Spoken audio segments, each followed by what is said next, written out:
With the 53rd pick in the 2020 NFL Draft, the Philadelphia Eagles select Jalen Hurts, quarterback.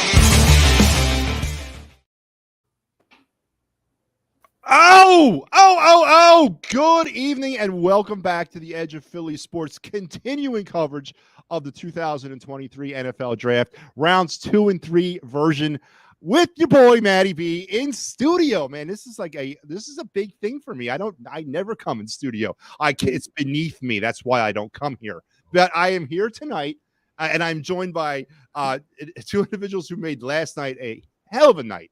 Let me introduce them. Old Mr. Crockpot himself, Dives. What's going on? How you feeling, Dives? Did you get enough rest? And are you ready to roll again? I'm running on pure adrenaline right now, pure fumes. But man, what a night we got tonight. Day 2, rounds 3. Arguably, the strength of the 2023 NFL Draft is tonight. The depth at tight end, wide receiver, cornerback, it all goes down tonight. We're going to break it all down, and I'm just excited. I wasn't able to drink last night because I had to work today. The drinks will be flowing tonight, brother. It's going to be a fun night. It is going to be a fun night. And also joining me here or joining us tonight, Ryan Reese. Ryan, welcome. And again, do you echo Dives' sentiments about your excitement level for tonight and also your excitement level from last night? Yeah, I honestly, I didn't sleep last night. I was so excited. I don't think the first round could have went any better. I mean, listen. It all just fell into place. It all just fell into place, and how he took advantage. And I'm flying high. I can't wait. There are 100 prospects in my mind right now that I just would love the Eagles to grab.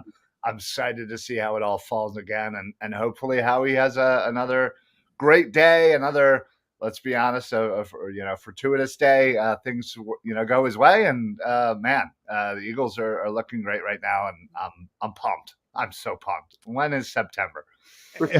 That's a great question. When is September? Because when is it? This is like one of those, but I've always liked draft night because it is, like, to me, the symbolic start of the new NFL season. But it's the biggest teaser in the world because now we still have another 4 or 5 months of the off season to deal with. But this is a huge step in the right direction. And joining me behind the glass tonight, our main man, Big Al. He's going to be producing and keeping me on task because I'm on very strict limitations tonight, folks. For those of you who do know me, I'm not the biggest Howie Roseman supporter, but I've been given a leash, and I've told Al that I can hold myself to that leash, and I'm prepared for that tonight. So this is not about my agenda tonight. This is about the draft.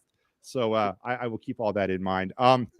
With that being said, Dives, we'll start with you. We spent 24 hours now. It's been a tumultuous 24 hours. The majority that I've heard from Eagle Nation is that it's been a largely popular move, the drafting of Jalen Carter and Nolan Smith. Where do you stand now 24 hours? Are you liking this pick any less, more, or about the same? I like it more. And I was an A grade last night. I came into this draft as we started the show, Jalen Carter, starting and end with Jalen Carter. The fact that he fell to where he fell and they only gave up a future 4th round pick, you have to be ecstatic. This is a guy with superstar upside. It's a guy that, like Bijan Robinson, a guy that has a clear path from day one to get in there and play major snaps. And we all know about Jordan Davis, Fletcher Cox. There are some question marks there. Those guys are going to rotate a lot. A lot of pressure is on Jordan Davis. Well, guess what? Now you have a guy in Jalen Carter to unlock Jordan Davis. Let him do what he does best. Take on that nose tackle role. Take up blocks. Eat up space. Stop the run. Now you have, just more ammo on that defensive line. And I'm just ecstatic. Nolan Smith, a guy that has question marks. Don't get me wrong. He needs to develop more. He needs to build his strength, but is measurables. His projection in the NFL is very good. Great athlete. Just him learning under Hassan Reddick is going to be fun. I don't expect him to be like Jalen Carter. I think it's going to take time, a year or two, for him to kind of get in that role, familiarize himself as the new Hassan Reddick of this defense. But the Eagles are continuing to build through the SEC, through Alabama, through Georgia. How are you not excited about that? Georgia of the North, man. I'm just giddy. I'm just straight up giddy. The Eagles attack the defense. I'm curious if they attack the offense because there's some offensive players I really like on day 2. Great start for the Philadelphia Eagles. Word up there, Crockpot. Let's move down to Ryan. Ryan, same question. How have these picks gotten more better for you, or have they decreased in value to you, or are they at the same? I mean, where are you 24 hours later with these 2 draft selections? Yeah, I think the more and more I think about it, the more and more I'm loving it. You have ultimately what was, many people considered the best player defensively. You got him at 9 for, moving up for a 4th round pick. So the value there just is fantastic. The fact that you're going to be pairing him, with Jordan Davis and, unlocking that, combo. And then you get a guy at 30 who many were mocking the Eagles to get at 10. I mean, the fact that he continued to fall, it seemed a little bit like last year with Nakobe Dean just kind of sliding. Obviously, it wasn't, the similar situation, but listen, the draft board falls how it falls, and how he took advantage of it, and he sat and he waited and he was patient, and he came out and said, "Hey, we were fielding offers, but once we knew Nolan was going to be there, we cut all that off and we had to take our guy." I think they think very highly of him. I think you look at this roster and you have 2 older players like Cox and Brandon Graham, and you just lost Hargrave, and you essentially have started already replacing that, that older talent and that lost free agent with 2 amazing draft picks that I think, you look around the league and you look at a couple of the other teams that had a couple draft picks and whatnot. And I think the Eagles are right up there with having the best first round, outside of maybe Houston, but Houston also had to give up quite a bit to get that number 3. So I think value-wise, I think just talent-wise, I think the Eagles had one of the better first rounds this year so far. So what a wild first round that was, too. Yeah. I just want to throw that in there because there were some wild selections, whether it was like Bijan Robinson in the top 10 to Jahmyr Gibbs to Mazi Smith to the freaking down. Love it. Beautiful. I love that graphic. That is my favorite graphic from last night. So my takeaway from this is this, and it's not. I'm telling you, this is as level-headed as I can be about this. My only concern, and I think Jalen Smith or the Jalen Carter and the Smith picks are good picks, future picks. But my concern is the window of winning is open now. And how much do you think? And I'll go to Dives first with this. How much do you think these 2 selections help that window of winning, or is this more something for 3 or 4 years down the line, or is this something we can bank on from a day 1 starting aspect? Now, Jordan Davis last year faded away in the second half. Nakobe Dean couldn't find his way onto the field. I know these are 2 different types of players, but I'm just interested in the window of winning opportunity now and how these selections affect that. Dives. Well, so let's back up a little bit because when you talk about Jordan Davis and you compare it to a Jalen Carter, Jordan Davis came into the draft as a athletic marvel. This guy was a 2-down player. And we questioned that during our draft show. We talked about Jordan Davis in exhaustion. Is it worth a top 20 pick on a guy that's not going to play 3 downs in the NFL? It is what it is. Jordan Davis had his struggles. He had his flashes of brilliance. It is what it is. I'm not going to touch that. Jalen Carter is a completely different type of prospect. This guy is a blue chip athlete. That guy has been dominant on the Georgia defensive line. He was a part of arguably the best, if not the best, college defense of all time. They're two totally different prospects, and I wouldn't compare the two.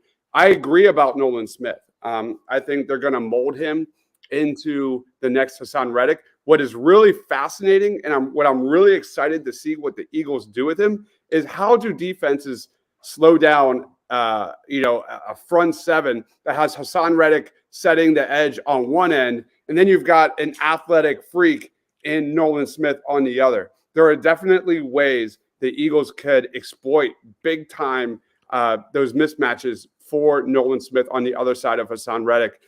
So that's what it is, man. The NFL is a mismatch league. How you exploit them is everything. And I think Nolan Smith is just another weapon for this Eagles defense. Speaking of an athletic freak, Freddie Burns chimes in with any concerns with Nolan Smith falling and his lack of snaps at Georgia. I'll let you handle that, Ryan. Is there any concerns there? Yeah, no, I think a lot of, the reason why Nolan kind of fell, I think, was just, combination of that, his lack of snaps for sure is definitely a concern. But I just think the board kind of went different ways for certain teams. I feel like there was a lot of reaching. There were a lot of strange picks. So I think it was just kind of a combination of teams just, drafting weird and just having, a guy like Nolan Smith just happened to be the guy who popped out to us at 30. So yeah, I'm not terribly concerned. It's not like Nolan Smith is needing to come in and be the man and be a starter and come in and have all the snaps. It's something that, again, you can kind of slowly get him used to playing in the NFL. Get him, under these vets, get him used to, getting some snaps and build that up. Get him in that rotation. And that's the beauty of this defensive line for the Eagles is this rotation really does. I think it's really built for young players to kind of, come in and not have that pressure of maybe a guy like, like last year, like Aiden Hutchinson, who had to come in and be the man. Granted, he's a great player, don't get me wrong, but that pressure's off of Nolan Smith. He can come in and take the snaps he gets and build upon that and grow and grow and grow. And by the time, towards the end of the year, hopefully he'll have kind of found his footing and, continue to grow as the years go by in Philadelphia. So I'm loving whenever you can add defensive players to the rotation that we set here in Philadelphia. I think it just makes the transition that much easier for them. And all you have to do is watch that Parsons video for the boys. All the Eagles reacting to Jalen Carter in Philadelphia. That's all you need to see, man. That guy was like legit ready to just walk out of the studio. That was excellent, man. Man, like, look at Parsons. That guy is a blue chip athlete. He knows. He understands, Ryan. He understands, athlete to athlete, how dominant Jalen Carter is. I've watched him play a ton at Georgia. That guy has some jaw-dropping moments of just bullying. He just looks like a man among boys at times on that D-line, man. He's going to provide some amazing moments here in Philly. Yeah. Speaking of amazing moments, let's not forget our great sponsors who are really bringing this to us this night. We got Philly Sports Trips, Sherry's Tickets, Cherry Injury Law, and the great people over there at Dolan's Bar. We really can't thank them enough for being part of this and being part of the EOP network. Guys, listen, continuing on with the first round vibes. I want to ask this to Dives real quick. Day one starter, Jalen Carter, Nakobe Dean. Out of the two, who do you think is a day one starter coming out of camp in 2023? Or who has to be a day one starter? Jalen Carter is the clear answer to that. I think Nakobe Dean is a very good player. I think, he, for what it is, and maybe that's why he fell, the NFL was just moving a little too fast for him as he was recovering and things like that. But I think he showed flashes when he got snaps in the NFL that he has that ridiculous speed, that he has that sideline to sideline range. And that's what makes Jalen Carter so great, is that you've got an amazing run defender in Jalen Carter and Jordan Davis to kind of take away some of the deficiencies of a Nakobe Dean, who is a little bit lighter. So I think the answer to that is Jalen Carter. I would be shocked if he's not starting day one. At the end of the day, though, Nakobe Dean still needs to prove, I think, in this defense that he is a starter at the next level. But the pathway to starting is very evident for both of these two players. So yeah. Yeah, definitely. I agree. I think, and unfortunately when it comes to Dean, we don't really have too much going on at the linebacker spot. So you pray to God that Dean, figures it out enough to be that starter.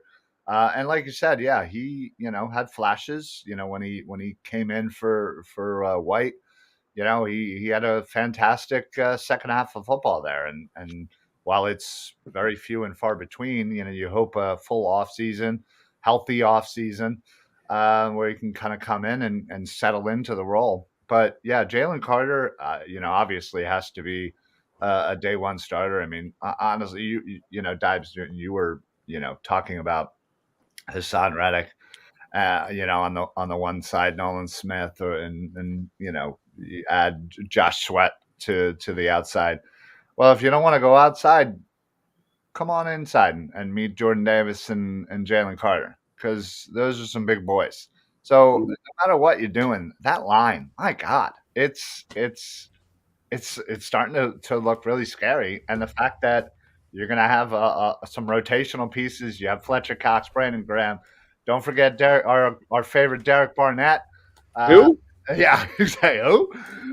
Listen, I'm excited about this line, and if we can add a couple of more pieces to the defense, whether it's get another safety to kind of get in the mix, linebacker, which clearly I think we definitely have a need.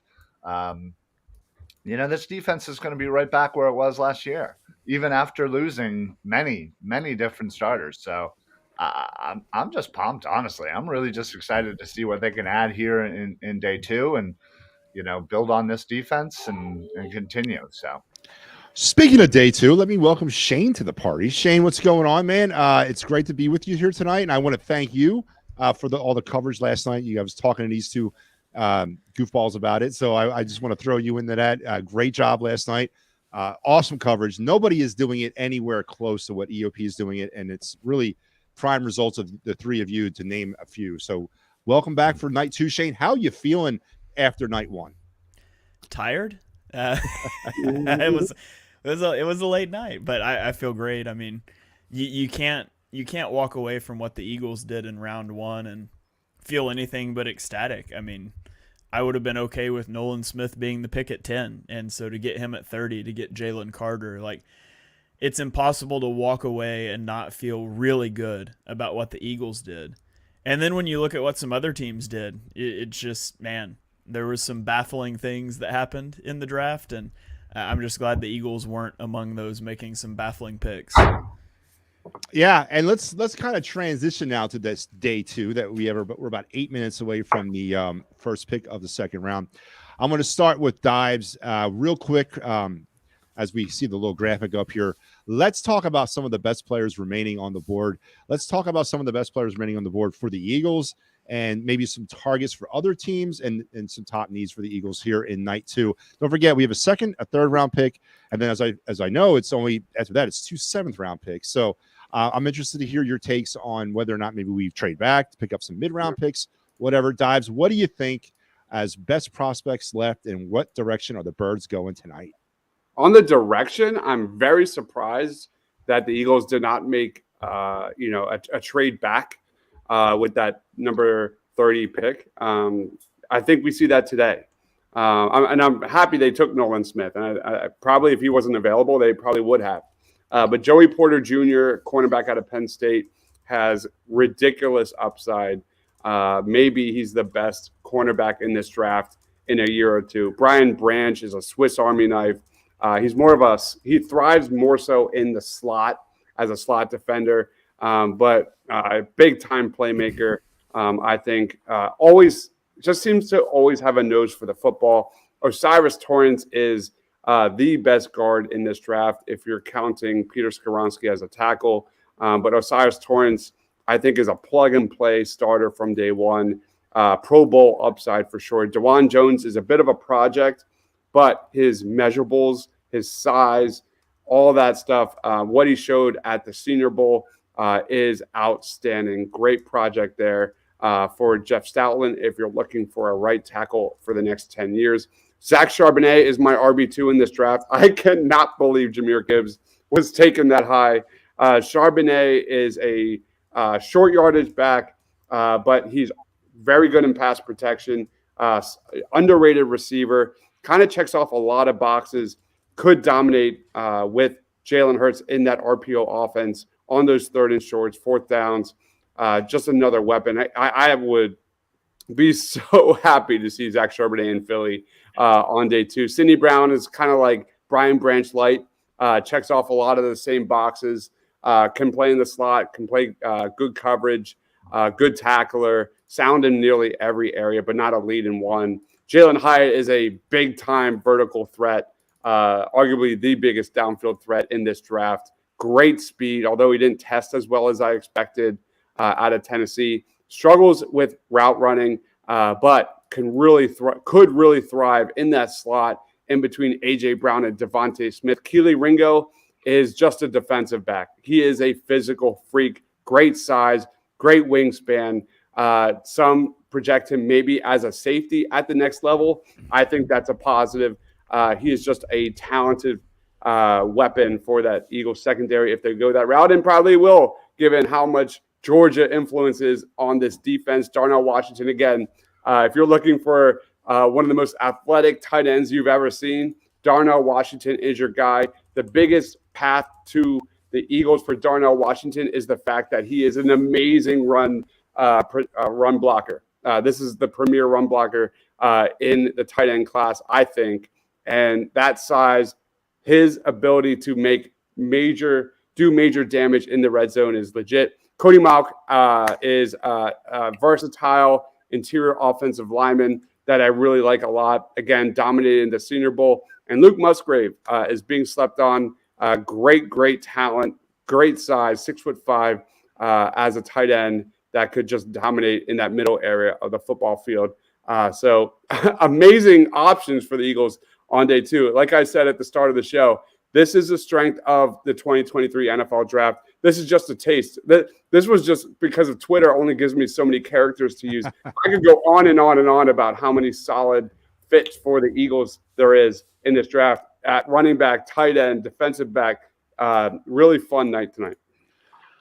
I agree. Shane, let's gravitate towards you. What are some of your, as far as your top needs for the Eagles and top players remaining on the board? I noticed you put the Kentucky quarterback up there on your board.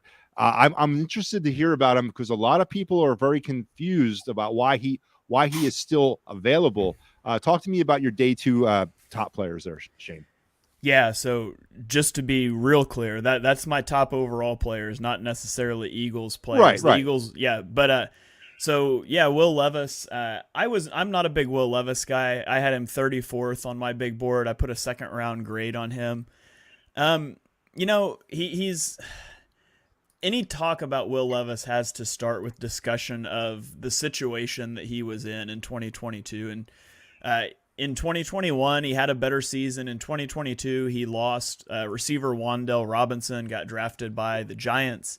He lost Luke Fortnier, one of his offensive linemen. I don't remember where he got drafted, but he lost his offensive coordinator, by the way, to the Los Angeles Rams, who are going to be coming up on the clock early in the 2nd round. So that's a place you could circle as a potential fit for Will Levis. The new offensive coordinator was fired halfway through the season. Levis is kind of that prototypical NFL build at 6'4", 229. He's got a big arm. He's a threat in the running game. He's hard to bring down. He's just really inconsistent. He's got 23 interceptions in the last 2 years. He fumbled 17 times in his college career. His footwork is dreadful. Takes a long time to settle his feet under him. Part of that is probably related to a toe injury that he was dealing with all year, and it started to come out last night that toe injury was prohibitive for one team that was interested in him because they think he needs surgery, and Will Levis disagrees with that assertion. So there's some medical drama going on there as well. But on top of that, I just don't think he was ever a first-round guy. I was surprised he didn't go because of how quarterback-hungry teams are. And I do wonder what the landing spot is going to be for him. Because you look at teams that are in the top end of the second round that could potentially want a quarterback. You look at the Detroit Lions.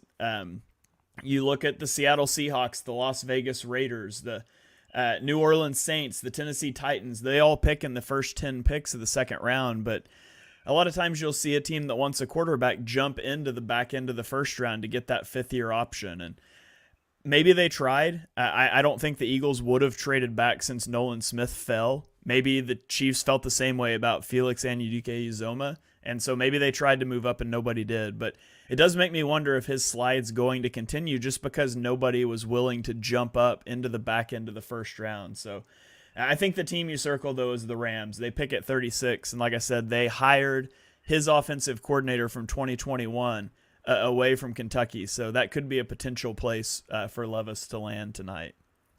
And Ryan, you know, with the Steelers coming up here on the clock, they're about right now, about ready to start here round 2. Yeah. They went offense with their first pick, Broderick Jones. A good friend of or a Penn State guy, Joey Porter Jr. is still out there, which I'm honestly surprised he's still up there. Same.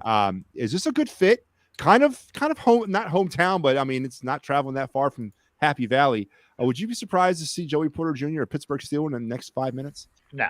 I think I think in my mock for the first round, I think I had them taking a corner. I don't think it was Porter Jr., but yeah, it's definitely something that they could use. There's too many great storylines. The fact that he went to Penn State, the fact that his father played for the Steelers for how many years. It would just be a nice little NFL storyline here. And it makes sense. It's not like it's a reach. He's obviously a first round corner. So I wouldn't be shocked. In fact, that's probably what I would do if I was the Steelers. But then again, there are a lot of good players still available right now, and they're kicking everything off. So they could go a multitude of different ways, but yeah, Porter Jr. would be a nice little story for them, and it would work for the Steelers. So, gentlemen, I want to ask this. This is an interesting question. I think I've never asked this type of question before, and I want to ask it now. If you had to rate day one of the NFL draft, and you had to put it in the NFC East by record, by division winner, second place, third place, all the way down to last place, what would your day one draft NFC East standings look like, Dives? Give me a second. Let me look. Well, first of all, Dallas was terrible. Mozzie Smith is not a first-round pick. They're at the bottom. I would then go. Who did the Commanders select? Just Forbes. Tell me. Forbes. I love Forbes. Yeah. And then who did the Giants take again? They select Deontay Giants. Banks. Yep. So I'll go Eagles, Giants, Commanders, Cowboys in that order. I think Deontay Banks, Emmanuel Forbes, those are very good talents. But it feels good saying it. The Cowboys just totally whiffed in round 1. I do not understand the Mozzie Smith selection. He's a run defender, kind of like Shane said last night, like a Jordan Davis. They're just not the same prospects, not even close in terms of like upside. That was a major reach. So for me, Eagles, Commanders, Giants, and who had Emmanuel Forbes? Commanders. Yeah. So then Giants, Commanders, and then the Cowboys. Shane, same question. What do you got? How do you got the NFC East day one draft? Yeah, I would rank it the same as Dibes did. I mean, the Eagles walked away clear winners. I really liked what the Giants did. Deonte Banks is a corner that I was pretty high on. I think he was 18 or 19 on my big board, and I really liked Banks, his athleticism. I think he's a perfect fit for the Wink Martindale defense. The Emmanuel Forbes pick, I like Emmanuel Forbes a lot as a player. His size is just scary, and to take him with Christian Gonzalez still on the board, I didn't like that for the Commanders. So I think Forbes is a good player. I just don't know how it's going to hold up in the NFL. And then I thought the Cowboys draft, taking Mozzie Smith, I thought was a dreadful pick. Ryan? Yeah, I'll agree. I think, Eagles obviously had a fantastic day. Dallas, just super confusing. And, while the Commanders and Giants both picked, good corners, I think you just look at the fact that I think the Giants probably got maybe the slightly better corner and got him later. And the value there has to be what's up, Quentin?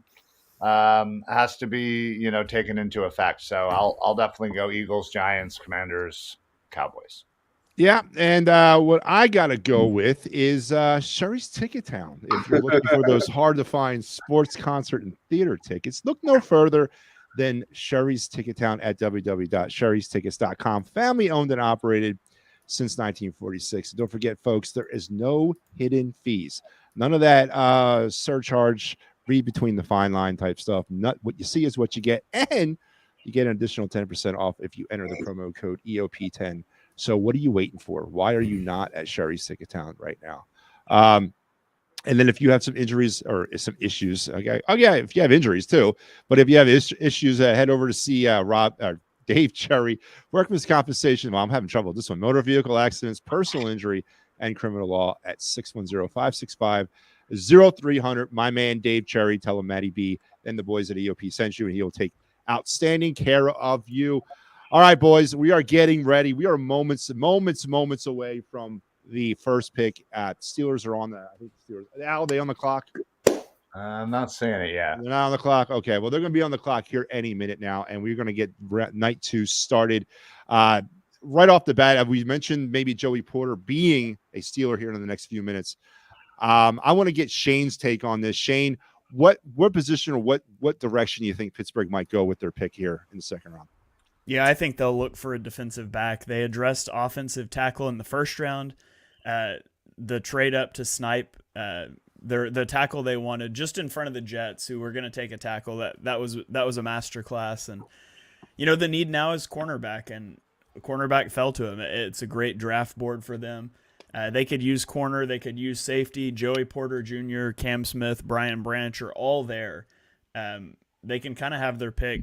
Joey Porter Jr. just feels like the pick here to me, though. So I would be surprised if that's not what they do. I know there were some reports that teams, including the Eagles, had made a call about moving up to 32. And I just saw on Twitter that there's a lot of teams that are interested in moving up, but nobody wants to move back. So that was Peter Schrager tweeted that out. Everybody wants to move. Nobody wants to make a deal. So I would assume that the Steelers are going to stick and pick here, and I think it's going to be for Joey Porter Jr. So do you guys think that – so am I to say that is Kenny Pickett the guy? I mean, he's the quarterback? They're sold on him? I mean, wow. Okay. All right. Dives, what do you think Pittsburgh's need here on day 2 is? Yeah, it's definitely Joey Porter Jr. I would be shocked if that's not the selection. Even one of my boss at work today was like, Joey Porter Jr. on the way out of the office. But I love their first round selection. Broderick Jones, that checks off a huge box for the Steelers. I like that move. That was one of my favorite moves of last night. But you look at Pittsburgh right now, they lost 28-year-old cornerback Cam Sutton in free agency. They brought in Patrick Peterson, who's 32 years old. And that's kind of, you look at that position, that only gets age-wise, that's not great. No, no, it's not. For me, I think adding a young, talented cornerback with major upside makes a ton of sense in this area. I'd be shocked that I'm still stunned he's still available, because Joey Porter Jr. I think is a top 15 guy. And then Ryan, of course, I kind of led off with this to you, so you kind of went Joey Porter Jr. as well. But would you be surprised for them? I mean, would you be surprised if they went another way? Pittsburgh did. Not necessarily. I mean, I think Pittsburgh has a lot of needs. So they really need to rebuild that defense. They have a couple of nice guys back there, especially Minka Fitzpatrick, but they don't have much outside of that. So they need to continue to build up that Pittsburgh defense. And so, yeah, I wouldn't be shocked if they went another way just because there's so many really good prospects left. But Joey Porter just again is a clear cut first round pick. Bringing him home to Pittsburgh, it just makes sense. Like it's like a Hollywood script. It just makes too much sense not to do it. Yeah, well, but I've learned in my life never to kind of bank on the most, Likely definite scenario, yeah. thing. Yeah, because it never works out. But I agree with you. I clearly, it's funny how the the AFC North kind of went topsy turvy all in a matter of 2 years. And Pittsburgh, obviously, I don't know if they got older before they were ready and just weren't prepared for it. But I do agree that Joey Porter Jr. makes the most sense. Though, as I mentioned by my Kenny Pickett statement, I don't. I mean, are you guys sold on Kenny Pickett being a legitimate NFL quarterback? Would it shock you if they went and drafted Levis out of Kentucky? Would that shock anybody here? I'll throw this to Shane because I didn't watch a lot of Steelers football. So Yeah, that would shock me. I think you wouldn't look to move on from a quarterback you just drafted in the first round last year unless he was prohibitively bad. And I thought Kenny Pickett got better down the stretch. I think improving the offensive line is a big thing that was needed for them. The book's still out on Kenny Pickett, but he didn't do anything in year one that would make you think that, hey, we should go draft a quarterback to replace him. So I definitely think, the pick here, you go defensive back. Also, I mean, you could continue to bolster that offensive line. You could take Osiris Torrance and, they signed Isaac Seumalo in free agency.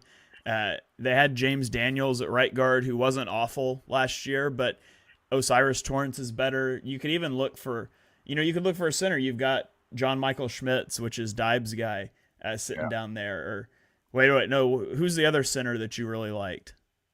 Joe Tippmann is very, very solid. But well. But you were higher on Schmitz, right? Yeah, John Michael Schmitz is. I had him as a top 20 guy. I think he's terrific. Yeah, so I mean, I don't think that's the pick they'll make, but if they double dipped on offensive line, I would like that for him quite a bit as well. Can I throw in a sleeper pick here? Absolutely. And, a guy that I think would be really interesting for the Steelers to play devil's advocate to Joey Porter Jr. And we've been talking a lot about him, Julius Brents. I know Shane is really high on Julius Brents, but great size, great coverage guy. I think that guy in Pittsburgh would be really interesting. So Pittsburgh actually starts tonight with 2 second-round picks. They got the pick here that they got from Chicago, and they also are picking at 49. What about potential trading back? As you guys mentioned, you've heard rumors that some moves or some teams are inquiring, but nobody apparently wants to move. What would it take for you, Dives, as a GM of the Pittsburgh Steelers, to move back from that spot and to open up the second round? I think it makes a lot of sense. There's a lot of guys available for Pittsburgh. Brian Branch, Julius Brents, Joey Porter Jr. If they're looking for a wide receiver, there's definitely depth here on day 2 at that position. Edge, Keon White, Adi Tomiwa Adebawore. There's definitely a lot of guys available. So if a team is willing to, jump in on the Will Levis sweepstakes, I think this would be a really smart move. I mean, Pittsburgh only has 5 total draft picks, and you're absolutely right. I guess maybe getting more capital to address more needs would be better than necessarily going ahead with this opening pick in the second round. That makes a very good point. Shane, where do you stand on that? What would it take for Shane as the GM of the Pittsburgh Steelers to move out of that slot? It would take somebody calling me up and wanting to give me a quarterback trade-up offer to go get Will Levis, because otherwise I'm going to stick and pick Joey Porter Jr. I mean, he was the number 10 overall player on my big board. So the opportunity to get him at 32, the only way I'm probably passing that up is if the Rams called me and they were willing to give me like another second round pick or a third round pick to move up from 36 to 32. But The pick is apparently in, so the Steelers will not be moving back. I don't know what it is. It just flashed up and said on the NFL tracker the pick's in. Matty B, before you announce the pick, play that music because I love the music. I will, but I don't know what the pick is yet. I don't know what the pick is, but so Ryan, what do you think? Are you entrenched there as the Steelers GM? Are you going to open up the second round with the Joey Porter slam dunk, or what would it take for you to move off that spot? Yeah, somebody would have to highly overpay, to get me to move out of that spot. Just, again, obviously the whole, quarterback thing. Somebody I'm sure is going to be desperate to get Will Levis eventually, but yeah, you'd have to really make me overpay, or somebody would have to overpay to get that spot, and I would only want to move back, a handful of spots anyway. So, like Shane said, yeah, if you want to give me an extra second to move back, 6-7 spots at most, sure, I'll probably entertain it, but.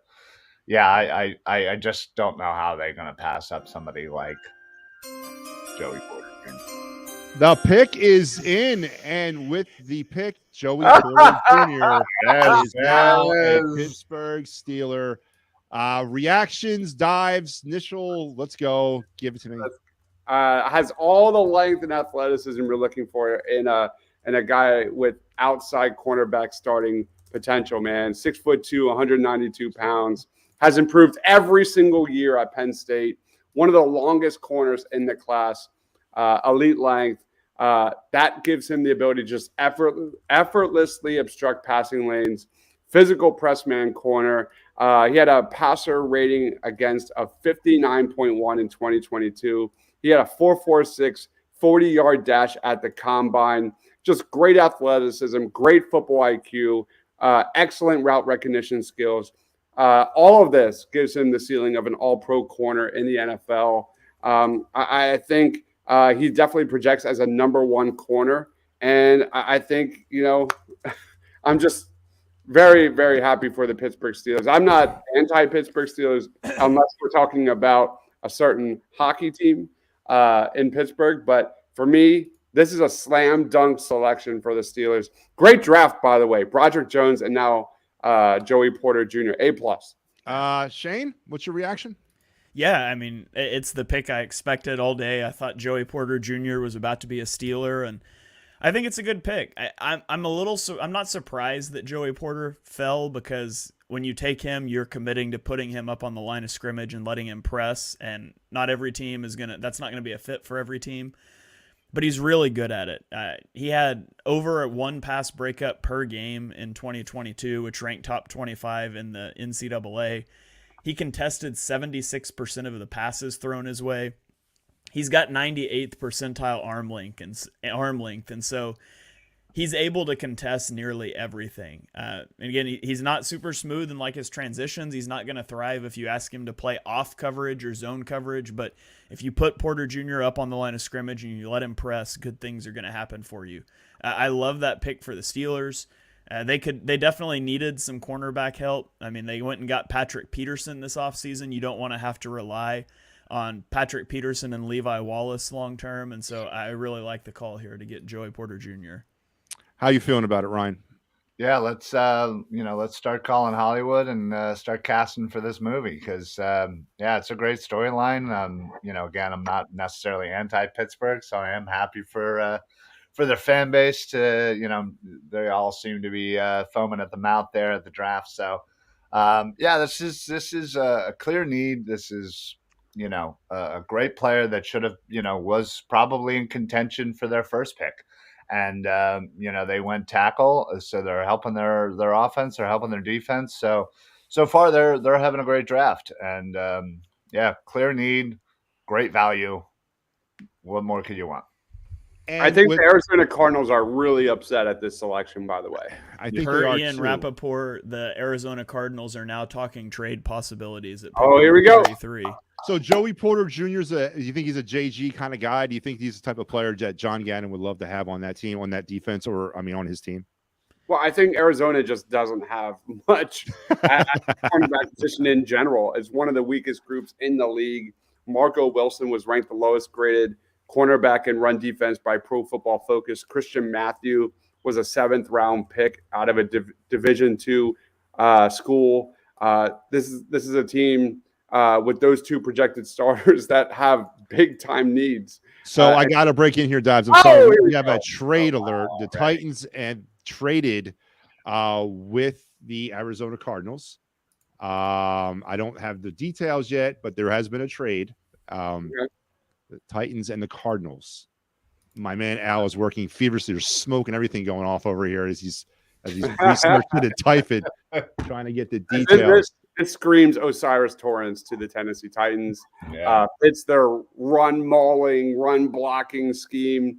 I don't know if I would go tackle here, but I think Osiris Torrance has the highest upside at this spot in the draft. That is a big need for the Tennessee Titans. Who they get in round 1? Peter Skoronski. Ooh, Yeah. okay. Wait, I might take that back. It sounded like when they talked at the podium that they weren't committed to Skoronski playing offensive tackle either. So, They won. this is one of those, like, it could make sense to be the quarterback, but again, I don't know why you wouldn't try to jump into the back end of the first round if it was going to be quarterback. They could also use some help at wide receiver if they wanted to go that direction. I mean, they took Treylon Burks last year, but that's really all that they have. And so you could be looking at some of the wide receivers. Jalen Hyatt is still there. Josh Downs is a guy that's higher on some people's boards. So I could see them potentially going wide receiver here as well. You don't think this trade is involving Derrick Henry, do you? Nah. Will Levis. So. Put me on the board for Will Levis here. All right. Well, anyway, if anybody's interested, Tennessee is now on the clock. Their pick is in, apparently. The pick is in. I don't know we don't have the trade details, but we're working on that. As you mentioned, the Tennessee Titans' 1st-round pick was Shorosky, the tackle from, what was he from, Michigan or something like that? Northwestern. Northwestern, yeah. That was a Big Ten school. I knew it was one of them. What direction do you think, Shane? We got Tennessee. Adam Schefter just said after trying to trade up to the back of the first round last night, the Titans trade up to Arizona's spot at number 33. So I'm going to say it's got to be Will Levis. If they tried to get back into round 1, that kind of takes away I don't think it's a quarterback. If they tried and just couldn't pull it off, I would imagine this is going to be Will Levis. You look at Ryan Tannehill, 34, entering the final year of his contract, ended last season on the injured reserve. Malik Willis, the dude didn't really seem to get it, did he? They didn't really like Malik Willis. Like, they started Josh Dobbs over him in a big moment in a win and get in, I think, week 18 game. Yep. So you look at Will Levis here, I think it's Will Levis. Yeah. And the pick is coming up to the podium now. I agree. I think it is as well, but let's kind of. Yeah. They couldn't even keep Malik Willis on the football field. All right, it is Will Levis from Kentucky. I got the wrong music. The wrong music. Got the right music. It is Will Levis from the University of Kentucky going to the Tennessee Titans. Reactions, Shane. Wow. Yeah, I mean, that's fine. We'll see what happens with Levis. He's not a guy that I was high on, but if you can get a guy in the 2nd round, I mean, I had a 2nd round grade on him, and they need a quarterback. He doesn't have to come in and play right away. It gives an on-ramp to take care of whatever lingering foot issue there might be. And then he's a guy that you can protect with the running game. Like the Titans they're a very play action heavy sort of team. And that's the sort of offense that Will Levis could probably play in and thrive in. So I think it's a fine pick there for the Titans to go get a quarterback at the top end of the 2nd round to prepare for the future without Ryan Tannehill. So with that future in question, I mean, does this signal the end of Derrick Henry? I mean, are we seeing the last days of him as a Titan with this youth movement kind of ongoing with the Tennessee Titans? I think so. I mean, there were rumors before the draft that they wanted to trade Derrick Henry. I don't know that they're going to get a lot of suitors. I mean, Derrick Henry has slowed down. He's got a lot of mileage on the tires. So, and that goes back to all the running back discussion from the beginning, from last night of why it's potentially unwise to invest a lot into running backs when they're going to have shorter careers. So, yeah, I think it's a new GM. that somebody asked about why a quarterback when they took Malik Willis. For one, Mike Vrabel does not like Malik Willis. And two, the GM that drafted Malik Willis is gone, and this is a new guy. And you're not going to tie your future to a guy you didn't draft that your coach doesn't like. And when you go to take a quarterback in the second round of the draft, it's not that high pick investment that, hey, if this flops, I'm going to lose my job. You're probably not. It was just a second round pick. So I think it's kind of a low risk move there by the Titans. Ryan, what do you think about this move by the Titans? Yeah, I mean, this obviously signals that they, what we all think is they hate Malik Willis. So this absolutely is a good fit, I think. Play a year under Tannehill, and kind of figure yourself out. And yeah, I think it's a smart move. They're obviously just trying to flip the roster over, and like Shane said, it's a second round pick. It's not it doesn't have the weight of a first rounder, even though they tried. I think it's a smart move on their part to try and figure out the next phase of Titan football. Dives, what about you, real quick? It's a head scratcher. I'm other than Bryce Young, I'm not high on this draft, this quarterback class whatsoever. I think Will Levis had an incredibly up and down season, like Shane said much earlier. He's a major question mark. Tools wise, it's all there. Can he put it together at the next level? We shall see. But let's move on to the Detroit Lions and continue to make fun of them.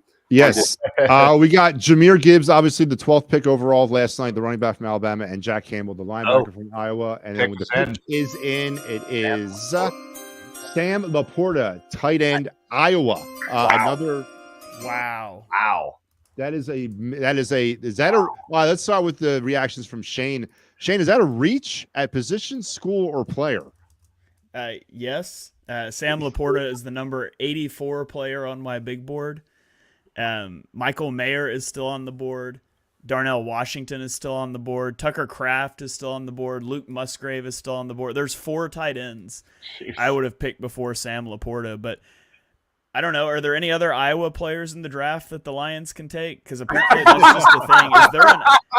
Is there an Iowa fullback? Like, I feel like Dan Campbell and Brad Holmes heard everybody praising the Eagles for drafting all the Georgia players, and they're like, "Hey, we can do that too." And they didn't get the memo. You're supposed to draft all the players from good teams. Yeah. What about you? If the Eagles are the Georgia of the North, I guess the Lions are the Iowa of the Midwest. I don't know what that is, but not the best place you want to be. Laughable first round for the Detroit Lions. I like Sam Laporta. I don't care. Again, this is one of the deepest tight end groups in history. And Sam Laporta is being slept on big time. He was my number 5 tight end. I agree, Shane. Michael Mayer is a way better prospect than this guy, but he ran the 3rd fastest time of any tight end at the combine of 4.59 seconds. Really good tools to emerge as a big-time middle-of-the-field producer in the NFL. Dangerous threat as a receiver. Great after the catch. He had his yards after the catch was 5th among all tight ends over the last decade in 2022. Broken tackles with 20, ranked 5th among all tight ends over the last decade. So great route runner, great contested catch guy, great separator off the line of scrimmage. Sam Laporta does a lot of really good things. He was just kind of a victim of that Iowa offense. So I like this pick, and I'm not going to talk trash on this guy because as great as Michael Mayer is, and I agree, I think Sam Laporta deserves some respect. Ryan, before I get to your take, we do have another trade. Indianapolis has traded their pick with the Raiders, so the Raiders are now on the clock. Don't have the details, but I do have the details of that Titans trade. Real quick, the Tennessee Titans will receive the 33rd and the 81st overall pick from Arizona. Arizona gets the 41st, the 72nd, and then Tennessee's 2024 third-round pick in that deal. So that was the trade between the Titans and the Cardinals, and now Vegas Raiders are on the clock. Ryan, real quick, on the Laporta pickup, what do you think? Yeah, I like Laporta. I just think, again, couple of different tight ends I probably would have, chosen at that point. I still think, as I've said, it's a very deep tight end class. So, in the long run, 5 years down the line, will we remember who we thought was higher than this guy? Maybe not. But I think when it's all said and done, I think there's going to be a couple of really nice tight ends added to the league from this year's draft class. And I think Sam Laporta could certainly be one of them. It's just, typical Lions fashion, after last night doing something a little strange and leaving some value on the board there. So give me Cam Smith to the Raiders. I want to throw this in before the pick is in because the Raiders have big time needs at the cornerback position. They didn't address it. They added Tyree Wilson. Play that sweet music, baby. What is it? Tight end Michael Mayer, Notre Dame. Oh, nice. That makes sense. Now, before we transition to Mayer's pick, I want to talk about the Raiders. Are they really serious about Jimmy G as the quarterback? Is that really the future, the plan there in Vegas? Shane, talk to me about that. Is that really what their plan is, to have Jimmy G as the quarterback? I mean, I guess so. They had an opportunity maybe to make a move for a quarterback last night, up to 3 with the Cardinals, and they didn't do it. So I think they're sticking with Jimmy G for a year. I think they can get out of the contract pretty easily after a year, but that's going to be their plan rolling into 2023, I guess, is Jimmy G, and maybe they'll look to add another quarterback through the draft later on. And when I got you, Shane, what's your reaction to the Michael Mayer pick?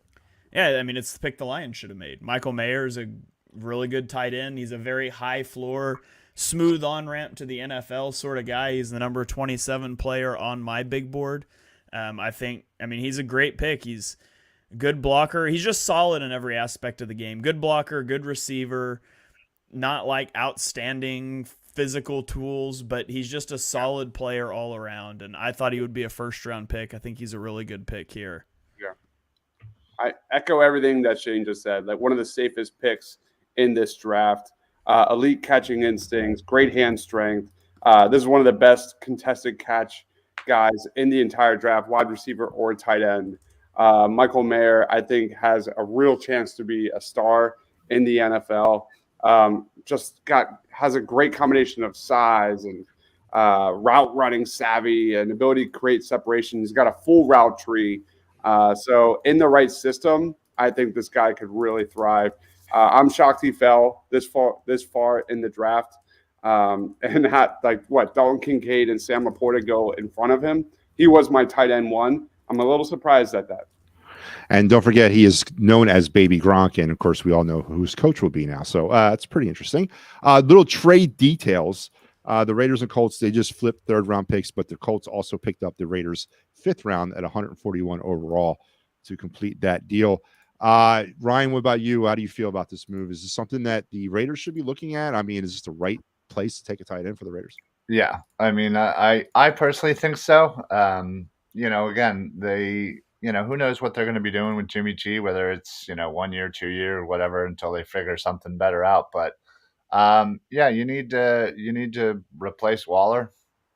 I think this is great selection. I think this is going to be their not to bring down the room here, but this will be their Eagles, Minnesota type. I can't believe they picked Laporta over Mayer kind of thing, with Rager and Jefferson. So I think they're loving. I think they're loving the Lions right now and thanking God that Mayer fell to them. And they got a first-round player in the early second. What's not to love?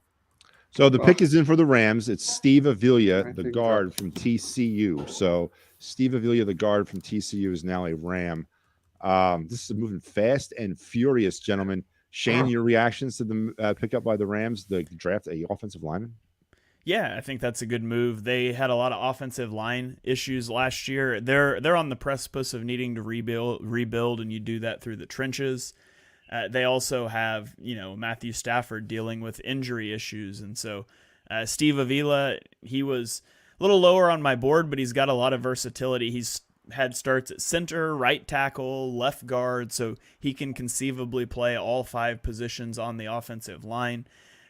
He's powerful. He's a little stiff in the lower body, so he's not, the best mover in space, but I think that's a fine pick there for the for the Rams. I've been told I'm a little stiff in the lower body too, but that's probably for different reasons. Anyway, moving on to other things. So, Dives, what is your assessment of Steve Avila, the guard from TCU?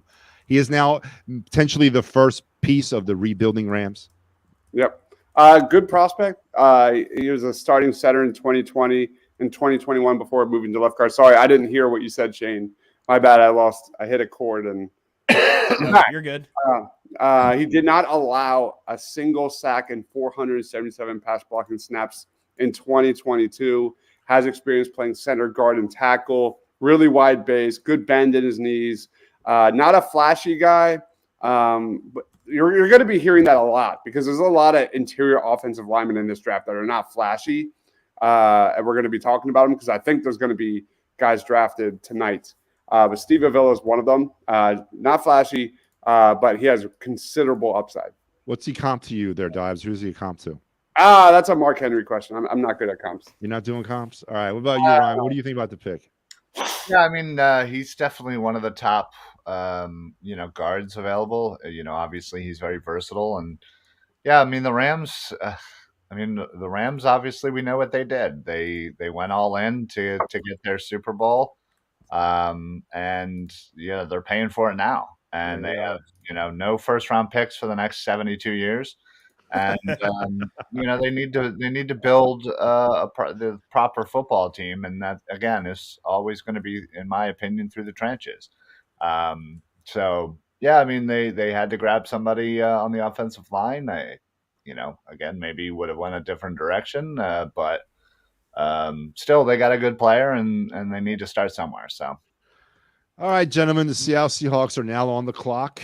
Let's remind everybody at home who the Seattle Seahawks have already selected. Devin Witherspoon, the cornerback from Illinois, the 5th pick last night, and then Jackson Smith, the wide receiver from Ohio State, at pick 20. Dives, what direction? I just keep waiting for Seattle to tell me that they're not going to go with another year of Geno Smith. And every day that they don't, it starts becoming more and more of a reality that they are. They can't really be doing that, right? I mean, there's a quarterback move in the future for this team. I mean, what direction is Seattle headed with the second round pick? So I'm looking at their first round. They added a couple skill possession guys. Devin Witherspoon was my CB1. He was the first cornerback off the board there. Jackson Smith and Jigba, my wide receiver 1 off the board. Let's go with my number 1 center on my big board. I'm going to go John Michael Schmitz here. For the Seattle Seahawks. I love this guy. Again, not flashy, but really good in nearly every other facet as a center at the NFL. John Michael Schmitz. Seahawks are low-key having a solid draft. Yeah, they are. Shane, what do you think? What direction are the Seahawks going to head? Yeah, I think it'll be a trench pick on either side. They could use help up front defensively. They could also use offensive line help. John Michael Schmitz would be a good pick. B.J. Ojulari would also be a good pick. Who was it? Who'd they take? Derek Hall, defensive end. Speaking of Derek Hall, we have Mark Henry Jr. in the house. Derek Hall's biggest fan. My God. Welcome, Mark. Welcome. So let's get Mark's take on it right off. Derek Hall, Auburn, is now a Seahawk. The right move here for Seattle, the wrong move for Seattle, or just a move for Seattle? I mean, the headline when it comes to the Derek Hall pick is just how wrong Shane Half was about Derek Hall. That's really the most important conversation. No, I'm joking. But it's very funny for any of us when one of quote unquote our guys, because we did an Our Guys podcast where we all picked the guys we were much higher than consensus. So I came up with a list of 10 based on, the number that we were higher than consensus on. And it's always funny when the guy that I'm way higher than the other guys on goes higher than my grade that I had on him. So, because he's still in the 30s here, right? This is 37 that he's going to Seattle. And I think I might have even said on the podcast that we covered edge rushers that he makes a ton of sense for Seattle. He's definitely a player that they would obviously like. He kind of fits their scheme of quick edge rushers. I really like Derek Hall. I've definitely fallen in love with him throughout the process. I'd compare him to Carl Lawson. Comp. I like comps. I have a comp for all of my top 60 for my article on Philly Man, Influencer. I'm saved. By the way, Matty, he comped Steve Avila to Will Hernandez. Oh, okay. Yeah. I like that. Listen, we got a trade alert, gentlemen. I got a trade to announce. We have another one. So the Colts have traded back the pick they got from Tennessee further back to the Falcons for their pick. Is that correct, Al? Wait, so who's on the clock? Falcons. The Falcons are on the clock? So the Falcons are now on the clock where the Colts were on the clock from the Titans. So now the Falcons are on the clock. The Colts are back to where the Falcons were. And what else did they get in the? What do they need?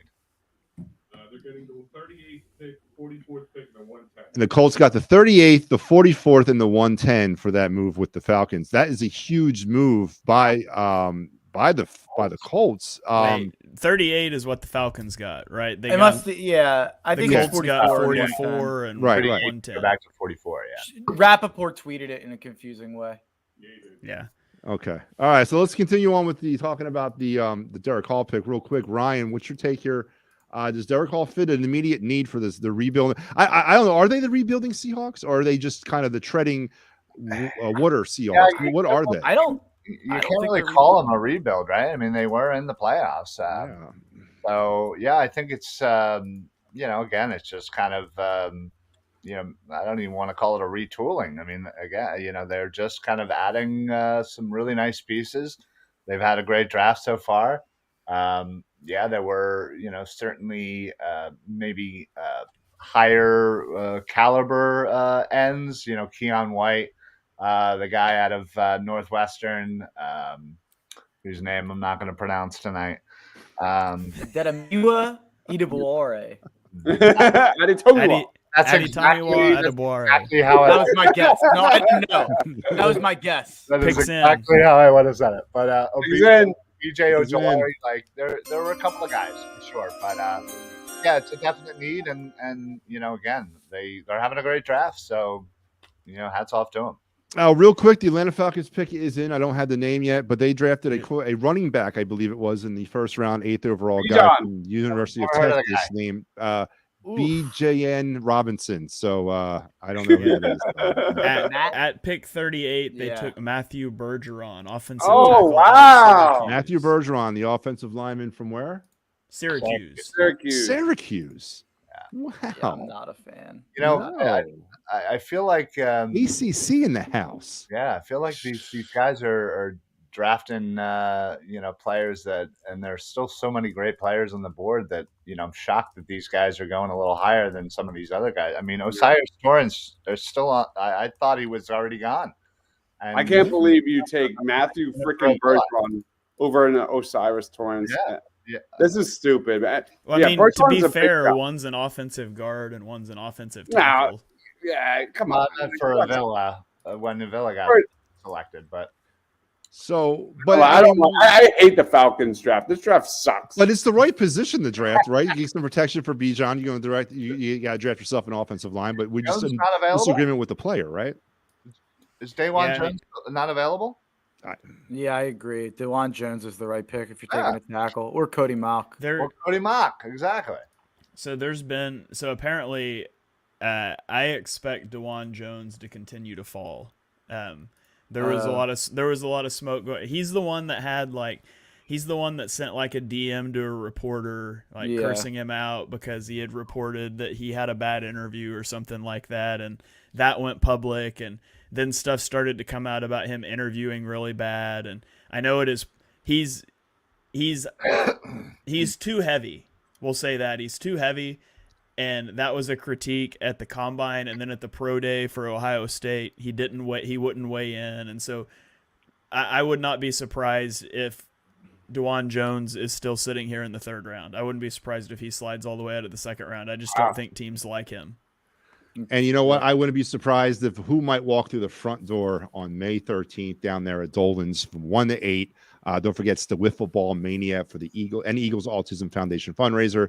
Charlie Manuel, Mickey Morandini, the Phillies sports guy, Jamie, who's out there in Kansas City as we speak, and Hollis Tank Thomas, just to name a few, are going to be on hand. It's a great event, and I suggest everybody who can be there, because I will be. I might be there. I might grace Dolan's with my presence. I don't know. I haven't decided yet, but anyway. All right, getting back to football, gentlemen. So Atlanta, Bijan Robinson #1, and then they go offensive line. Do you have any issues with the fact that, I mean, obviously we were talking that this might not be the right player, but Dives, I'm going to ask you, is it the right idea to draft an offensive lineman here? It's not. No, and it's not the right player either. Right. Just Okay, my so opinion. they totally got it wrong then. I'm not a big fan of the Falcons draft. Again, how I view position value and things like that. Bijan in the first round was a massive mistake. Matthew Bergeron, I agree. Rufus, there was some buzz about him in recent months, but he's not even remotely close on my board. I just think their draft is just a major whiff. Shane Haff, Carolina Panthers are now up on the board. They drafted Bryce Young, the QB from Alabama, in the first round. Where do you see the Carolina Panthers in the second round? Which direction do you think they're going to head? I would like to see them go get a receiver to help out. They had to trade DJ Moore as part of the deal to move up to pick 1. They went out and got Adam Thielen. They've got DJ Shark, Terrence Marshall Jr. None of that is really particularly inspiring. So for me, I would like to see him go make a wide receiver pick. My highest ranked receiver left on the board is Marvin Mims. I'm higher on Mims than consensus. Jalen Hyatt, Josh Downs are some other consensus guys that you could look at here, but I would like to see them go make a move for a receiver. Josh Downs? Feeling Josh Downs here. UNC? I will say, to circle back onto the Falcons real quick, the reason that's the wrong pick is because they desperately need a pass rusher. Over half the teams in the NFL had 40 sacks last season. The Falcons don't have 40 sacks in the last 2 seasons combined. I thought you were going to say passer, because they need that too. Well, potentially. But no, they need a pass rusher, and so BJ Ojulari, Keon White were both there. I would have liked to have seen the Falcons make a pick there in the trenches instead of on the offensive side.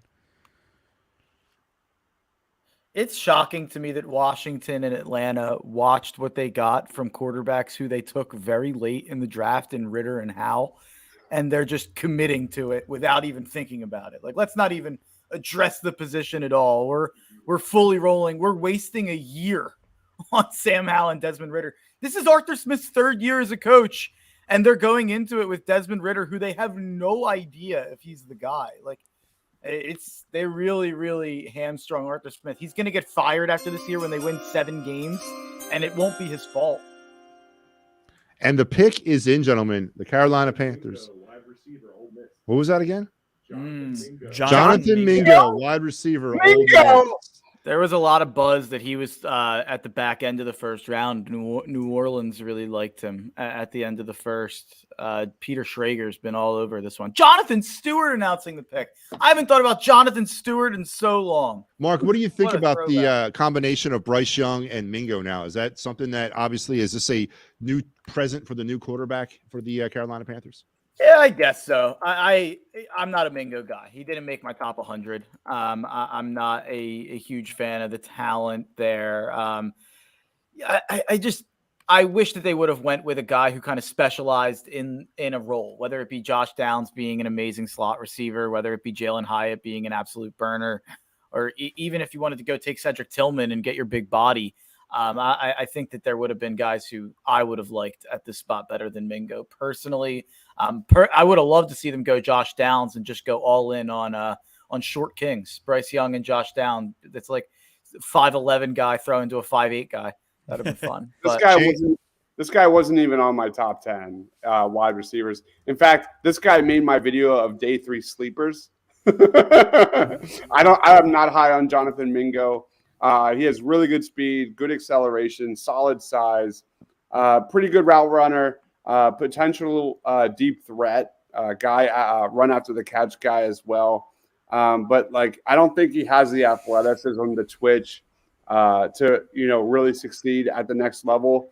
He's really going to have a tough time creating separation off the line of scrimmage. I don't like this pick at all. Back-to-back bad picks in this draft. we're scrambling here to get some Mingo information as well. But I'm gonna go to Ryan. Ryan, what do you know about Mingo? And obviously, do you think this is a good spot for him to go? And is this a good fit for him? I mean, Carolina definitely needs some receivers. Not Mingo definitely wasn't, going to be the guy I would have went for here. I think somebody like Jalen Hyatt, Josh Downs, those are all guys I think I would kind of rather have than Mingo. But listen, you can't fault a team for going after a guy they think they would fit, and who knows? But you got a young quarterback, you got a young wide receiver in the second round, and you go from there. So I don't know. I feel like the last couple of these picks, there seems to be better prospects that I would certainly have chosen over whom actually got drafted here. So maybe that's the trend of the second round. Shane, what do you think about the Mingo pick? Yeah, there's been a lot of smoke about Jonathan Mingo flying up boards over the last couple of weeks. He wasn't a receiver that I was really high on.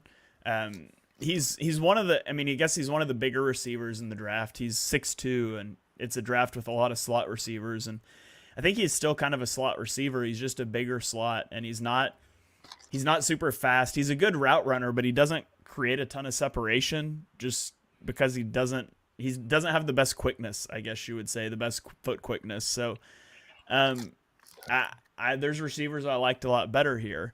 But I know there were a lot of people that really liked Jonathan Mingo. I just wasn't really one of them. Yeah.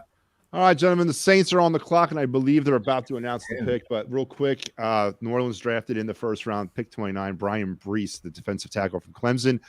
Dives, what direction you see New Orleans headed in with their second round pick? Linebacker, Trent Simpson still on the board. Give me Keon White or Cody Mock. Keon White or Cody Mock for the New Orleans Saints. All right, the pick. Notre Dame defensive end Isaac LaFosse. LaFosse? Good boy, Mark. This is Mark's boy. He should lead us off. All right, Mark, let's do it. What you got? I'm biased, obviously, on Isaiah Foskey. I am a Notre Dame fan, so I definitely lean his way. But this is a guy who I think has been undersold athletically. His athletic comparisons, as suggested by RAS Football, are absolutely hilarious due to how well he tested at the combine. If you just look at the 5 guys who have the most similar relative athletic score testing, it's Bradley Chubb, Jalen Phillips, Marcus Davenport, Jadeveon Clowney, and Javon the Freak Curse. Like, those are the guys who have his similarities as a player. I could see a lot of those athletic comparisons, but in terms of the tape, I see a lot of Matthew Judon in him. I think there's a lot of similarities. They're both pass rushing threats that keep you honest in the run game. The upside with Foskey, I think, may be a little bit limited, but I think you know what you're getting, and you're getting a guy who's going to step in right away and be able to play. 23 sacks over the last 2 years. It's no fluke that he recorded one of the highest pressure to sack conversion rates, 23 sacks on 65 pressures over the last 2 years. He's a true edge setter, beats up tight ends in the run game. I really, really like this pick here for the Saints. Shane, is this the right spot for this guy to go with this team? I had him as 47 on my big board, so it's in the right vicinity. I've got BJ Ojulari, Keon White, both higher, but I don't think that's really a reach. Once you get down to a certain point, you're about drafting your scheme fits too. I think he could fit he can be used a little versatilely. You can use him in a hybrid scheme. You don't want to put him inside or heads up on a tackle. You want him out wide. When he's out wide, he's going to work a little better. He's able to use his explosiveness, and he's not as likely to get double teamed. He kind of struggles as a front side run defender. So if you get him outside, he's got a little better, does a little better job there. Okay. So Ryan, real quick, what's your take on the pick here for the Saints?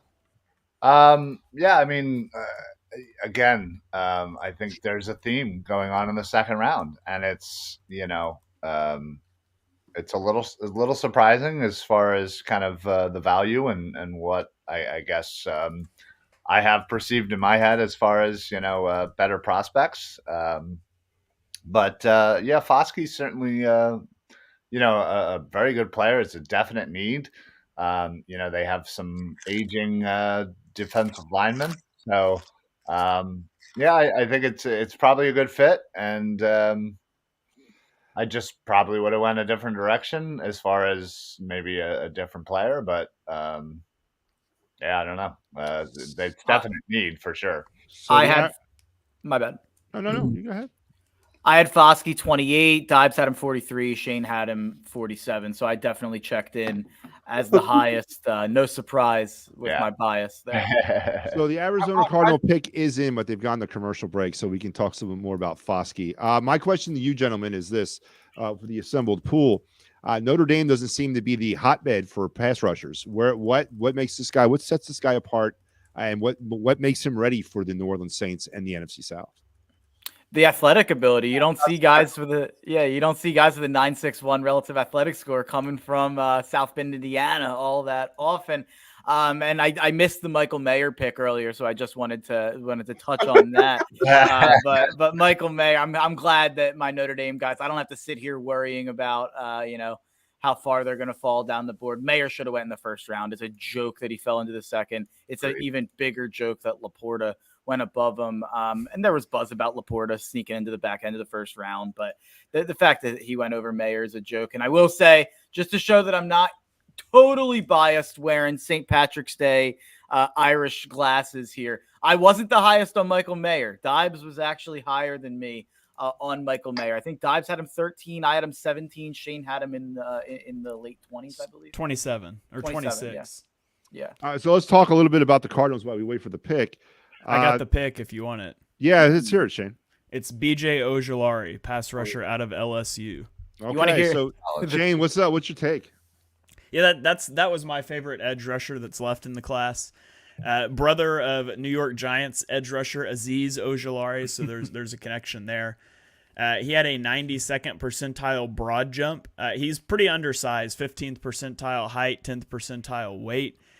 He's really quick off the edge. He's got no power rushing ability, and he struggles as a run defender. So you're probably projecting him as a 3-4 pass rushing specialist, which or 3-3-5. The Cardinals are probably going to use him similarly to how the Eagles used Hassan Reddick. They're going to line him up, standing up outside of tackles, and just let him rush. Yeah. And Mark, what do you think? I searched far and wide for a player comparison for BJ Ojulari. It's Azeez Ojulari. So that's what I'll have to add. It was pretty easy to make that comparison. Ryan, what do you think about this pick by the finally, I think we finally have a team that picked the best available at the position that they needed. And, they definitely needed line help, edge help. And, I agree with what Shane said. I think, the way that they're going to use him is definitely going to be, trying to be in the mold of Hassan Reddick. Obviously, I don't believe he has that skill set. Certainly not yet. But they're going to try. And I think, Gannon is certainly trying to build up, solid defense there in Arizona. And I think this was a solid pick. Yeah, and that leads me into my question for Dibes. Dibes, is this a JG pick? What? Is this a JG pick? Yeah, I mean, he's a pass rush specialist. That's what Ojulari is. That's what you should expect. I low-key like Arizona's draft so far. That trade was awesome in the first round. I really like them getting Paris Johnson Jr., who I think has big-time upside. No one in the SEC had a better pass rush win rate than BJ Ojulari. This guy's 6'3", 244 pounds, really good athlete. But he is kind of what he is. Like, I don't think he's a 3-down starter in the NFL. I think he's going to be just, a blitz specialist, a pass quarterback attacking specialist from day one in the NFL. Sorry, Mark. No, I'm just saying the picks in. I was just giving the signal. Oh, I know. I love how the NFL draft sound has slowly evolved into the Oscar sound where you need to shut up and No, I didn't mean it like that. So my question is, do you think that John Gannon looks at this pick as you guys had mentioned his name already, as a Hassan Reddick potential in a couple of years that they're going to use him in that ilk. Is that what you guys kind of agree with? Potentially, yeah. Yeah. All right, gentlemen. So far, so good. Let's reassess the second round real quick, real fast. Shane, what's your take on the second round so far? Is it as mystifying as the first round was up to this point in the draft, or is it kind of a little bit more scripted for you tonight? Yeah, no, it's as mystifying as round one was, except the difference is I expect that in round two. Once you get out of the first round, just teams start to value scheme fits and things like that more and more, and so you get some wild picks. But so it's been crazy, but it's been a little more expected, I guess, is what I would say. The pick is in for the pack. Another tight end, Luke Musgrave, Oregon State.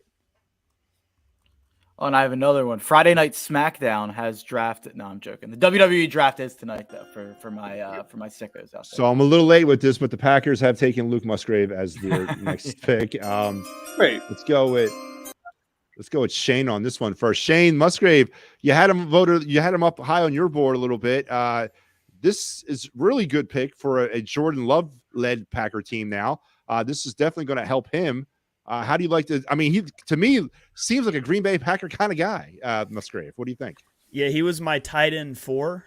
Darnell Washington's still on the board as my tight end 1, so big gap there. But Washington's a lot more of a projection as a receiver. Luke Musgrave is a better receiver, I guess, in theory. Reliable hands, he tracks the ball well, but he's only played 13 games in college, and in 2021, he had 22 receptions for 304 yards. He only played 2 games in 2022, so he's really athletic. He kind of excels when he can run up the seam or run over routes, and he can just run away from guys.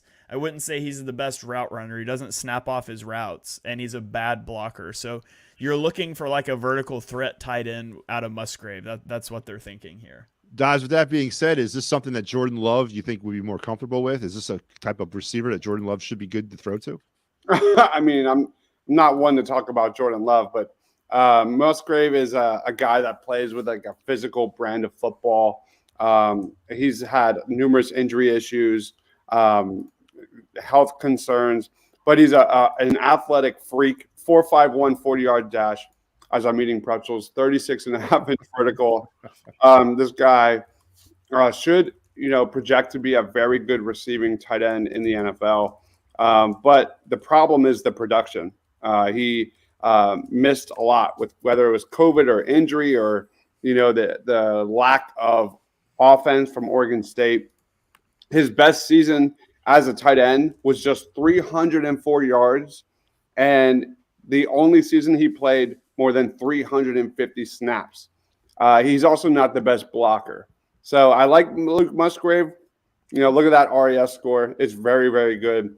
There's a lot of guys, especially tight ends, that have high athletic projection in the NFL, but there are question marks for sure. The picks are coming in fast and Dives, you're going to like this one. Oh, play your music. We're back. Okay, you want the music? I got you. Do it. With the 43rd pick, the New York Jets select Joe Tippmann. Yeah. It's your boy, Dives. It's your boy. All right. So, Dives, talk to me about him. What do you got on this guy? Joe Tippmann was like someone I was extremely high on through the draft process. I think he's a plug-and-play interior offensive lineman, center prospect from the jump. He shined in college at Wisconsin. During his first year as a starter in 2021. He's got really good size, 6'6", 317 pounds. Don't do this show when you're stuffing your mouth with pretzels, I promise you. But he's got rare power, very good mobility. He made the Feldman Freaks list, explodes off the snap, operates well as a pooler, getting into the second level, thriving at the point of attack. Joe Tippmann was one of my favorite interior offensive linemen when we did our video. And I'm really happy to see him get drafted. We just actually mentioned his name about 30 minutes ago. Joe Tippmann. Next up is John Michael Schmitz, because those are like hand in hand. For me, guys, I am way higher on than most. That card pick looks like from the 1990s. Shane Haff, what do you got on this guy? How high or low are you on him? Yeah, that's my bad, Dibes. I keep getting Tippmann and John Michael Schmitz mixed up. I'll be more excited when John Michael Schmitz comes off the board. I'm high on Tippmann anyway, though. You are, but I was thinking he was your guy, but it Schmitz was your guy. Tippmann, yeah, I mean, Dibes covered it pretty well there. He's only allowed 1 sack in 2 years at Wisconsin. He's really reliable in pass protection. He's strong and athletic as a run blocker. He's taller than average. He's 97th percentile for a center height, and that causes some leverage issues for him at times. Outside of that, though, I mean, he's a great player.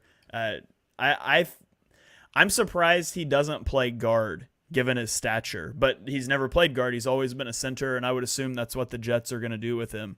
They're going to leave him at center. Ryan, what do you think? Yeah, no, he's I think I kind of had him pretty level with Schmitz. So I think this is a great selection to add to the Jets. I'm sure Aaron Rodgers is happy to get a little more help on the offensive line there, and it's a good selection by the Jets. I agree. I like, when you're looking at, you also got to look at the Aaron Rodgers thing too. You got an aging quarterback that you're going to try to have to keep upright for at least one season if you're the New York Jets. Gentlemen, we're about halfway through, I guess. So coming up on the halfway mark of the second round. What do you think is going on in the Philadelphia Eagles war room? Is the phone a-buzzing? Is the phone ringing? I hope so. What do you think Howie might be concocting based on the players that have been taken off the board and based on the players that are remaining and the Eagles' specific needs? Dibes, I'm gonna have you try to take a crack at this first. Brian Branch is the first name that pops off. Talk about drafting Jalen Carter. We all already talked about how he has a clear path to get big time snaps from day one. Brian Branch, also a guy. We saw how much Chauncey Gardner-Johnson thrived in that slot role, that versatility, that playmaking. That's everything that Brian Branch can bring to the Philadelphia Eagles. So without the price tag, you ship out Javon Hargrave, you bring in Jalen Carter for a third of the price. You ship out Chauncey Gardner-Johnson, you bring in Brian Branch. Brian Branch is my guy right now. Shane Haff, what do you think is happening in the Eagle war room right now? What moves do you think Howie might be trying to orchestrate? Yeah, I mean, I think they're making calls about everything, moving up, moving back. That's what Howie does. The Colts are taking quarterback Julius Brent. The Colts will be taking quarterback Julius Brent from Kansas State. So is that the quarterback of the future, or is that the quarterback of the cornerback? Cornerback. Dives, what do you think about this move for the Colts? Love Julius Brent. He was my number 10 defensive back in the draft, a big-time high riser for Kansas State and through the draft process. He's a guy that started out at Iowa, and I'm surprised he didn't go to who? Detroit Lions. If they knew that he went to Iowa for a year, they would have drafted him. Yeah, they probably just didn't know. Yeah. They probably didn't, based on their draft. But Julius Brent is a guy that has elite size, very good frame, real good length, 34+ inch arms.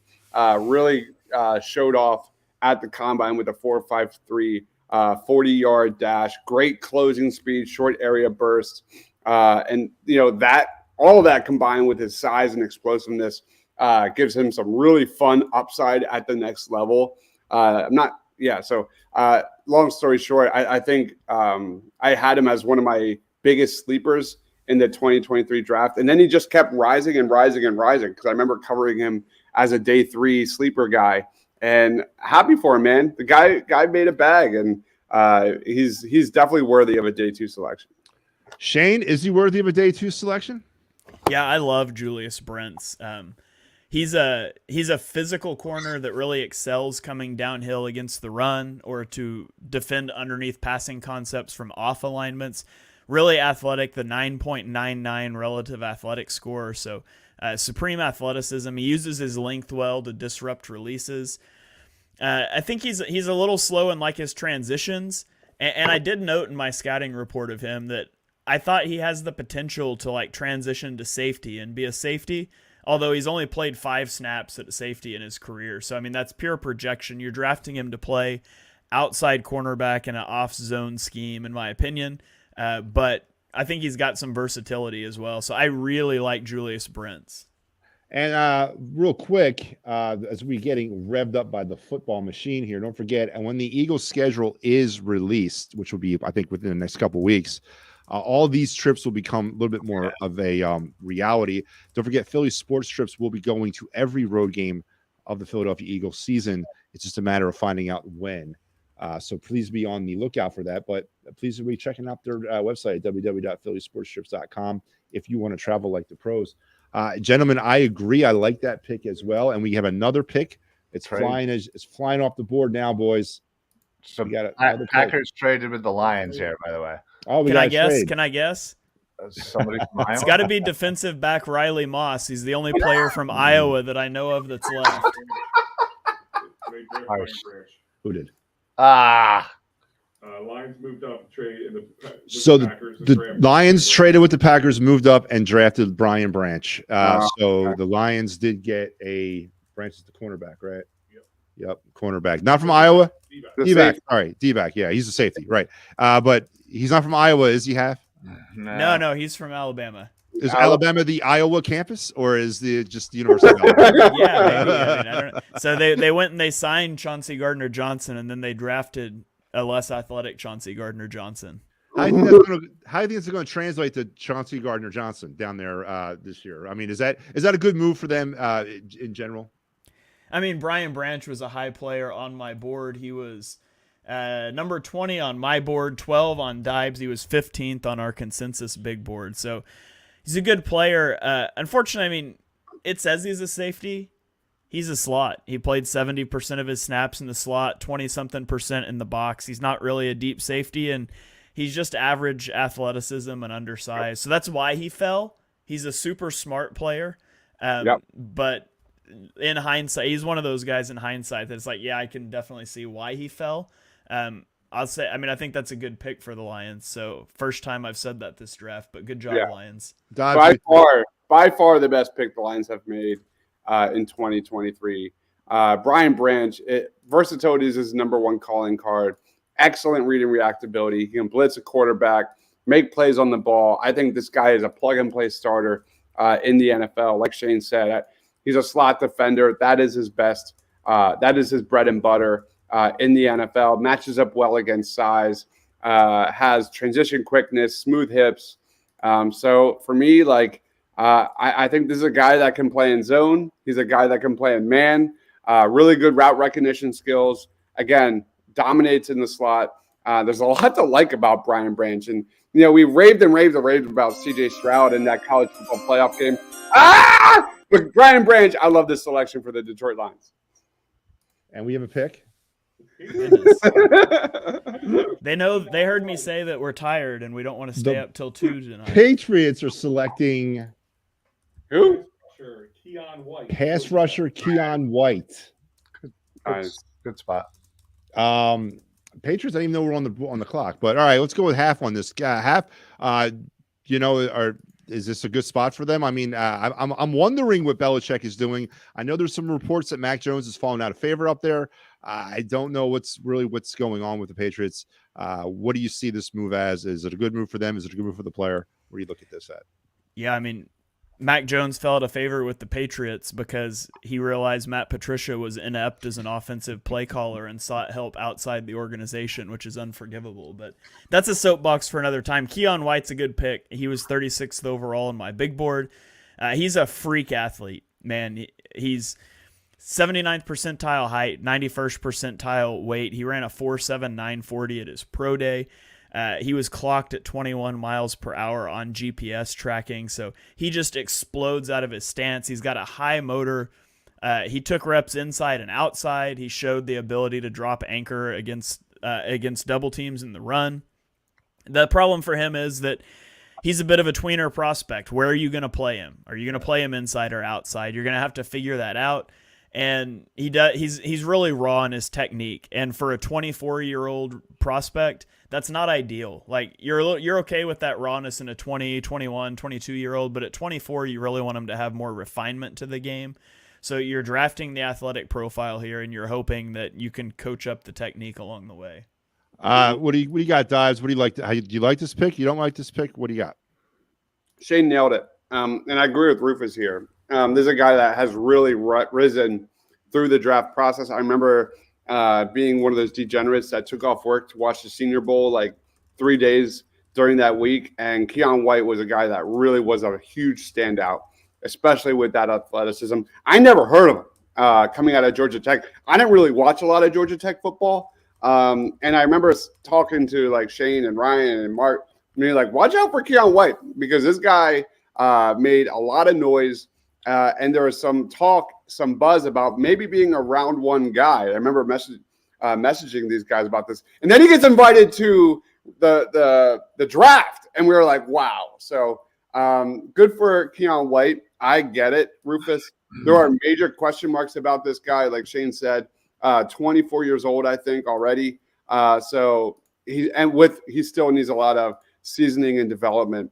But I can't echo any more other than he's just one of the most gifted athletic players in this class. So Ryan, with Christian Gonzalez being taken by New England in the first round, and then another defensive, what is going on? What's the direction that Belichick telling the world he's fine with his offense and he's rebuilding his defense? I mean, what direction are the New England Patriots headed? I mean, that's a great question. They need to figure out what the hell's going on at quarterback.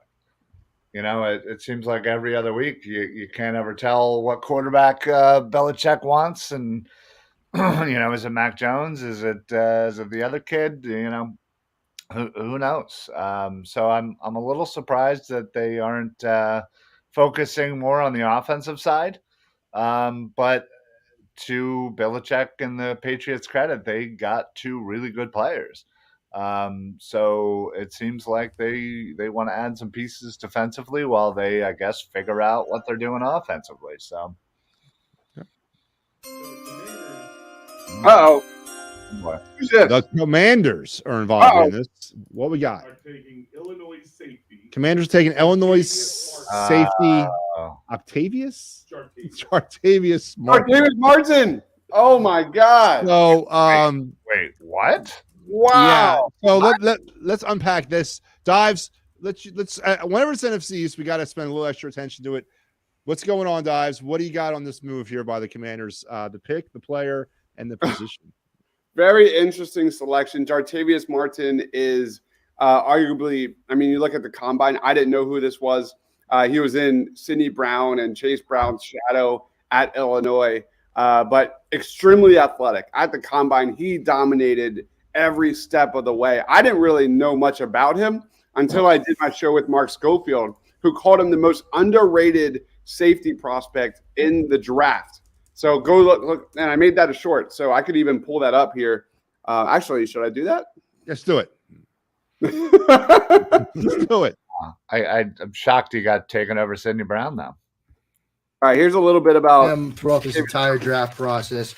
Watching him again today to get ready for this show, extremely versatile. You know, and that's one of the things I think about Brown too, because you know you watch him and you like seeing him on the outside, but the same thing with Martin, right? 23% of his snaps, according to the chart and data I looked at left corner, 24% of his snaps at right corner, but another 28% at safety, either half field or middle of field safety. 10 pass breakups, 3 interceptions.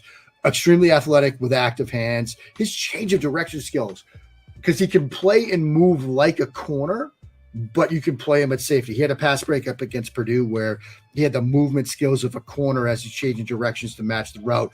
He had a pass breakup where he's middle field post safety, gets to the sideline to break up a wheel route to the running back against Nebraska. When you've got somebody that moves like a corner but has the range of a true center fielder, that's a very talented player. All right, so he kind of fits that category of like a DJ Turner out of Michigan. Extremely athletic defensive back prospect. Jartavius Martin is definitely a reach here, but that's just my opinion. So with Emmanuel Forbes, the selection of Emmanuel Forbes in the first round and another DB in the second round, Ryan, is this the Commanders trying to build specifically to defend against the Philadelphia Eagles? I mean, obviously, there's a lot of weapons in the NFC East. Certainly has a few, few good receivers. Obviously, the Eagles certainly, and Giants just got Waller. So yeah, I mean, it makes sense. Build up that defense and try and protect yourself. So I guess I don't know. We got pick is in. The Bucs Right. North Dakota State offensive lineman Cody Mosh. Did you guys hear that? The Buccaneers are taking offensive lineman Cody. Mock. Yep. Ryan, welcome back. Ryan, let's start with you. What do you like? Do you like that pick? Oh, I love this kid. He honestly, his personality definitely kind of has a Jason Kelsey-esque vibe to it. He seems like a real fun guy to be around. I think he originally as many offensive linemen started out as a tight end and kind of eventually transitioned his body into 300 pounds offensive lineman. So listen, I think he'll probably play. Maybe he'll play a little more guard in the NFL. I definitely like this kid. He's certainly. I'm surprised that he went over somebody like Osiris Torrance, if that's what they're planning on using Mock as a guard. But I think this is a great selection for them. I love how Washington's like slowly picking some of my favorite players. Not my highest rated players, but like Emmanuel Forbes, like a Cody Mock. Like these are all guys that I've watched. Yeah. Mock went to Tampa. Right. Oh, my bad. I thought he went to Washington. Washington. Yes. Washington. It was Tampa at 48, right? Yeah, Washington took Jartavius Martin. Right. My bad. But anyway, Mock is a great talent. This is a guy that doesn't have a good anchor, is a little light, but he came in as a former quarterback and tight end, transitioned to left tackle, and really hasn't looked back. He's got shortish arms, but he's 6'4". He's a fluid athlete, runs like a tight end. I have to think I was the highest on this guy, Shane and Mark, on our big boards. I would love to know that because you look at his numbers, man. Like I think he has potential to play anywhere on the guard or center on any three spots, and he was one of the biggest Senior Bowl winners of any prospect. You barely edged me out. You're right. Did I? Yeah. You have him 35, and I have him 36. Nice. Yeah. I have Shane, him 55. disrespectful to the Toothless Wonder. Dude, the guy plays like a hockey player without teeth. It's unbelievable. He All right, boys, we got another legitimately. pick. Oh, Wow. shut you down. What's No. The wow was not in relation to that. The wow was in relation to the Astros at a homer. Those are taking Wisconsin defensive tackle Keanu Benton. the Steelers? That's a good pick. Keanu Benton. Mark, why is that a good pick for the Pittsburgh Steelers in this particular part of the draft? I think they've nailed their first two picks, like at positions of need. And I don't know that this is as immediate of a need for Pittsburgh as DB and tackle was. So I think Keanu Benton's a little bit of a home run swing. Like if this guy hits, it could really hit. So I like the idea of Pittsburgh doing it. It's kind of similar to what they did with DeMarvin Leal last year at this point of the draft. They had a couple guys they felt good about, and they took a swing. That one hasn't paid off yet, but, I like the idea of being a little bit more aggressive on your third pick and going outside the box. He's definitely an interesting prospect. I know he's kind of polarizing. A lot of people are out on him, and then a lot of people I saw are like, I think Solak has him as like a borderline first-round pick. So I know a lot of people love him. Dives? Yeah, I love them. I remember mocking him to the Eagles in the second round multiple times, and when we were doing our dueling mocks, and I had him go to the Eagles. Like a lot of people question that, like, who the hell is Keanu Benton out of Wisconsin? I'm glad he's finally getting some respect here. But Benton's got great size. He was a winner at the Senior Bowl. Stout, stocky build. This guy can rush from the inside, has a really good arsenal of moves to get to the quarterback. has great handwork, can shut off blocks really well. His 3-cone drill time of 7.34 seconds ranks second among defensive tackles who participated in the combine. He had 25 bench press reps that ranked 5th out of 12, and his vertical jump, broad jump, 20-yard shuttle time, all ranked in the top 5 of defensive tackles, man. He's a physical freak, man. Keanu Benton, man. Well done, sir. Shane? Yeah, I wasn't as high on Benton as Dibes and Mark were. He was definitely coming up people's boards. Pretty athletic guy. He's probably fits in like an odd front defense, which is what the Steelers run. So I think that's a good fit there.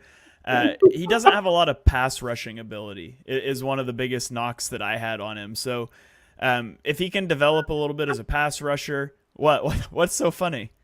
I hope we have a Phillies score ticker every time Shane talks moving forward. Oh, I was. My friend just texted me and my friend just texted me and asked, "Is Cody Mock the best athlete of all time?" So I guess ESPN showed some interesting thing. I think they showed a fun video of him doing some athletic stuff. But my take, and I'm going to tweet it out: if Cody Mock went to a real school and had teeth, he would have went top 10. All Why right. not? Before the pick, I think Cody Mock not having teeth adds to the charm. Okay, what's the pick? It I adds agree to with the that. charm, but I don't know if it adds to the charm for owners. I feel like you have the owners and the GMs look at him and they're like, I don't know. But to us, we're like all in. The Packers are taking Michigan State wide receiver Jaden Reed. Jaden Reed to the Packers. Jaden Reed to the Packers. Michigan State. Big Ten's not really the wide receiver factory that they used to be or ever. Let's go with Mark on this. Mark, Wow. you like this pick? No, I don't really understand the Jaden Reed stuff. He had a pretty average RAS, 6.61. Like his stats don't blow you away. I don't remember being blown away by his tape. I watched a lot of Michigan State betting against them this season. Didn't really ever feel nervous about Jaden Reed all that much. He had a much better 2021. I think he came into the year with a lot more hype than he kind of delivered on in 2022. Don't really think he creates a lot of separation. I'm not a fan. What about you, Shane?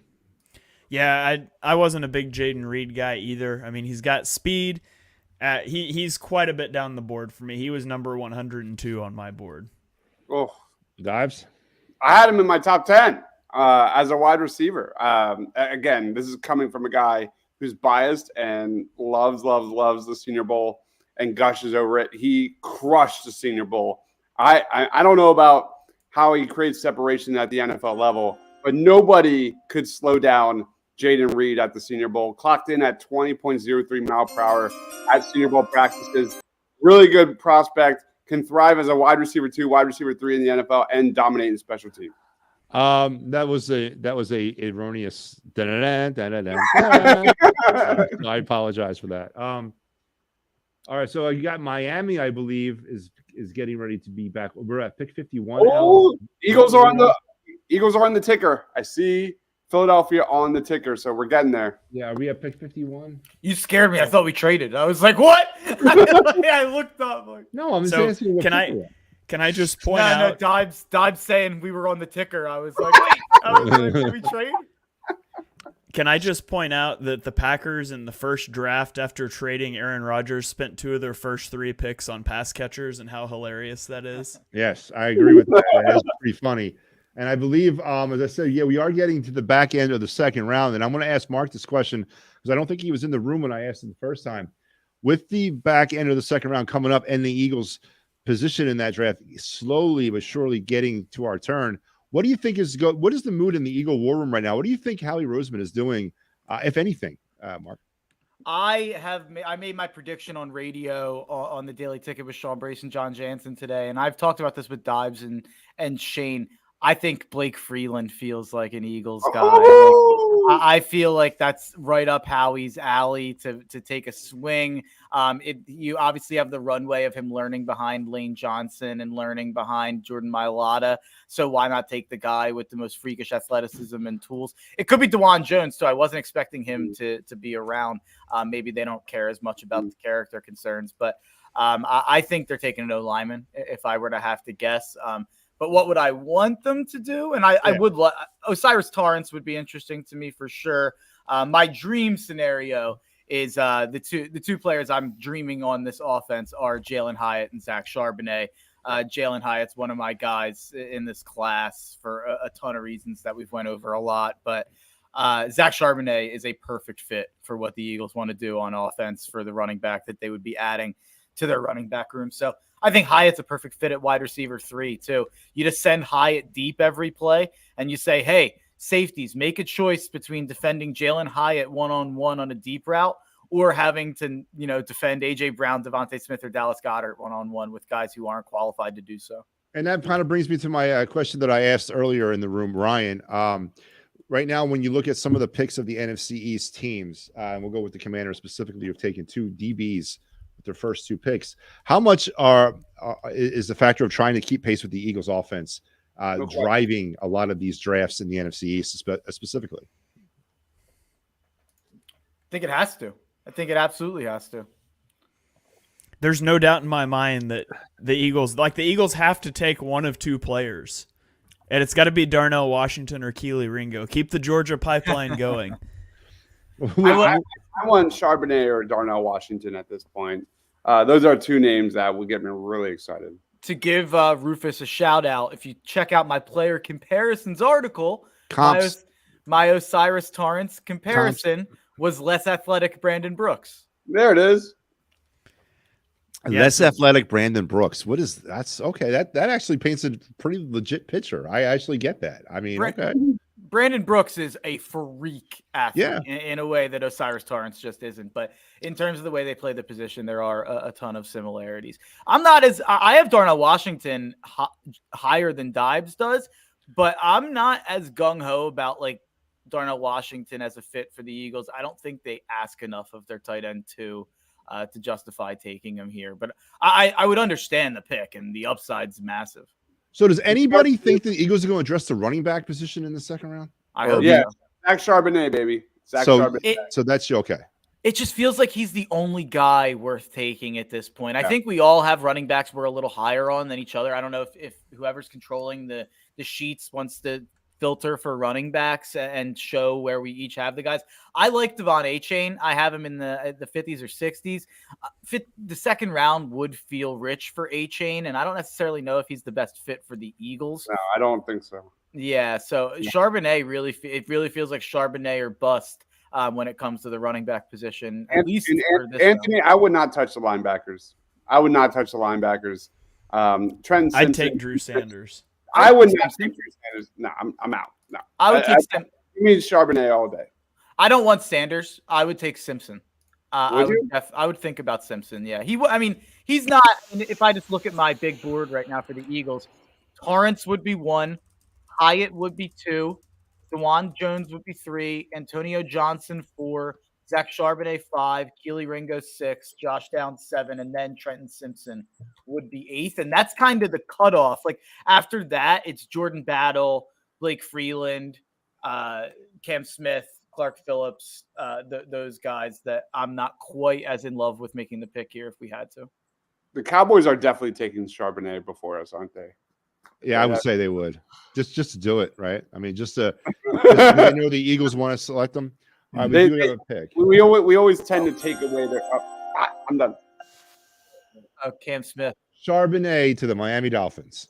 No, I swear to God. No. I just saw Cam Smith to the Dolphins. Albert Breer. So I'm seeing Cam Smith too, but Albert Breer is saying Zach Charbonnet. Well, That's the next the guy, whoever they just brought from the Miami Dolphins, just announced Cam Smith. So. He deleted the tweet. Breer deleted the tweet. Okay, so he does that a lot this year, right? Yeah, Breer and Silver have both. Man, that really They're struggling. just They're trying to be struggling. first. All right, Mark, Cam Smith, what do you think with the Dolphins?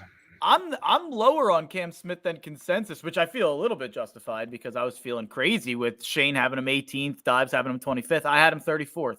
I think there's some concerns that this might be a slot corner. I don't know if he's quite got the chops to play on the outside. He did it in the SEC, so if there's anything that could tell you he can do it, I guess you could buy into that SEC speed being so similar. But Dives is probably a better person to ask. At this point, I had him 35. He went well after 35, so I don't think it's a bad pick. There's guys I would have taken over him, but I'm sure Dives thinks this is a steal. What about guys? Is this a steal? It absolutely is. I've mocked this guy to the Eagles at 30 many different times. First thing we know about Cam Smith, really good length, 6'1", 187 pounds, 4.44 40-yard dash, 38 vertical. That gives you an idea of how explosive and how athletic this guy is. But he also has really good foot speed. He's a fluid athlete. Great. Oh my God. He's improved every year at South Carolina. So Cam Smith has great value at this. Sorry, Dad. Seattle, Zach Charbonnet. So Seattle picked him That makes no sense. No sense. No sense. Walker. Yeah. Walker was really, really good. All right, Mark, let's go. You're in. Let's do it. What do you got? That's a heartbreaker, man. That is a really, really tough blow this close to where the Eagles are coming up. Zach Charbonnet would have been a perfect fit for the Eagles. And now he's going to toil away as a backup or as part of a committee. That is so disappointing. I actually had Charbonnet graded as a first rounder. I had him 27th. I really, really love Charbonnet as a prospect. Pretty easy comparison to make, but a couple guys he's pretty similar to are DeMarco Murray, which is funny to say coming from Chip Kelly. To be a physical comp to DeMarco Murray out of Chip Kelly's offense is pretty funny. But there's also some similarities to James Conner in the way that he's able to catch the ball. You wouldn't think a running back with his ability as a runner would be such a good receiver, but he's been one of my favorite players to watch for 2 years in that offense at UCLA with DTR. I am crushed. That is a heartbreaker. I'm very upset. Yeah. Very upset about that selection. I've jumped on Mark's radio show at Fox Sports The Gambler. Shameful plug. Great job, by the way, on Saturdays, 11 a.m. We've raved about Zach Charbonnet many different times, even during the preseason. I think Charbonnet was a dream fit with Jalen Hurts in this offense with his size, short yardage back. The dude is just a power style running back. He had 26 runs of 15 yards or more last year. He's a bruiser. The idea, again, of Jalen Hurts and Zach Charbonnet just picking each other up and having elite chemistry in an RPO offense, it's just sad. It is gone, and I'm not upset. The Eagles still crushed the first round. They're what, 8-10 picks away, but this was one of my top targets for the Eagles on round 2. Yeah, no, easily. I thought he was definitely going to be there. This honestly is very confusing as to why Seattle will do this. Kenneth Walker was just a great running back, and he just continued to get better throughout the season. So I'm not happy. My fantasy dynasty team is not happy as well, as I have Walker. That's brutal. Yeah, this is very weird and confusing. Yeah, no, seriously, I really was hoping to get Zach Charbonnet. I mean, after all the Bijan talk, Matty B asked me earlier before, we even went on the air, do I feel comfortable with the current running back room for the Eagles? And I said, no, but I think Zach Charbonnet could be a guy that's waiting at that time. But I don't see the Eagles jumping up for a running back. But like you guys said, there's still some guys out there. Maybe they take him in a later round, kind of like a Kenny Gainwell, third, fourth round guy. As long as our O-line's doing well, the running back room will do well as well. Yeah, and I think the running back room will be fine. Like, me wanting Charbonnet is less about me being nervous about the running back room and more about me thinking about what Charbonnet could look like in that running back room. Like, I just thought he was such a perfect fit and he is such a good talent. But realistically, if Penny stays healthy, they have no worries. And even if he doesn't, I think they'll probably find a way with that O-line and Jalen. Yeah.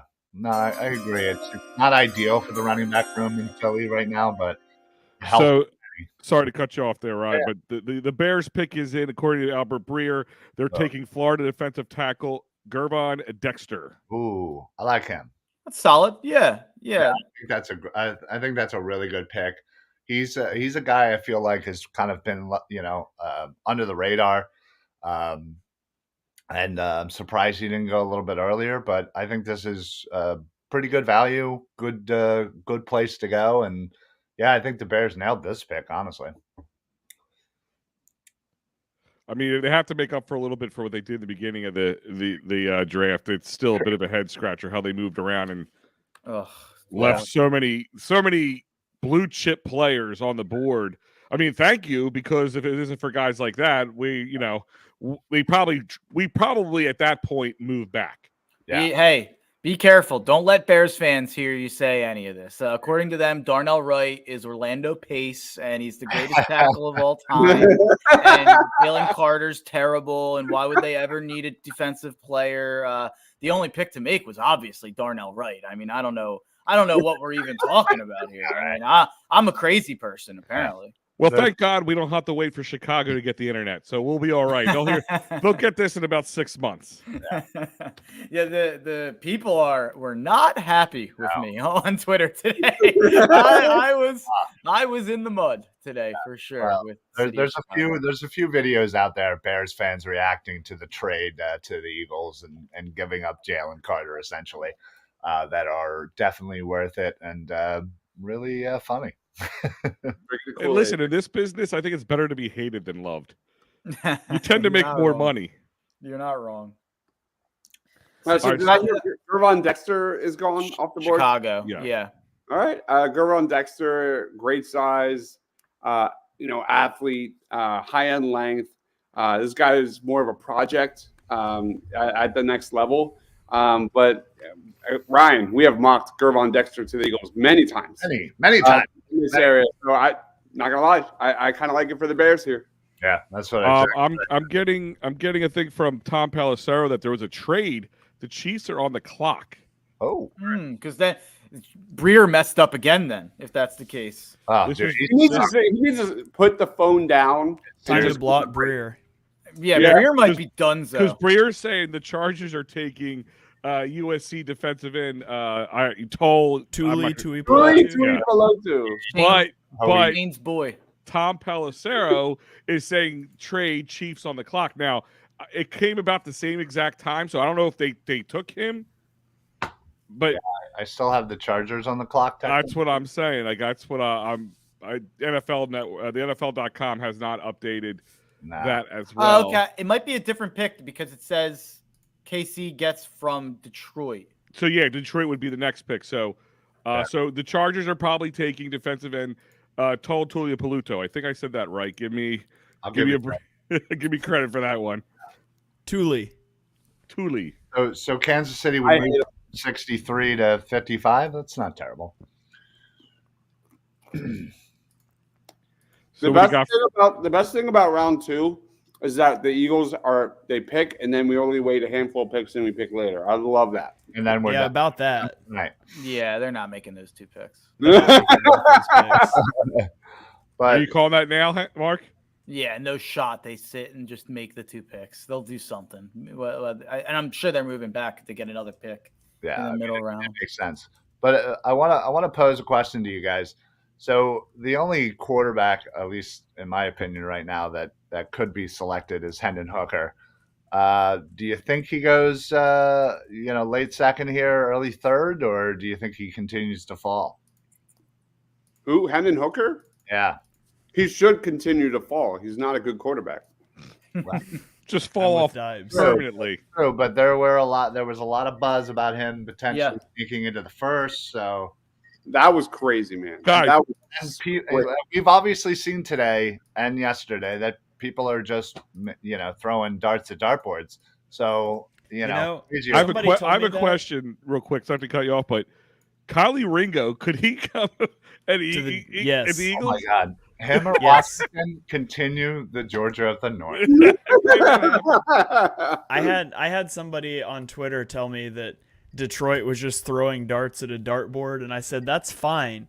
I would just prefer if they had their dart thrower sober, not blindfolded, and using his dominant hand. It'd work a lot better. All right, the Chiefs pick is in.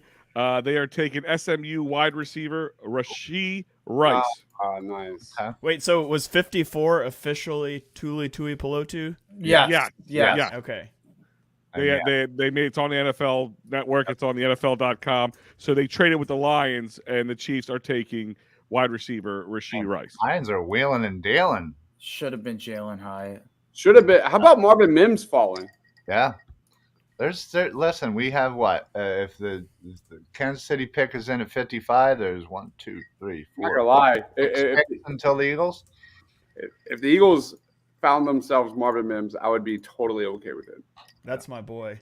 I mean, I can think of 6 players I'd like to have right now in Midnight Green. So I can think of about. So that means you should trade back. yeah, well, true. I can think of about 30 guys I'd rather have than Marvin Mims, but you guys know that I want to address wide receiver 3 so bad that I would accept it. Like I just like I'm not even high on Marvin Mims, and the idea of him is better than Quez Watkins. So I mean, he's better than Jalen Hyatt. I disagree. I disagree. I disagree vehemently. All right, I'm back. What'd I miss? Mark slandering Marvin Mims. Wow. Yeah, I heard some of that. Wow. Okay. So Darnell Wright or Mims, Hyatt, whoever you prefer. What's the choice there? I think. What do you? I don't know. Listen, I go Washington. I love him. Oh God, it would be disgusting to have Darnell him. Washington. Could you imagine Darnell Washington on a 3rd and short with Jalen Hurts? Like, who stops? Tush push, yeah. Who stops? Like, you've got Goddard, you've got Devontae, AJ Brown, and then you throw in Darnell Washington. Just throw the ball up. Or you can draft DeWan Jones and have him QB sneak it. All 380 pounds of him. You're not stopping him. Did you hear the whole thing about how they had a QB sneak play in for Fletcher Cox? I did hear that. Yeah. But they didn't call it because he kept screwing it up in practice. and then I forget. I think it was Nick Sirianni. No. Yeah, I How's think that it was, not for Mailata? Yeah, I don't know, but Nick Sirianni basically said on the New Heights podcast when he was on there with Jason Kelsey that he blamed that play not getting called on Jalen Hurts. Like he told Fletcher Cox Jalen Hurts didn't want to run it. That's funny. I know. I'm fairly certain I've heard before that they had Mailata some design plays like that for Jordan Mailata. I feel like every time Mailata's talked about it, he's like, they won't let me. Yeah. He's always like, I want to do it. The Jaguars have traded pick 56 to the Bears for pick 61 and pick 135. Speaking of Darnell Washington, I am floored that the Jags haven't drafted Darnell Washington. They're obsessed. They just traded to 61 right before the Eagles, so that's obviously where he's going. I thought they were going to take him in the first round. Wow. Yeah, I thought they would definitely go tight end for sure. I thought he made so much sense for them. What's going on with Dougie P and the moving down in the draft? Can anybody help me out with that? He's been the most active. That's what the most active the Jaguars have been, and that's trading down. Is this a way of just trying to compile picks or try to, just get more talent for the future? Anybody help me out with that? That's Trent Baalke being Trent Baalke. He's not a very good general manager. I'm a fan of trading down. I mean, you move back 5 spots here in the end of the second round, and you pick up another dart to throw at the board later. Like outside of premium players, which we're mostly out of, we're out of those, or they would have been gone. I would always rather have more picks. So I'm fine with that. I hope the Eagles trade back. To be honest, I can think of 1 or 2 GMs that I wouldn't want to have other than Trent Baalke. But I'm not going to go down that rabbit hole tonight. So Baalke's in the conversation for worst. He's got the greatest mustache in the world. Baalke does? Yeah. No, are you talking about? The owner does. The owner, yeah. Shad Khan does. He's got the greatest. Hey, picks in. The father of Son Khan. Pick is in. Al, what we got? Play the music. I'll play the music. Al's over there trying to fire up the Google machine. The Bears select Tyreek Stevenson. Ooh, that's solid. And the hat tip here, it says that they jumped the Giants to go get him. So Tyreek Stevenson is the pick. That's funny because you know what my comp for Tyreek Stevenson was? Comp? New York Giants James Bradbury, not Eagles James Bradbury, not All Pro James Bradbury, but New York Giants James Bradbury. But that's the younger version of James Bradbury, though, right? Is that the better version, you think, or are we talking about older, more mature All Pro version? Our scheme definitely brought out the best season Bradbury ever had. I mean, you think about the deal Bradbury signed to come here. It was 1 year, like $8 million or like it was a prove it deal, right? I mean, yeah, we got like a pretty great deal on the guy. Like, I don't think he was regarded the way he came into this offseason as one of the premier free agents at any position. And last offseason, he was like the last drunk guy hanging around at the bar for the Eagles. Well, to be fair, that's because deal. the Giants waited to cut him until everybody already spent all their money. They That's did James Bradbury dirty. That's true. Yeah. That's fair. I love Tyreek Stevenson. I think this is a really good pick right here. He was one of the high risers as well. He's got really good speed, dominates in press man, has no problem mirroring opponents off the line. One of the best cover corners in the draft. I've mocked this guy to the Eagles many different times. I think at this point in the draft, getting a guy that has upside to be a boundary outside starting corner with the versatility to rotate in the slot, I think this is a great selection here. So well done. Yeah, you're going to have to play him in a press scheme.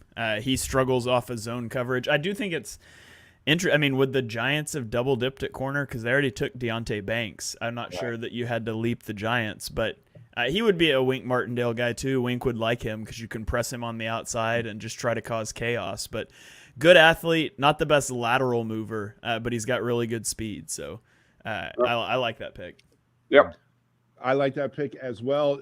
Gentlemen, it's getting closer to that hour. I can feel it. I can see the green haze descending upon this room, and we got – but I got to pay a bill here, so please bear with me, gentlemen. Al's over there with a whip, so let me get this thing out. Remember, if you are in the market, and who is not in the market for hard to find sports, concert, or theater?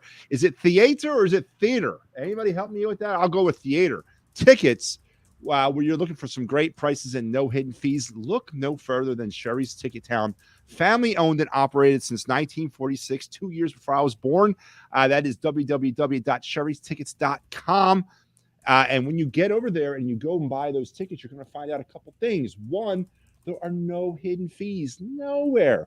And then the second thing, you're going to save an additional 10% when you enter the promo code EOP10. Hurry over to sherrysticketstown.com. We got Phillies tickets, of course, Sixer playoff tickets, round 2, getting ready to fire up here on Monday, and then the Eagles schedule about to drop in a couple of weeks. Folks, I want to ask a question about the schedule, but Al's over there giving me the high sign. But real quick, with the NFL season kind of bearing down on us, I'm a big proponent, and I think that week 1, Kansas City Eagles. What do you think? Yeah, opening. You don't think so? I mean, I think it's a dream match that the NFL prays for every year, a Super Bowl rematch. They don't usually get that, and they have it right there in their hands. You guys don't feel the same thing that I'm feeling with Please open the NFL season with a Thursday night game between the Eagles and the Cardinals. Put Jonathan Gannon's lying self in the link, and let's open the season right. No, it's always the Super Bowl champ. But yeah, I would rather play the Chiefs for week 1 than week 8. So I'm picks in. Pick is in.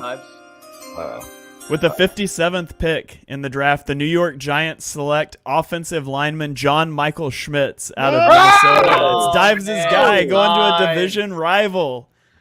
Day 1 starter, Dives? Is he a day 1 starter?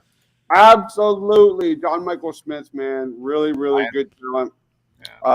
He's a guy that kind of like, I think Shane and Mark made fun of me a little bit during our draft show. I don't care. But yeah, he was the highest graded center in college football last year in 2022.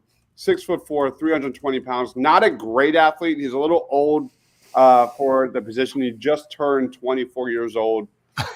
But like, great body control, great power, great football IQ, plug and play starter, dude from day 1 in the NFL. He's not allowed a single sack in his career.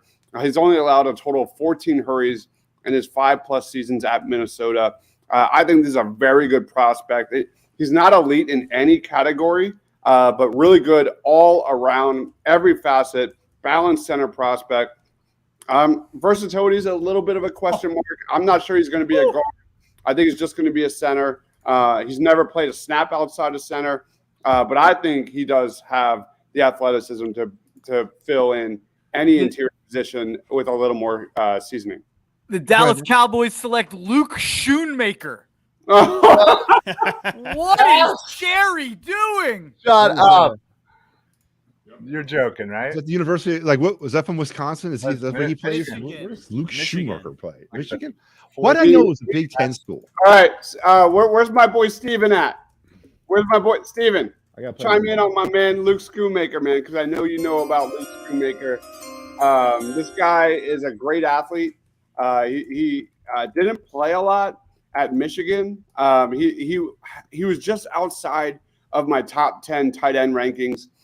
And he didn't have a lot of production again, but he's got great size, 6'6", 250 pounds, smooth mover, dominated at the combine, really good blocker as you would expect at Michigan. That's what he's going to be at the next level. But this is a major reach, huge reach here on round.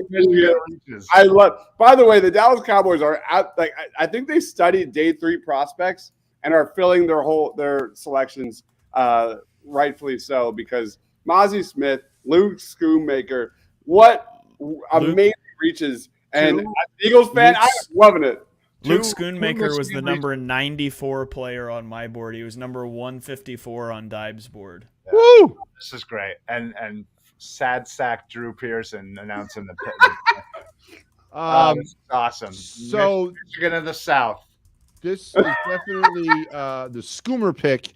So the Cowboys also heard the Eagles getting praise for drafting all players from one team, and they're like, hey, let's go draft another Michigan player. Luke Schoonmaker, come on down. So we got Luke Schoonmaker and we got John Michael Schmidt, last 2 picks, two NFC East teams. Again, I asked the question, are these teams drafting players to combat the Eagles, or are they drafting players to win football games? What do you guys think with the selection of 2 offensive linemen, back-to-back division opponents? This is a tight end. I don't know what. I don't even know what they're really going for here with Schoonmaker. To be quite honest, I mean, they need a pass-catching weapon. That's just not him.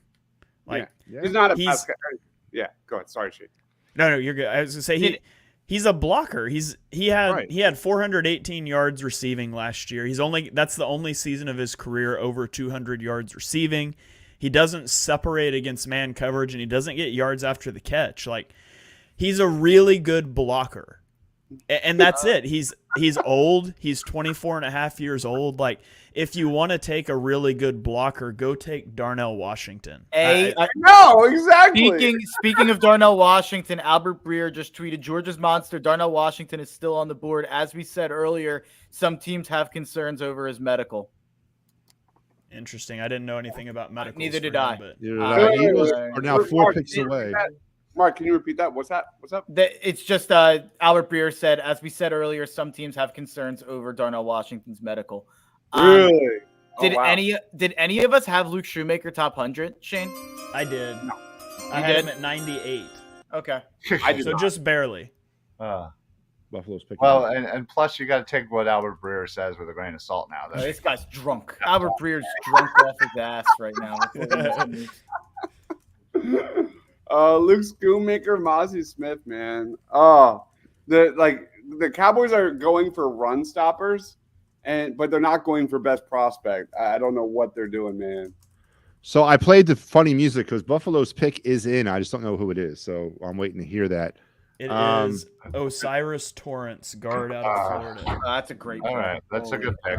That's a very good pick. That's a very good pick for them, but not so much for us. Guys, we're 2 picks away. We got the Bengals and the Jaguars, and then it's us.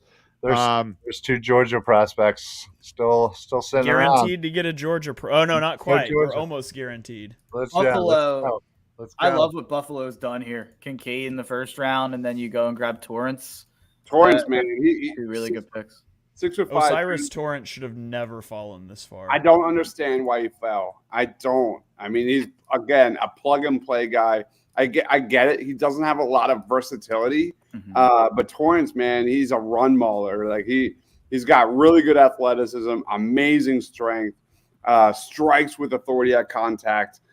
Weaknesses wise, he's not consistent. He needs to get better at that, and he doesn't have great lateral mobility, and that's probably why you'll never see him at tackle in the NFL. He's also been close to 400 pounds in his college career, so weight will be something that needs monitoring. But this guy, he's a people mover, man. This is a guy who like toys with defenders when he gets his hands on them. He's got massive hands.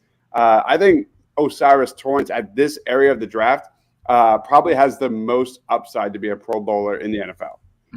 Got a really cool name too. I like that name. Real good pick. It's a good All right. name. I agree. Good name. It's a cool name. Yeah, Osiris. I like that. That sounds something out of like a 1975 like you guys ever seen the movie The Warriors? The classic. Yeah. That sounds like anyway. I think Can I give you a fun fact? Wait, no, not yet. Anybody seen Con Air? He's Osiris the Virus. Yes, Osiris the Virus. All right, so we got Cincinnati's on the clock. I need to drop a fun fact to make fun of the Cowboys real quick. Go ahead. All right.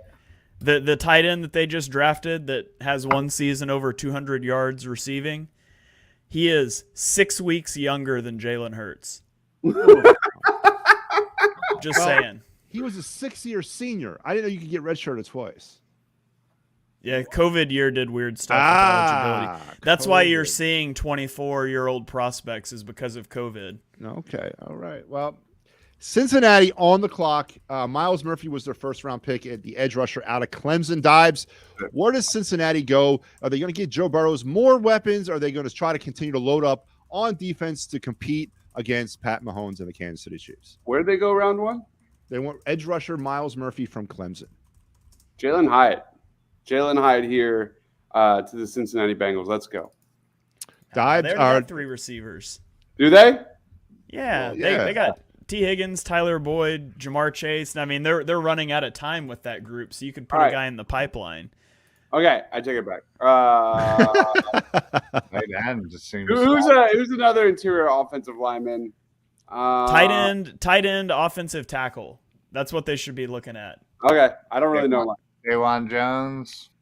Yeah, I mean, Darnell Washington makes a ton that's of what I would think. How hilarious is it that the Eagles are going to be on the clock with Washington and Ringo on the board? Almost as hilarious as the Cowboys drafting Mozzie Smith and Luke Schoonmaker. Talk about a crap draft. I love it. Yeah, Adam Michigan fan Schefter tweeting about the Dallas Wolverines. The Bengals pick is in. The Bengals pick is in. Yes, it is. You got it, Al? Please. With the 60th. Oh, sorry. I didn't get it yet. That's interesting.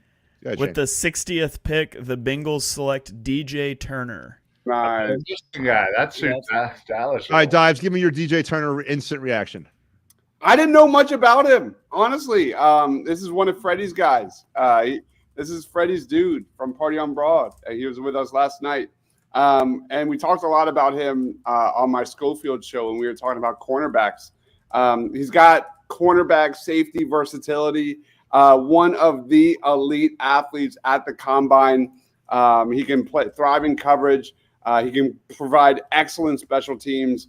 I can't really give a lot on DJ Turner, but this is, again, one of the high risers of the draft process.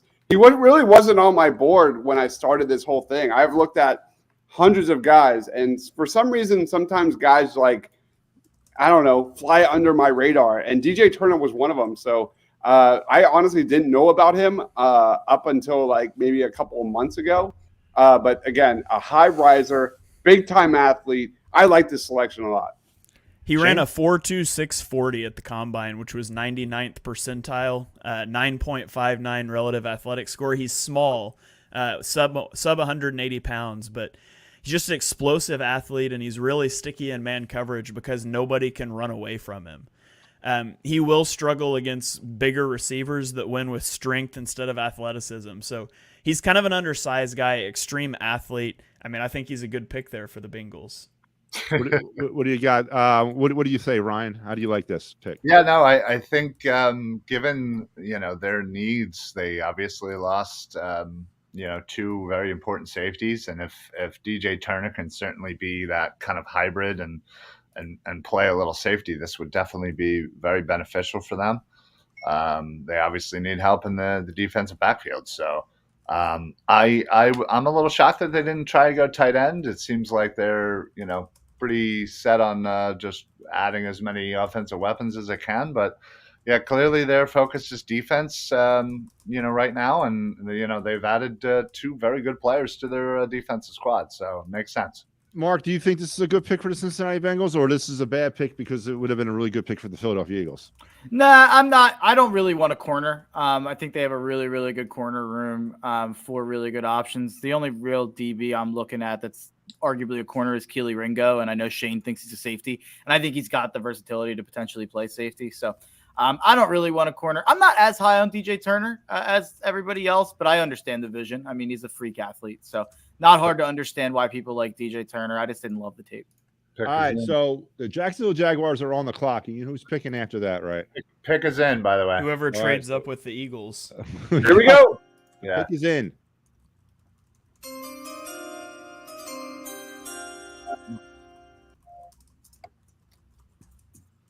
I'm just a music guy. Has anybody got the pick? No, I thought you had it when you said you announced that the pick was in. I didn't know what the pick was. Sorry. I have no idea. I say it is in. I say it's in. I don't know what it is. I am all devices other than this are gone. So I like reacting with you guys. Oh, you're doing real time. That's what I'm talking about, Dives. That's old school. That's how it's done. Tight end Brenton Strange. Brenton Strange. Wow. Not Darnell Washington. I can't even tell you who that is. Yeah, he's from Penn State. McShay loves him. McShay loves him. He's a big time. Never once looked into him. The Philadelphia Eagles are on the clock. Wow. All right. I mean, Tucker Kraft, Darnell Washington. Yeah. I mean, there's a lot of better tight end prospects than Luke freaking Schoonmaker and some guy named Dr. Strange. Put that away and talk Eagles. So here is our consensus best players available still in the draft. Trade. Yes. Texans are on the clock. Trade. We saw this coming. Yeah. Trading out. Right. Yeah, they're trading out. Is it trade? They're trading out, yeah. Howie is like, there's We're two looking. Georgia players on the Jeff board. I McClain, can't possibly pick between the two. Yeah, Eagles are trading out. Anybody know what the compensation is? We're searching it down, but we allegedly have a trade between the Eagles and you said the Texans? Yeah. So what was Texans are 65. They also have 73. So what are they trying to get? 65 and 66? Maybe. Freddie, They also have Freddie. 73. Your boy DJ Turner just got drafted, Freddie. On thoughts on Antonio Johnson, I've got a lot of thoughts. I love him. He's one of my favorite prospects of the.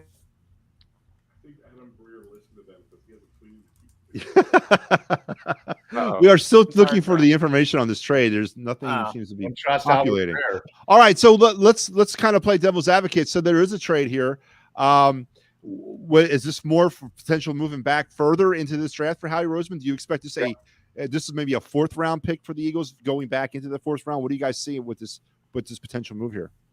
I think it's a good move for the Philadelphia Eagles, gaining more assets. Again, whatever they do, the remainder of this draft is pretty much a home run, given Jalen Carter and Nolan Smith in the 1st round. But at the end of the day, I think they saw Zach Charbonnet off the board. I think that threw him for a loop.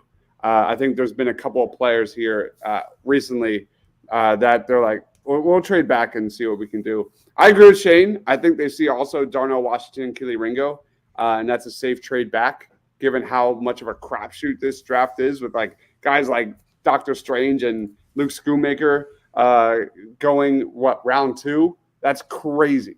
That is crazy, crazy, crazy. So the board is falling into Howie Roseman's lap. Did the Texans trade the pick we traded them? Well, so they have 65, and then they also have 73, which they The got. Oh. Broncos, Pelissero just said the Broncos traded again. Wait, there's another trade that we're just tracking as well. Yeah, I don't know if Well, that's we're the next. trying to pick. get this thing under control. It's getting kind of Yeah, it's weird. been a little That's while. how once the third round starts, it gets crazy too. And then day 3 is a joke. Day Yeah. 3 is Broncos- Yeah, you can't even keep up with day 3. yeah, it's like Broncos 5 have at a time. 67 and The 60. pick is in. So Houston's pick is in. So Houston's pick is in. on the clock. Who is it? Play the music. All right, let me play it. Houston's pick is in. We don't know the 65, pick. 188, and 230. The Texans select Penn State center Juice Scruggs. What That's a right name! there. That's a name. What man. a name! That may or may Is that not. his Christian name? That could be a totally made up person, and I would not. No, know. no. I've never heard of that person in my life. I've seen the name. We got 65, 188, and 230 for 62. So 65, 188, and 230. So 65 is probably back into the fourth round. 65 would just be a couple 65's in picks like from now. 3 picks. Oh, Tell me Yeah. what it was again, So we- Mark. So we 65, 188, 230. So we picked up a 6th and a 7th to move back. yeah. And we already have 66. So 65, 66. Hey, listen, let's just I go like it. back to back. Washington, Ringo. Yep, That's, a that's good what we're call. doing. That's what we're doing. Clearly. At this point, that'd be hilarious. It Like, really would be. did I you guys was- see the? Are there any other Georgia players besides those two? I'd have to look, but did you guys see the Stetson Bennett? That's Did you a- guys Oh, yeah. see? Yeah. Well, that's Did you why guys we got see the the- extra- Chris That- Smith. Chris Smith. Chris Smith. died Kenny for- Kenny McIntosh, Stetson Bennett. There's a lot of Georgia players Why do you left for the think we Eagles got to the take. extra 7 so we could take Stetson Bennett? QB factory. Yup.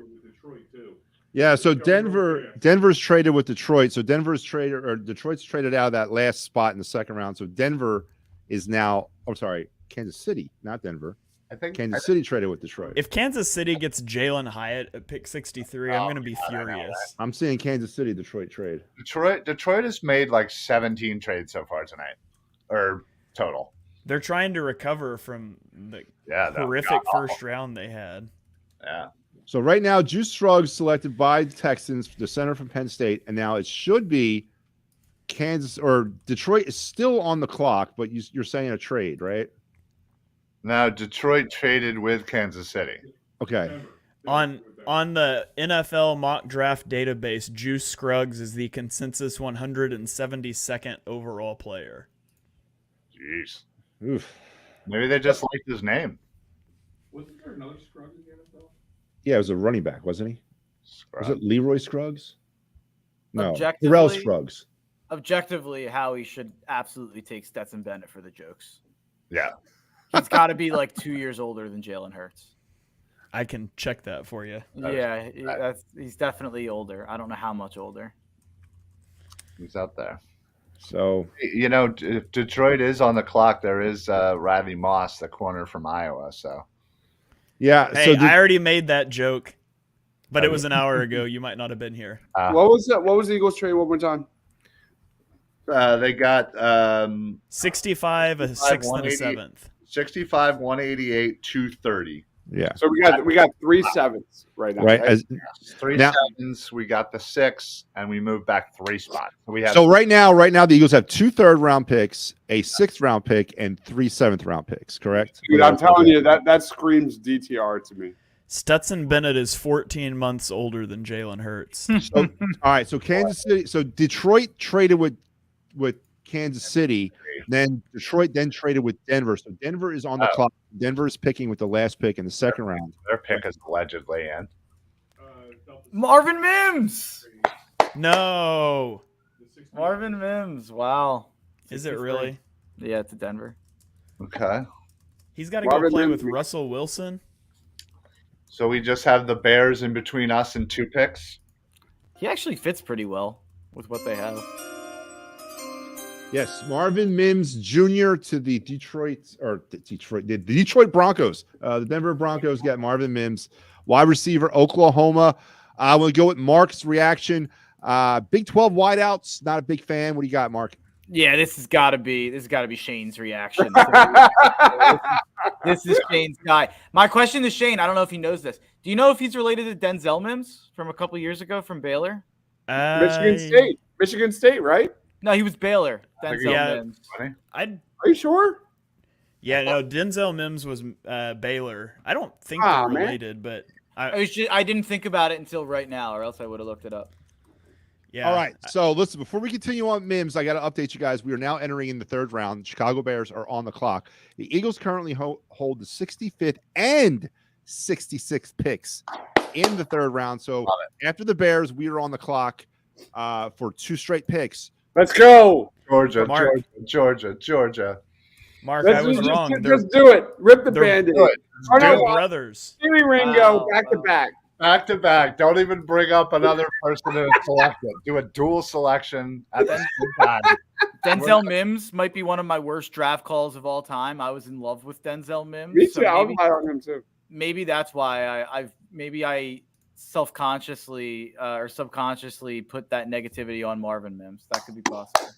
Now, if you don't have, I'm not saying if you put negativity on somebody, but if negativity gets thrusted upon you and you need to reach out and talk to somebody about workman's compensation, motor vehicle accidents, personal injury, or criminal law, David R. Cherry Esquire is the man you got to call at 610-565-0300 or visit him at I added way too many W's.cherryinjurylaw.com. Tell him EOP and Matty B sent you. He'll take great care of you, boys. Third round is upon us.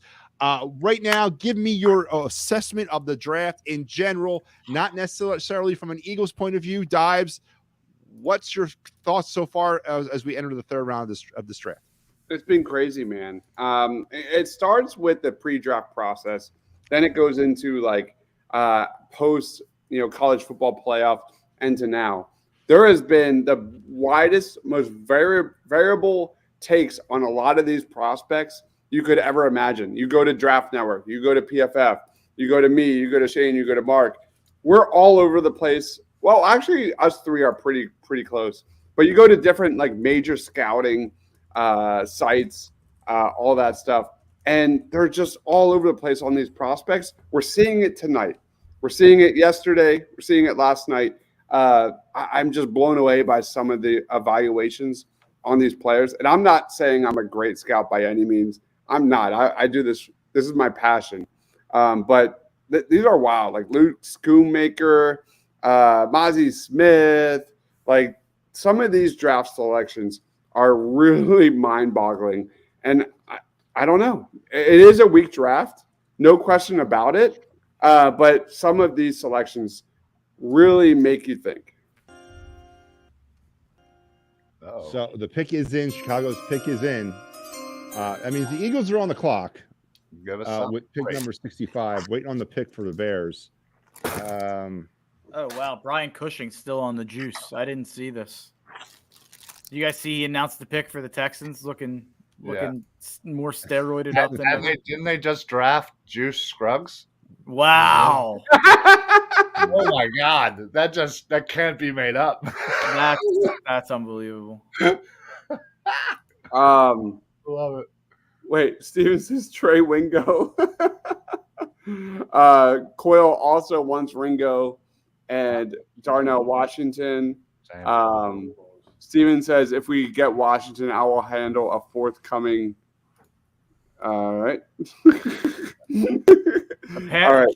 A Patriots beat writer just put out that the Patriots are high on Hendon Hooker and looking and working the phones. Do it. Do Trade it. back, right now. Howie. Do it. Do it. Absolutely do it. Be 3 quarterbacks down there. Be funny. I mean, Sidney Brown is still sitting here, a safety prospect. I really, really like out of Illinois. Again, like The guy's trying to be funny. Trenton Simpson, Drew Sanders, My Jalen Hyatt. Is that really what he said? Jawan Jones. Dewan Jones is still available. Yeah, this is nuts. The Bears pick is in. Hyatt's my dream, but I'd be psyched with any of Hyatt, DeJuan Jones, Antonio Johnson, Keely Ringo, Josh Downs, Trenton Simpson, or Jordan Battle. Give me one of those. Yeah. All right. So Steven said, where was that? Go back to that one, Al. I want to look at that one. That was What's the pick here? So if we get Washington, I'll have handle a forthcoming pariahism. You know what that is, guys, right? I don't. I don't think It's I a want to. painful erection. Okay. I can get down with that. Well then, I was gonna tweet earlier that if Howie finds a way to get I forget who it was, probably Brian Branch or Joey Porter, whoever it was, but they should erect the statue. Zach of Pickens is the selection, D tackle from South Carolina. Zach Pickens, indeed. The Philadelphia Eagles are on the clock. For 2. Give me 2. Utah. By the way, Marvin Mims in the second round of the Broncos. Here's the last wide receivers that Sean Payton took in the second round. You got Michael Thomas, Brandon Cooks, and Robert Meacham. So Marvin Mims finds himself in good company as a second round draft pick by Sean Payton. Yeah. Man, I haven't thought about Robert Meacham in a while. Robert Meacham. Wow. That's a fantasy name. All right, so let's talk about Eagles. We got the Eagles breathing down our necks. Is this a pick or is this a trade? What do you guys think? Are we actually taking a player here? I am refreshing and refreshing. I would think we would make one of these selections, right? You think we I make would both? think so. I mean, it's likely we make both, but I mean, There's a lot of great options. We already talked about the obvious. Clark Phillips III is a really good player. Blake Freeland, really interesting. Jordan Battle, we haven't really talked about at all. They were supposedly in on Adi Tamiwa Adebawore at 30, weren't they? Yeah. Jackson. Still available? I can't imagine they're taking a D lineman. No, Yeah, I mean, Yeah, that would be insane. The Eagles are actually, well, I guess. Oh, okay, the pick is in officially. Here we go. They let it go all the way down to 0, which is funny. Tank Dell, anybody? No. Yeah. I could get down with it. Come on. It wouldn't be on like my top 15, but All right, let's go. So the pick is in, and with the 65th pick in the 2023 NFL Draft, the Philadelphia Eagles select. I don't know. That's so wrong. I was having hard competition. How does it work when you have back-to-back picks and you let the clock go out? You can jump yourself. You can jump. No one else can jump. Let's go, guys. Eagles are on the clock. Come on. Imagine there's some like salary cap ramifications if you just keep skipping your pick and you pay less. Right. So this is the pick the Eagles got from the Texans in the trade. And this would be, to me, this screams offense. I don't know, but it screams offense to me. Real quickly, top to bottom here. Dibes, who would you take? Darnell Washington. No questions. Washington. Washington for me, too. Jalen Hyatt, but I have a lot of players that I would love to take. Okay with that too. Washington. Hey, I'll do you one better. Yeah. I'd take Washington and Hyatt back to back. Can you imagine? Is there anybody from Iowa available? Let's go there. Yeah. One defensive back. Let's not piss off Detroit too much. There are exactly 0 Detroit people that are subscribed to the EOP YouTube channel. They all unsubscribed after last night. Yeah, if there were any leftovers, they certainly aren't now. Pick is in. Pick is in, and the Eagles are on the clock at 66. I think they're just going to slow play this because they got 2 in a row. Who is it? I have. It's not confirmed from somebody I trust, but they said Keely Ringo. Oh my God! Are you kidding me? That would be unbelievable. I don't. It's not a source that I trust. So we'll wait. Let's see. Who's the source? Tyler Steen. It's an offensive tackle. Oh, that was a pin drop reaction. It's Tyler Steen. It is. It's him. Okay. I had him 98, I think, or 99. I don't even know. Is that it? Is that really it? Yeah. That's what it is. Yeah, it's him. Tyler Steen, I had him 98th. Did anyone else have him ranked here? He was outside my top 100. All right, let's do this systematically, gentlemen. Dibes, what's your reaction to the Eagles' selection of Tyler Steen? I have no reaction. I didn't even look at this guy. Next reaction. All right, Shane. Let Mark go first here. Mark's Mark, highest on him. He's a big man. He's 6'6", 321. He has 4 years of starting experience at Alabama. People think he might be a guard. He's a good pass protector. I actually liked the tape of what I saw from him, and I think I always get skewed. I like Alabama prospects, but maybe he's versatile. Maybe this is a guy who can play tackle and guard. Maybe this is a good idea of a guy for maybe this is a good backup because he played 4 years at Bama, because he has some versatility. Maybe this is a guy who can kind of back up a couple of different positions. I don't hate it. I'm fine. He started his career at Vanderbilt as a defensive tackle, and then he went to Alabama and moved to offensive line. So interesting. He's like, did he play 4 years at Bama though? Am I seeing this correctly? I'm not sure on that. Could be with the COVID year and everything, but yeah. So he's like that dream come true for Howie. The dude could play both sides in the trenches. Well, yeah, they say he might be likely move to guard in the NFL. 6'6" though. Short arms. He's fairly new to offensive line. There's a lot of room for him to grow. I don't really know much about this guy. The fact that he's going over like a DeJuan Jones, right, makes me think, what the hell happened to DeJuan Jones? Right. He started 4 years at Alabama at offensive tackle. How new could he be to offensive line? That's what I read. He must have just committed. He's got really short arms. That's why people are projecting maybe a move to guard. He's not small, 6'6", 321, but he's only got 32 3/4 inch arms. I mean, I'm not ever going to doubt the Eagles taking a day 2 offensive line prospect for Jeff Stoutland to work with. So I didn't watch a lot of film on Tyler Steen, but in Jeff Stoutland, I trust on. Whoa! Good pick. Whoa. What? With the 66th pick, the Eagles have drafted Sidney Brown, safety from Illinois. Let's go. That's a solid That's a pick. very good pick. It is a very good pick. He was number 45 on my big board. He was 48 on Dibes, 59 on Marks. You were higher on Sidney Brown than I was? Are you kidding me? Come on, man. So I get to talk first because I was highest on him. He was a 3-star recruit. He's got a track background. He's a twitched up athlete. 9.67 relative athletic score, 93rd percentile vertical, 91st percentile bench press. A lot of versatility. He played close to 400 snaps at deep safety, close to 1,000 in the box, and 365 in the slot over the last 3 years. So he's a good special teamer. He could play in sub packages. You could use him in a lot of ways. The downside on him, he is a little bit undersized. He's only 5'10", so 6th percentile height for a safety, although he's 211 pounds, which is 69th percentile weight. His height makes him struggle to cover bigger tight ends sometimes, and he's a bad tackler. Missed 15% or more of his tackle attempts every year of his career. So explosive athlete, going to have some tackling issues, some mismatches there, but a versatile piece you can move all over the place.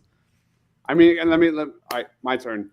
Sidney Brown was on my top fits for the Eagles heading into day 2. Absolutely love this fit. I've been pumping up this guy, and I'm just laughing that Shane was higher on him. Wait, were you playing that in front of me before Shane? Come on, that needs to go when Shane's talking, not me. All right, but Sidney Brown, he's a less version of Brian Branch. He's really good at checking off a lot of boxes. Underrated prospect, great instincts, big time production. Was one of these standouts at the Senior Bowl. I think I've said that 1,000 times, but here we are. He is a guy that can do a little bit of everything really well. Great positional versatility, fits the Eagles really well. Can play as a box safety, can match up with tight ends, can play in the slot, which we know that Eagles love to have that versatility with their secondary players. Can play deep safety. I just see this guy as a versatile chess piece for the Philadelphia Eagles. He needs to clean up his tackling. He missed 14 tackles last year, and there are times when he kind of get truck sticked by running backs for Illinois. But, man, this guy is an aggressive player. I think Eagles fans will absolutely love him with his play style. He's not afraid to lay down a big hit. This is a great selection. Again, I had this guy in my top 10 for the Eagles heading into day 2, and they got him here in the 3rd round. Mark, what's your take? Yeah, I mean, exactly what those guys say. I mean, this guy started since 2018, 3,168 career snaps to his name. He's got ball skills, like you guys said. They used him in a lot of different ways. Maybe go get his brother as a running back later on in the draft. Oh, I love that. I would love it. Yeah. Big Chase Brown fan. Big Chase Brown. I'm not even a big Chase Brown fan, but he's really fast. So he's right out. I think he was like 101 or 102 for me. I might have only inputted my top 100, but he's right in that mix for me. I'm not even a big fan, but I think it would be like, that would be so fun to have the brothers. That'd be awesome. Sidney Brown was my number 2 safety in this spot. Oh, big pick. Uh-oh. The Lions are taking Tennessee quarterback Hendon Hooker. Oh, snap. Maybe he can sit behind Jared We Goff. skipped a pick. Oh, Yeah, Denver took Drew Sanders, linebacker, that's a good Arkansas. pick. So Good that's pick. a very good pick for Denver. Really good pick. Did Hooker? You said that's who the Lions took. Yeah, Yeah, Detroit yeah. traded into it. Did he ever play at Iowa?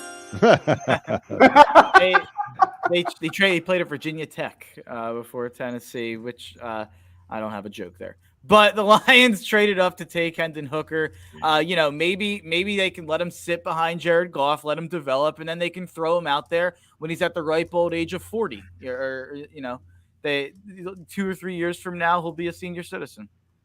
Again, this was Hendon Hooker was the biggest winner of 2022. In 2021, he threw for nearly 3,000 yards. In 2022, he was a legitimate Heisman candidate. It sucked to see him get injured. I wrote in my notes here that he's a lock for day 2. I never bought the first round hype. He tore his ACL. He's an old prospect. What he does in the NFL will greatly depend on the offensive coordinator, the system, things like that. So really happy for Hendon Hooker. He's a guy that I wish nothing but the best. And we'll see. Is he a system quarterback or not? We're going to find out. Yeah, we're going to find yes. out. Ryan, what's your take on the pick of Sidney Brown to the Eagles? I haven't heard your weigh in yet. So what do you think about either both Tyler Steam and Sidney Brown? Yeah, I definitely like Sidney Brown for sure. It's obviously a need, and there's in my opinion, there's a few players on the roster, safety position wise, that need to get off the roster. So this certainly helps with that. But yeah, I just again, I think it's just one of those where I maybe preferred other people, and while I do like Steen, I now I'm curious as to what's going on with Dawan Jones, or somebody like Blake Freeland I would have certainly liked as well. So I'm not over the moon about it, but I understand the picks. I do like both prospects, so I am happy in that regard. It's just now we have nothing until the 6th round. Yeah, I don't know. I think fans are going to love Sidney Brown again. Like yeah, I definitely like him for sure. This is not a Kayvon Wallace situation. I think he's a gamer, and Sidney Brown's not in any way remotely close to like a project like a Kayvon Wallace. I think this is a guy that's going to make some definitely get snaps from year 1. So you think that he's more than just a special team contributor this coming I season? do. I absolutely do. Yeah, I had a 2nd round grade on him, and I think this is a great value pick. I'm surprised he fell. Again, I'm biased. I've been high on Sidney Brown throughout the draft process. I think he's got great timing. He's great, in downfield coverage. He's great in the box. He's just kind of flown under the radar. Illinois had an amazing secondary when it comes to Martavius Bryant, or I'm missing somebody. But they had an underrated secondary. And Sidney Brown, man, I'm really excited to see who is it? Witherspoon. Yeah, Devin Witherspoon. Sidney Brown has a ton of talent, and I don't know. I just have a good feeling about this pick. We have a trade. The Texans who were on the clock have now traded out with the Texans.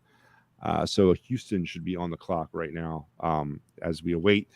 The pick is in for the Lions pick, but the next pick was the Rams, but they have traded out with the Texans. So waiting on the details of that trade. Shane, my question is now to you. Now, as you guys have mentioned, we're done pretty much now to the 6th round. What is the? I mean, what is the potential here that Howie gets a little bit more adventurous and maybe tries to trade into the 4th or 5th round with using maybe some assets that we have for next year to kind of help him out there? Yeah, it's possible. You saw them in the tampering settlement use a future pick to swap 3rd rounders. Generally, NFL teams devalue future picks, and that's something Howie has exploited for years, the fact you really shouldn't be doing that. I mean, this isn't a Madden league where you're going to stop after 5 or 6 seasons. It's going to keep going. So if there's somebody he likes, I could see them moving up, but I don't think he's going to want to pay a big premium in future picks to do that. There's a cool pick here. Texans trade up to get wide receiver Tank Dell. So with that trade, the Texans have acquired Tank Dell, wide receiver. Hometown boy. I like that. So that's Houston, grew up in Houston, went to Houston, drafted by Houston. It's pretty cool. Yeah. There's no way Shane is higher than on Tank Dell than me, right? What's the No. consensus say? He was barely in my top 100. All right, I'm a big Tank Dell fan. You have him 50, you have him 56. I have him 71, and Shane has him 93.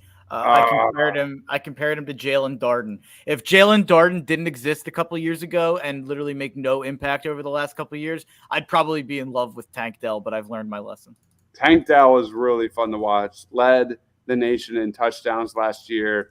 Amazing release off the line. Great route runner. Phenomenal hands.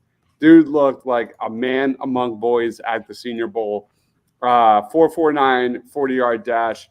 Was not nearly as fast as expected. When you watch this guy on tape, like Zay Flowers, man, he flies. Absolutely flies. Makes defenders, puts defenders on skates. That's how good he is when it comes to change of direction. Fuck you, man. Vegas taking Alabama defensive lineman Byron Young. Byron Young going to the Raiders. Oh well. Shane's boy. Shane likes him, I know. By the way, I will just say this. Tyler Math Bomb, the RAS guy, tweeted out Tyler Steen was drafted with pick 65 by the Eagles. He scored a 9.94 RAS. This ranked 9 out of 1,423 offensive guards of all time. So if you change his RAS from being a tackle to being a guard, he's one of the most athletic guards in the history of football. Let me ask you guys this question real quick. I looked into probably like hundreds of guys like since last summer, and Tyler Steen is a guy that I don't have anything on. I knew the name because of Alabama, but outside of that, I always fall for the 6'5" and up tackles, so I didn't necessarily know. We don't want to do an Aaron Nola conversation. Did that happen? A bad couple starts. Did he get signed? No, he's having. I thought there was a contract. Steven's complaining while he's only given up one run to one of the best offenses in baseball, the Houston Astros. But they are threatening in the bottom of the 5th. Yeah, so. To be fair, they threatened with a ground ball that was an error at first base, and the guy went from second to third. Like, all right. The Aaron Nola hate in the city. I get that we all don't have Reese Hoskins to be our punching bag anymore, but I get he had a couple bad starts. But the Aaron Nola hate is unreal. I thought he was announcing some sort of new contract. Contract. Oh, yeah, that's what I thought too. Good play. So wait, who went 70? 70 was the who was 70? Yeah, what was it? Tank Dell, the wide receiver. He was 69 to the Texans, right? He was 69 or 70. Nice. He was 70. Tank Dell was 70. I hope someone. I'm a big Tank Dell. I think is a really fun prospect. I'm sorry, Byron Young. That was Young. No, Byron Young went at 70. Wow. Byron Young went at 70. You know a joke jumped the shark. The NFL tweeted with the number 69 overall pick, whatever, Tank Dell, and then the NFL responded to itself and said nice. So my nice joke clearly has jumped the shark. I disagree. So you're telling me that Blankenship is going to find his way off this team? I don't want to see that. Blankenship will make this team. He'll be on the team. Brown could play over him as a starter. You think so? Yeah, I think he could. Probably not right away. You know, I want to see the Eagles draft a punter in the 7th round. I don't think Blankenship has like earned anything. I think Sidney Brown is right Yeah, there. Yeah, I think he's a better talent than Blankenship 100%. I think their safety position was so bad that Blankenship looks so good. Oh, Steven, Aaron Nola is not a third starter. Over the last 5 years, he has the second highest F WAR among starting pitchers. Like, to be a third starter, you'd have to be a not top 60 starter in baseball. He's top 7, regardless of how we feel about the inconsistencies, which are annoying. Shane is like cringing right now. Yeah, sorry. that I don't know what I could compare it to with Eagles Twitter, Shane, but there's certain things that Philly Twitter just like can't give up on. I'm just waiting to talk about Byron Young. So let's go about some Byron Young there, Shane. Hit me up with some Byron Young. Yeah, so was it the Raiders that made the pick at 70? It was the Raiders at 70, and it was the Texans at 60. Okay, yeah. So Byron Young, he was number 100 guy on my big board. So like I'm not like hugely high on him, but he's got a really cool story. He wasn't recruited at all out of high school. So he worked as an assistant manager at a Dollar General before he walked on to Georgia Military College, and he played there in 2019. But in 2020, the school's football season was canceled, but they kept practicing, and they videoed the practices, and the coaches made like highlights from the practices to put online, and some of his went viral. And so he drew offers as the number 10 JUCO prospect, and he committed to Tennessee. So kind of a roundabout path to get to Tennessee and then to the NFL. Oh, wait, is this the Alabama Byron Young, though? Oh, no, this is Tennessee Byron Young. I think, was it Alabama Byron Young that got drafted? It was the Alabama Byron Young that got drafted. Oh, well, I'm talking about the Tennessee Byron Young. I don't. The Alabama Byron Young was. This has went off the rails. Why does Alabama get to have a Bryce Young and a Byron Young, and Tennessee gets to have a Byron Young? We're off the rails, folks. We're into the third round officially here. So yeah, I can't tell you anything about Byron Young. He's not who I was talking about. Let me know when they talk about the edge rusher from Tennessee. When he gets drafted, I've got a cool story for you. I bet you can't guess the ending. That's funny. All right, so here we are. The Saints are on the clock. Noah's pitch out of his bottom of the fifth jam. Counts 1 and 2. Runners on first and second. And there's a fly ball to right field. It might now it's been out of play. All right, back to football. Yeah, so third round action, right? So this is the part of the draft that's not for the children, right? This is where the men show up, right? This is where the people. Howie crushes this time of the draft. This is the Too bad he doesn't have any more picks. Yeah. Let's go. It's one of the most. Steven, you see what happens when you complain about Aaron Nola? You see what happens, Steven? Did something happen? There we go. No, he got out of it. He's a stud. You got out of it? He's an Why am I absolute such a lag over here? beast. They're still playing the bottom of the fifth. What I'm watching. Yeah, 1 run through 5 against the Astros. What a loser. What a dope. All right, so Shane, I'm going to ask you this question 3 rounds into Love you, this, or Steven. not even Sorry. 3 rounds, almost 3 rounds into the 2023 draft. With free agency already kind of in the books somewhat, and then the draft kind of wrapping up for the Eagles at least, are the Philadelphia Eagles right now, before the UDFA and the post-June 1st cutting season, are the Eagles a better team right now than they were when they walked off the field in Arizona? Ooh, that's a good question. Jonathan Gannon's gone, so So is Hargrave. yes, no. You look at the talent on the field. So you swap out Javon Hargrave for Jalen Carter, and I mean, call me crazy, but that's probably about a lateral move. I think that's fairly close. Nolan Smith is a big upgrade to your defensive front. I don't know how Sidney Brown will factor in. He's obviously not as good as like Chauncey Gardner-Johnson, but they made some other moves. I would say, I say right now the Eagles are better than they were at the end of last season. Okay, and with the 71st pick, the Saints selected Keandre Miller from the running back from TCU. Mark, I'm going to ask you the same question. Are the Eagles right now, at this stage of the offseason, are they a better version of what they were when they came off the field in Arizona?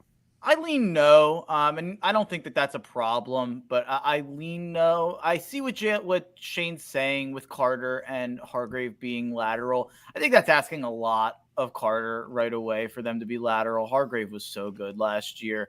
And that's coming from someone who thinks Jalen Carter is going to be unbelievable this year. But it might be a lot to ask for him to be as good as Hargrave. And the Nolan Smith thing, Nolan Smith's not playing more than 22% of snaps. So he's going to fit into the Robert Quinn role. If I had to guess, he's not going to be a better pass rushing option enough to play over BG Reddick and Josh Sweat. And that's not something about, that's funny.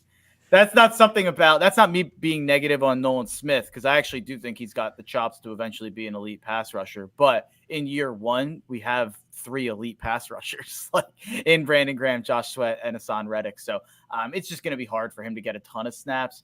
Then you're talking about the linebackers. It's like Nakobe in for one of TJ or Kaiser. I'd lean no, but it's not a wide margin either way. The New York Giants are trading up with the Arizona Cardinals, so they're swapping picks. If they get Jalen Hyatt, I'm going to cry. I'll let you know what the package is. Dives, same question. Is this Eagle team right now, and I know it's not a done version yet, but right now, are they a better team than that one that walked off the field in Arizona? I'm already on public saying this. They are definitely a worse team. There's no question. You look at the defense, they're going to take steps back, and that should be expected. There's a lot of to be determined on this defense, and I'm excited. There's also a lot of mystery, unknown. When are some of these players going to take a step back? Things like that. So for me, there's also some questions, and I hate to be a Debbie Downer, but was last year the best we have seen or we will ever see from a quarterback, Jalen Hurts? Could he take a step back and have some growing pains and things like that? Will defenses adjust? I don't know. But that was just a magical season we saw last year with their pass rush, with Bradbury, with Slay, and all things above. So at some point, I think we have to recognize that was just a truly magical season. And look at injuries. How many injuries were there across the Philadelphia Eagles? Not a lot. So for me, I think they take a natural step back. That doesn't mean they're not going to be a good team next year. But I think they kind of just take a step down to reality a little bit. The thing about that is Jared Goff's like a top 4 NFC quarterback. That's so true. It's like That's the NFC's so bad. I mean, although he asked, is the roster better? Not will the results be the same? Yeah, the roster, right no. now. I was only responding to the end of Dives' thing about taking a step back. From what Dives was saying, I mean, I expect the defense to take a step back because defensive performance is just not sticky year to year. You don't expect to go almost break the NFL record for sacks in a season. So I don't expect that sort of an output. Just like looking at the nuts and bolts of the roster, talent of the players, I think it's roughly equivalent to what it was last year, which is a lot to say for a Super Bowl team that lost Javon Hargrave and Chauncey Gardner-Johnson and Isaac Seumalo. Like, to look at that roster and TJ Edwards and to look at that and say, I think they're about the same in terms of talent. That's a huge win. You see Super Bowl teams take a big step. Look at the Rams. Like, look at the talent bleed there. And so just being in that, that's an impressive feat. By the way, I Rufus forgot about Seumalo when I was going through it, to be honest. Yeah, Rufus calling us out here. Dives about 3 hours, 8 minutes. We got to clip that, me talking about the wrong player and then realizing Yes, it. absolutely. Also, the Eagles have 5 picks in the top 3 rounds next year. Mm-hmm. So you got to think about that as well. So I'm going to give you some. Yeah. Let me give you some details on that trade. The Rams will get the 89th pick. The Giants get the 73rd pick. Rams also received the 128th overall as well. That was the trade that was done. By the way, Kendry Miller, a lot of Miles Sanders similarities. That was my comp for Kendry Miller was picked? Yeah. Saints took him at 71. All right. Yeah, he's a great player. Good player. The Cardinals took cornerback Garrett Williams at 72. Another Syracuse player. I like Man, that. I'm telling you right now, if the Eagles luck out and get like a Tyjae Spears in like round 6, he's going to be the new Nate Aloha, the new sensation in minicamp and training camp. Henry Tyjae Josie. Spears. What? Wasn't Henry Josie? Wasn't he the guy that everybody was in love Yeah, with everybody that one loved preseason? Josie. Yep, everybody loved Josie. Here's the thing about Tyjae Spears. Tyjae Spears is a great player, who is small and has already torn both of his ACLs. So like, I don't know at what point he's gonna get drafted, and it wouldn't surprise me if it's like the 6th round or something, because he's got some really questionable medical things. But he's a fun player to watch. He might get drafted. He might get drafted before DeJuan Jones. Is this happening? Yeah, Hyatt to the Giants. Dang it. This is a great selection. Jalen Hyatt to the Giants. Hyatt, the wide receiver from Tennessee. Give me a comp there, Mark. What does he comp to?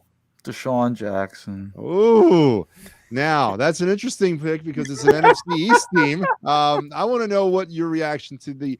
So obviously, what does this do matchup wise for the Eagles? Do we see a Slay, Bradbury? What do we see this thing as far as affecting the Eagles? I'll let Mark take it. They'll guard him 15 yards off because they'll be afraid of him. That's all you can do. Yeah, I don't know. Or you can press him because he can't get off press coverage. Well, if you do that, the thing about that is no one ever did it because it'd be a stupid thing to do because he's fast. Like no one ever did it because of the scheme they ran.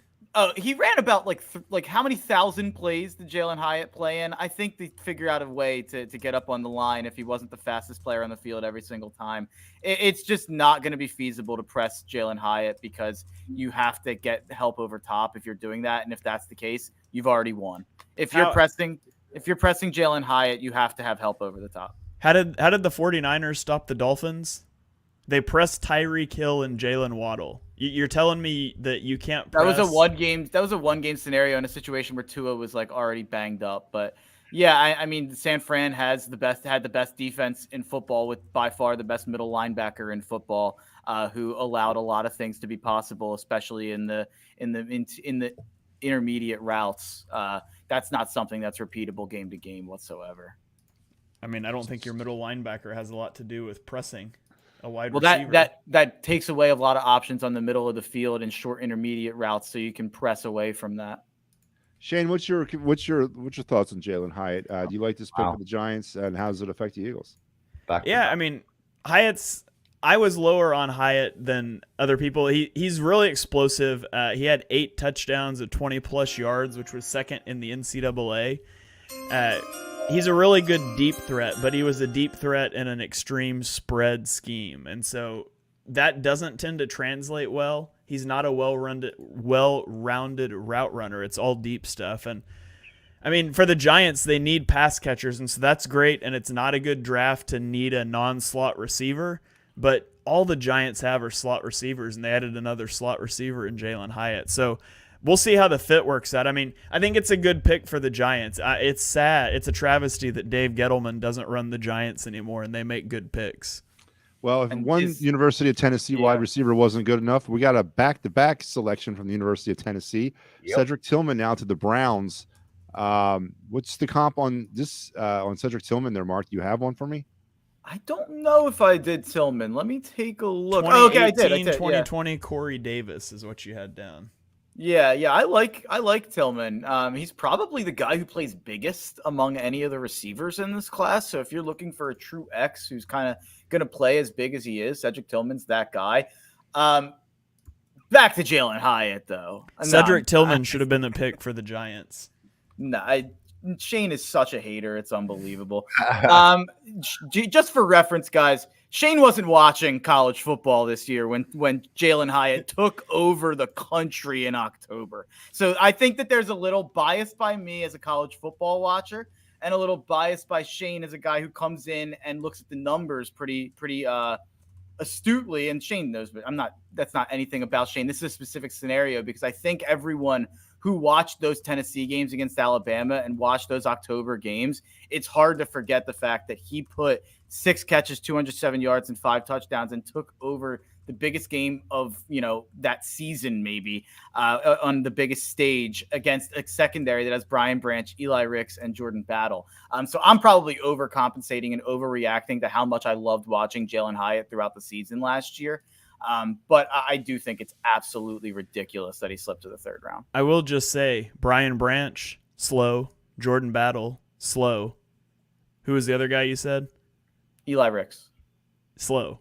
They're all slow. They're all gonna go in the first 3 rounds of the NFL draft. But they're all slow, and he's fast. I mean, and I'm not saying Cedric Tillman is a better player than Jalen Hyatt, but you said he's the one guy that you could say, like, this might be an X receiver. He's big, plays bigger than he is. He's big. That's what the Giants need. They have so many slot receivers. Like, I think Cedric Tillman would have been a really good fit for them. Not that Jalen Hyatt's a bad pick, but Tillman would have been a nice pick for them as well. Yeah, it's interesting. It's very interesting when we get to this stage of the draft when all we can kind of go down this road. But Jalen Hyatt, more importantly for me, because we're gonna have to deal with this but 2 times a season. What does this do to upset, if anything, the balance of power in the NFC East? Oh, it's a 3rd-round pick. I don't think it's going to change anything all that much, and they have a ton of receivers, and Daniel Jones is bad at football. So that helps that. But, yeah, I mean, it makes me nervous that Jalen Hyatt is definitely going to be there for whenever if they do figure out quarterback that – I mean, I guess they can since they're paying Daniel Jones $1 billion over the next 5 years, all guaranteed. But – What? I guess they can't figure it out in 3 years. But by the way, of those 3 defensive backs for Alabama, Brian Branch is the fastest with a 4.54 40. He had other really good games in the Southeastern Conference where a lot of their DBs are not slow. So we got some picks to talk about. We got one first pick. I guess I missed one. First pick is the Falcons selecting edge Zach Harrison. Zach Harrison going to the Falcons at 75. All right. And the Pats Boring. are taking Marte Mapu at 76 to the Patriots. No idea who that is. Yeah, I'm sure we're saying it wrong. Linebacker from Sacramento State. Linebacker from this powerhouse Sacramento State University. Sacramento's a state? So you're telling me somebody from Sacramento State went over Trenton Simpson? That's what I'm telling you. And Deion Henley And Bill Belichick did it. Well, that's not surprising. Remember Cole Strange? Yep. The most surprising thing in the first round of the draft was not Jahmyr Gibbs going 12. It wasn't Jack Campbell going 18. It was Bill Belichick taking someone that people thought was a first-round pick in Christian Gonzalez. That was the biggest shock of the first round. So let's back up a little bit. Zach Harrison, he's an edge rusher from Ohio State. What do you got on him for me, Shane? Anything that blows your mind? What's his upside? What's his downside? Yeah, let me make sure there's not more than one Zach Harrison before I This is start. the Ohio State one. Yeah. He was a 5-star recruit, so he's got that going for him. He never really put it all together. I would say he was an underachiever in college. He's got really good measurables, 6'6", 274 pounds, 98 percentile arm length. So he's got rare length and straight line explosiveness.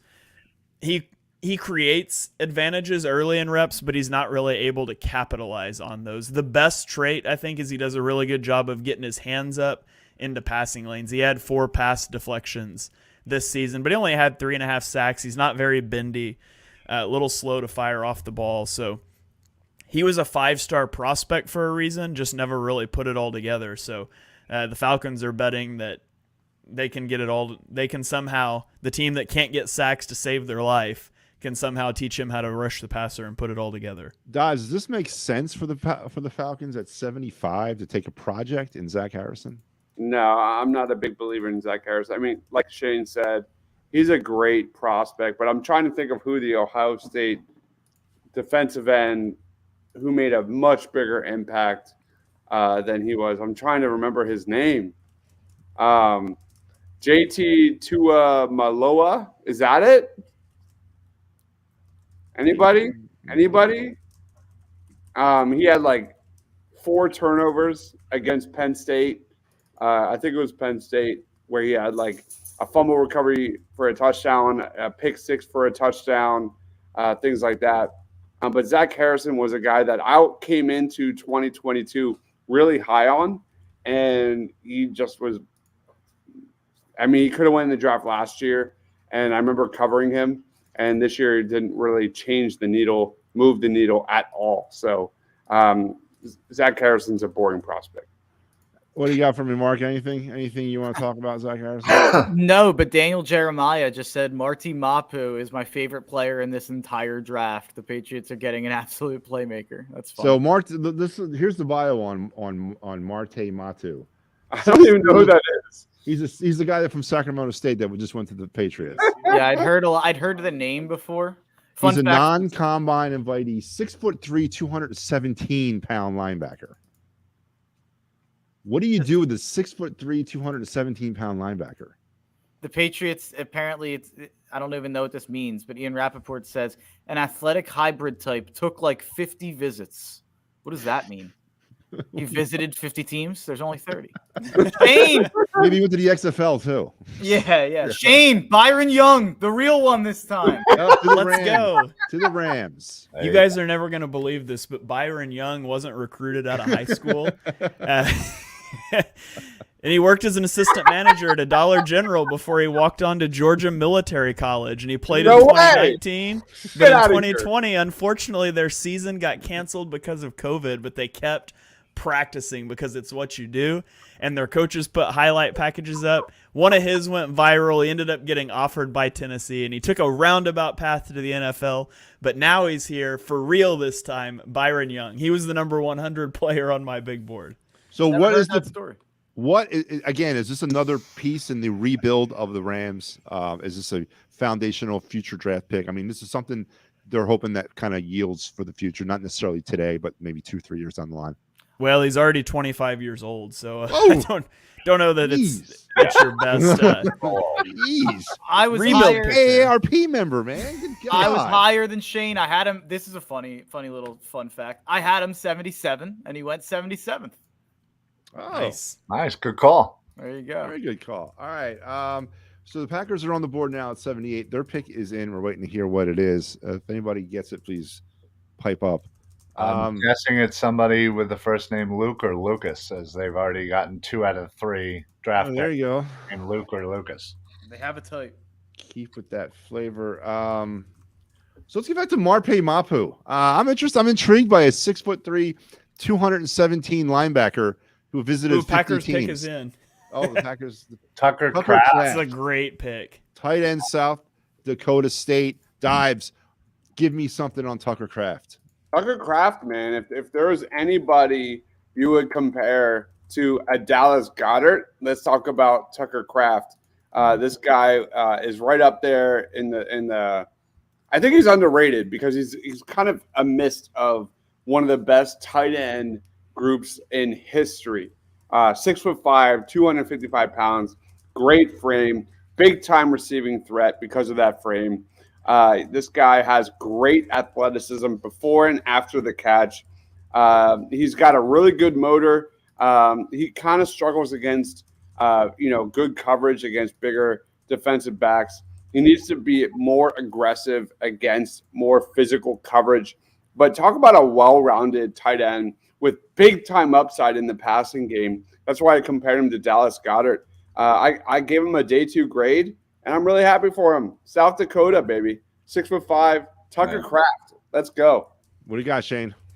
Yeah, I think that's a great pick for the Packers. He's somebody that, I had kind of circled as a guy that could be a potential selection for the Eagles down the road. I think it's crazy Darnell Washington's still around. There's got to be a lot of medical stuff going on there, but unfortunately for Tucker, he entered 2022 with a lot of hype. He had a 780-yard, 6-touchdown season a year ago, but he suffered an ankle injury that forced him to miss 5 games. So we didn't get to see him put together a whole season. He's a pretty good blocker. He's better out in space than in line, but he's got the ability to block in line, which is important. He's an excellent athlete, but he's got some drop tendencies, a lot of rawness that needs refined, but I really like that pick for the Packers. Josh Downs has been selected at 79 by the Colts, wide receiver from North Carolina. I love that. Mark, let me get your Tucker Kraft first, then we'll talk some Josh Downs. I don't have much on Tucker Kraft, tight end from South Dakota State. Dallas Goedert's always a crowd pleaser for me, but taking 2 tight ends is insane when you need 3. Oh wait, I forgot they already took a tight end. Yeah, they already took a tight end. Okay, I hate that pick. That's insane. That is truly bizarre that they went that route. It seems at this point like they're just like trying to stick it to Aaron Rodgers. Like they're just trying to piss off Aaron Rodgers from his New York studio apartment. Like they should have taken Josh Downs. Yeah, Josh Downs. We talked about it. It was important for Indy to go and get some weapons and go and get a receiver to help out Anthony Richardson, especially if Shane gets his wish and Richardson plays right away. They need someone there as a safety blanket. I think Josh Downs is a great option. He's only 5'8.5", 171, but he had an 8.97 RAS despite that. Great agility and speed drills, great vertical and broad, especially for his position and size. 2-year contributor. And here's the thing that I love about Josh Downs. He was the focal point of the offense with both quarterbacks that he played with. He was the focal point of the offense when Sam Howell was the quarterback of UNC, and then he was the focal point of the offense when Drake May, by the way, tab that name away for next year for the draft folks out there. Drake May will be a first-round pick at quarterback. But Josh Downs was the focal point of the offense with both of those quarterbacks. I think he'll slide right in with Anthony Richardson. He's shown the ability to adjust to whoever his quarterback is. 195 catches, 2,400 yards, and 19 touchdowns over the last 2 years. I really like Downs as a prospect. Ryan, what do you got on Josh Downs? Do you like that pick for the Colts? I think, Ryan, you're muted. Unmute yourself. Sorry. That's okay. That's a great pick for the Colts. They obviously need some pass catchers there in Indy. I think he's definitely one of the better remaining wide receivers for sure. In fact, he's my number one remaining. So, great pick. Surprised the Packers didn't go that route, but I think Indy just got themselves a nice little steal in the third round. That's one of the best picks of the draft so far. How did Josh Downs fall this far? No idea. Trade. I got a first-round grade on him. Guys, what do you got on Josh Downs? What are you impressed about him? What impresses you? I think he's a slot guy. Really good athlete. 3-level threat. I think Josh Downs has really good hands. I think he's going to be kind of a lineman, versatile weapon. Given in a good situation, I think he could really thrive from the jump early on. He's also a really good punt returner. I was taking a leak when you guys were talking. So I think he could thrive on special teams. And I think he's got kind of some intriguing upside. The whole slot versus outside wide receiver is kind of like out the window now. I think slot receivers have a place here, and Josh Downs is a guy that I think can win in the NFL, and I'm surprised he fell this far. Okay. I guess we're moving into that. I mean, right now, as we move into the back end of the third round, what is the highest, what is the most that an NFL team should expect from these types of players? Are these project players? Are we entering into that project realm, or are these players that are still considered as potentially day one contributors? You're looking at guys, once you're into the third round here, you're looking at people that are falling for medical reasons, which appears to be the case with Darnell Washington, falling for some sort of measurable reasons. They're not hitting certain size or speed thresholds team have. Maybe there's character concerns, like in the case of DeJuan Jones. Outside of those guys, you're mostly looking for role players. You want a guy that you can develop that can play a role for you down the road. You want core special teamers, guys like that. Get that Astros score off my screen. But I mean, some of these guys, I can understand the whole off-field stuff with DeJuan Jones. I can understand if there's medical things with Darnell Washington. I don't know why some of these guys are falling. Like Keely Ringo, why is he still on the board? Why is Clark Simpson? That's a good question. Why is Clark Phillips still on the board? Adi Tamiwa Adebare, there were smoke around him going at 30 to the Eagles, and we're here 40 picks later, and he's still on the board. Deion Henley. I don't understand why some of these guys have fallen. To me, it's Antonio Johnson. I don't know why Antonio Johnson has fallen. I don't know why Keely Ringo have fallen. Those two feel the craziest to me. So the Panthers pick at 80 is in. It's DJ Johnson, edge rusher, Oregon. I don't know who that is. Yeah, I don't know who that is Does either. anybody got I'll him? be fully honest. What's Yeah, his that's name? that's the first DJ player. Johnson. Nope. That's the No. first player I've legitimately never heard of. So I'm on that note. I'm gonna go prepare for my radio show tomorrow morning. Have a good rest of the stream, guys. Mark, thanks a lot for joining us, man. We appreciate it. It was fun. Of course. Tune into the Tough Cover Radio Show tomorrow, 11 to 1 on iHeartRadio. Alrighty. DJ Johnson was the consensus number 188 player on the consensus big boards that are out. Well, that's 188. At least he was less than 200. I mean, I kind of take the positives out of there. But so a edge rusher from Oregon going to the Panthers. Once again, a foundational piece, a piece for the future, potentially a project, a special teamer in 2023 for the Carolina Panthers, most likely. Tennessee's pick is in at 81. We're waiting to see who it is. Dives, as we wait this, what again? I'm going to ask you this throughout the rest of the show, and we got about maybe 19 picks left to go. This draft to me seems a little weirder than past drafts. I just don't seem. It seems to have gone completely off script, and that right from the very beginning of it. And tonight was no different. What do you feel about that, or am I off? Am I just kind of looking at this in a different way? No, I think it's a very weak draft. I think it's a very weak draft in many different respects. I think it's a deep draft.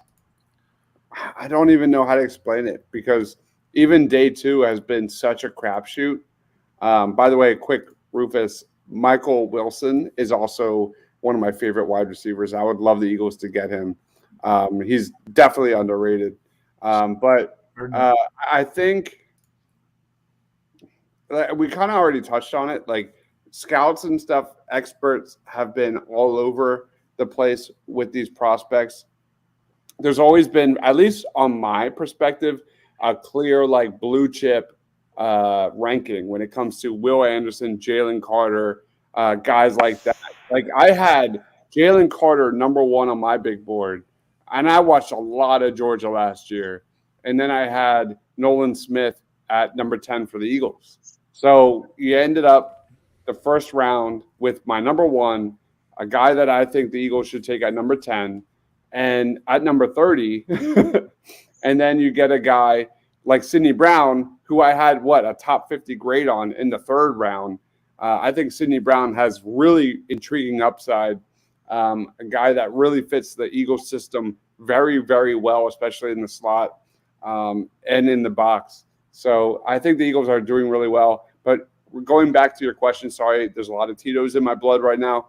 I think the reason this draft has been a crapshoot is because it's just generally weak. Shane? Before I answer that, I want to show you a clip here that just came up. Sidney Brown, so guy the Eagles drafted earlier. Yeah. So now it's not gonna play. I got Sidney Brown. Do you want me to play some Sidney Brown stuff? I've got lots of Sidney Brown stuff. Yeah, okay. Well, never mind. It was playing just fine for me, but it was him blowing up a running back on a blitz, and I thought that was fun. I've got lots of that. Hold on. Yeah. But anyway, the drafts are always a little crazy. This one, it was really hard to get a feel for what was going to happen in like the mid first round, which is where it really started to go off the rails. There's always guys that inexplicably start falling down boards, and then later we hear about like medicals and things like that. So that doesn't surprise me. But yeah, this is the, oh no, that wasn't the exact play, but let me mute it just to make sure we don't get flagged here. Tajay Spears just went, by the way. Oh no, I love Where'd Tajay. he go? 81 in Tennessee. Yep. Oh, Nice. That's a interesting fit for a team that likes Here he to. blows up a running back on a blitz and just nice pressure here. Boom. There's Sidney Brown here. More great pressure, gets the interception. Another clip of Sidney Brown. Great tackling. Sheds off his blocker. More Sidney Brown. Great pressure, creates a great sack there, very quick. And then another one gets to the quarterback very fast. Here's more Sidney Brown and on special teams. Sidney Brown is that Eagles fans are going to love that. Eagles fans are going to love that. So that's a little bit on Sidney Brown. If you want shorts, I got like at least a few shorts of Sidney Brown. So Tajay Spears to Tulane, the running back, or sorry, Tajay Spears to Tennessee, running back to Tulane, and then the Buccaneers have just selected Yaya Divey. Underrated player. He's So now. I had no idea who that was until the combine when he So blew everything up. talk to me about Yaya. That's about it. Yeah. We went from Georgia, right? Louisville. Louisville. All right, I take it back. Never mind. Shane, you got anything for me? No, not really. He wasn't in my top 100, and I only wrote up scouting reports for the top 100. Does it surprise you that we're already outside the top 100 in the third round, or is this? Dude, we've been outside the top 100 since the first round.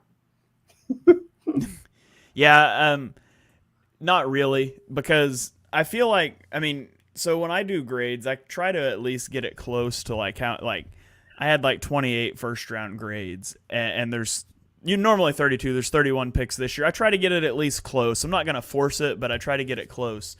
NFL teams don't do that. They rank. These are the guys we would be willing to take in the first round, and it's not uncommon for NFL teams to have 15, 18 players on their board for the first round, and obviously there's more picks than that.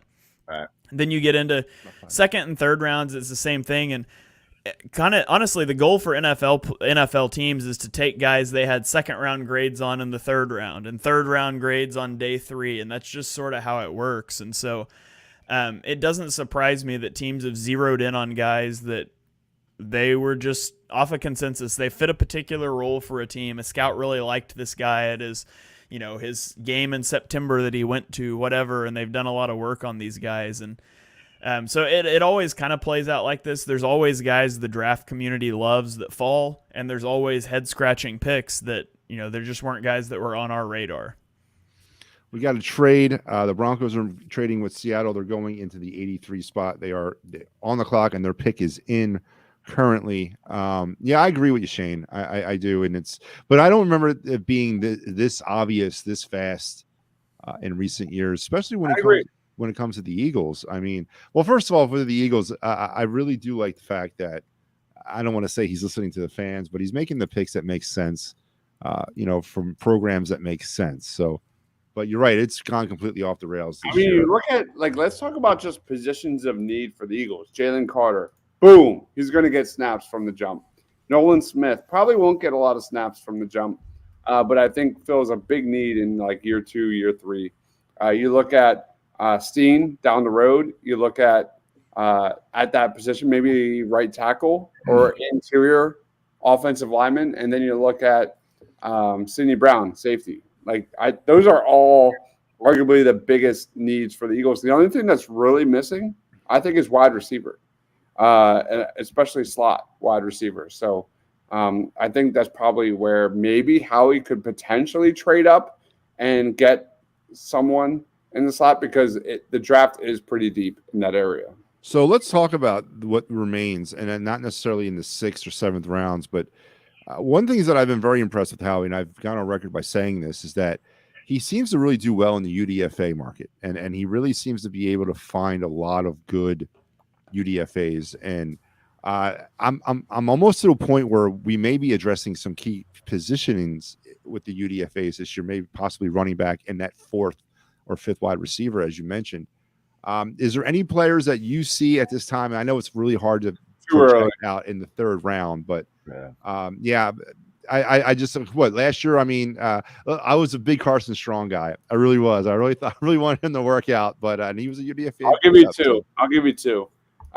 First up, Roschon Johnson out of Texas, a running back that's a big guy that was overshadowed. Rojo would be a really good fit for the Eagles because he's a bruiser, old school type of running back. Based on what I've seen so far, I'm a little surprised because the running back selections have been all over the place. He could be there as an undrafted free agent. And the biggie is Dorian Thompson-Robinson out of UCLA. If the Eagles are like kind of trading back to get extra 7th-round picks, I think there's a very good reason for that. Dorian Thompson-Robinson is a dual threat running back out of UCLA. I know the Eagles got Marcus Mariota as a dual threat running back, but having a third quarterback that they can develop in 2-3 years makes a lot of sense. And they don't have to change the offense at all. Like that, he steps right in and just starts learning. Under Hurts, under Mariota, it makes a lot of sense. So the Broncos pick is in. They got Riley Moss, cornerback from Iowa. Ooh, the Lions must be devastated. I don't know. Oh my God. Lions there. Steven just laid down the Danny Watkins and Jaquan Jarrett reference. Ugh. God. Oh, that is really bad. All right. Move on from that. Let's do some let me check over here real quick, as for those of you who have been paying attention for the last 2 nights, and I know a lot of you have, and we appreciate it. We are going to return to our regularly scheduled programming tomorrow here on the Edge of Philly Sports. 9 a.m. will be the Patterson Ave Fanatics, and then we'll be back fighting's finaling it up tomorrow night post Phillies Astros, and then on Sunday you got the PM and the AM show, and then we're going to do a draft recap at 4 p.m. where we're going to tie all this up in a pretty bow, and then close out the week with the all across all the time folks, and then some more fighting's final here on the Edge of Philly. And obviously it's been a pleasure to be here. What's up, Dodge? You got something? I will say I'm already planning for 2024 NFL draft coverage. When does that start? Does that start like tonight? No, Like, you start. Dimes will have his first mock draft out Sunday. You know, you laugh. I bet you there will be mock drafts out this week. Right? I shit you not. I may or may not have 1,000 words on 2024 prospects. I don't doubt you. So the Dolphins have picked at 84. It's Devon A-Chain. That's Yeah, a right. I like it. A&M. Yeah. So A-Chain's nice, man. Chargers he's are nice. on the clock. Dolphins only have 72 running backs on their team, but Yeah, Devon A-Chain's a fun player. He ran a 4.32 40 at the combine, and that was disappointing. Everybody thought he was going to break the combine record. So I agree. but he's 5'8", 188 pounds, so he's teeny tiny. He's the type of guy that, like, he's fun and he can return kicks, and it's probably not going to stick in the league. It's probably not going to work. There is no position. I went through this on a draft on the My Guys show with Dibes and Mark. There's no position where athleticism is less indicative of success than running back. And I went and named off the top 20 relative athletic scores for running backs before we got to Jonathan Taylor, which was the first guy anybody ever heard of. So he's fun. If he hits, he's going to be explosive, but there's probably a really small path for that. Yeah, Devon A-Chain ran the 4th fastest 40-yard dash in running back history. Not this year, but you look at a guy who ran the same 100-meter time as Jamaica's Johan Blake, who is a 2-time Olympic champion. This guy is very good as a receiver. That's kind of his bread and butter. Killing defenses on those wheel routes, killing defenses on those quick routes. That's what this guy is extremely good at, especially making defenders miss in space. Okay. He forced a missed tackle on 29% of his career attempts. That ties for 5th among Power 5 running backs since 2020. Again, very good receiver, 60 catches the last 2 years, but the size issues are for real. Devon A-Chain is a fun prospect, but Nola coming out in the 8th is also a fun prospect. It is, yes. And with 80, Can we throw Devon A-Chain's spider chart up on the screen? Do we have that? we have just FYI, the Chargers selected Deion Henley. linebacker. I like Deion, man. Linebacker, Washington State. Man. The Baltimore Ravens are on the clock, only to make their 2nd pick of the night. The Ravens are only going to be making their 2nd pick throughout this draft. It's interesting. Yeah, it's on the clock right now. I like that Deion Henley pick. He was my number 4 linebacker in this draft. However, real quick, because I've been drinking tonight, has Trenton Simpson been picked yet? No. No. Oh, Oh my god! All right. But that's important because Deion Henley is like a potential coverage linebacker, and Trenton Simpson is the same thing, but a lot more athletic. There you go, Shane. There's a spider chart. Yeah. So that's Devon A-Chain's spider chart. So you see that height, weight, arm length, hand size? It looks like Godzilla. I mean, he's fast, but he is tiny. And so as hits rack up on this guy over the light, he's never going to be a volume back. You can't hand him the ball 20 times or throw him the ball. He can't have 20 touches a game. He won't survive it. So, I mean, at best, he's going to be a rotational guy that's getting like 10 or 12 touches probably. All right. So, as I said, Baltimore is on the clock at 86. What needs that the Ravens need to address? They don't need to address their quarterback, apparently, as they made Lamar Jackson the richest quarterback in history this week. I was talking to Al about this before the show tonight, which seemed like about 1 million years ago. We've been on the air for a minute. And, am I wrong by saying Jalen Hurts, to me, is a lot better quarterback than Lamar Jackson? Am I off the base there with that? I'm not touching that. Come on, touch it. I want to know what you think. I'll say this. He's more of a system quarterback than Lamar Jackson. What does that mean? Lamar Jackson is an elite thrower of the football, and people don't give him respect for that, but he's an elite thrower of the football, and he's been that despite never really having receivers to work with. Whereas you saw Jalen Hurts take his leap when they went and got A.J. Brown, and they put in let's a really simple offense, and that's not a knock on Jalen Hurts. You shouldn't overcomplicate things. If you've got the players and you've got the play caller and you can execute it, do it, and don't overcomplicate things. But I would take Jalen Hurts over Lamar Jackson. It has more to do with personality and injury history. If you're just talking about the football player, I think they're both top-level quarterback. But I'm higher on Lamar Jackson than most. I think he's a top 5 quarterback in the league easily. So, Dives, what do you think? Am I incorrect in my assertion that Jalen Hurts is a better quarterback than Lamar Jackson? Let me preface because I'm a realist when it comes to this. I don't watch a lot of Lamar Jackson football. I've only seen like the games the Eagles have played him.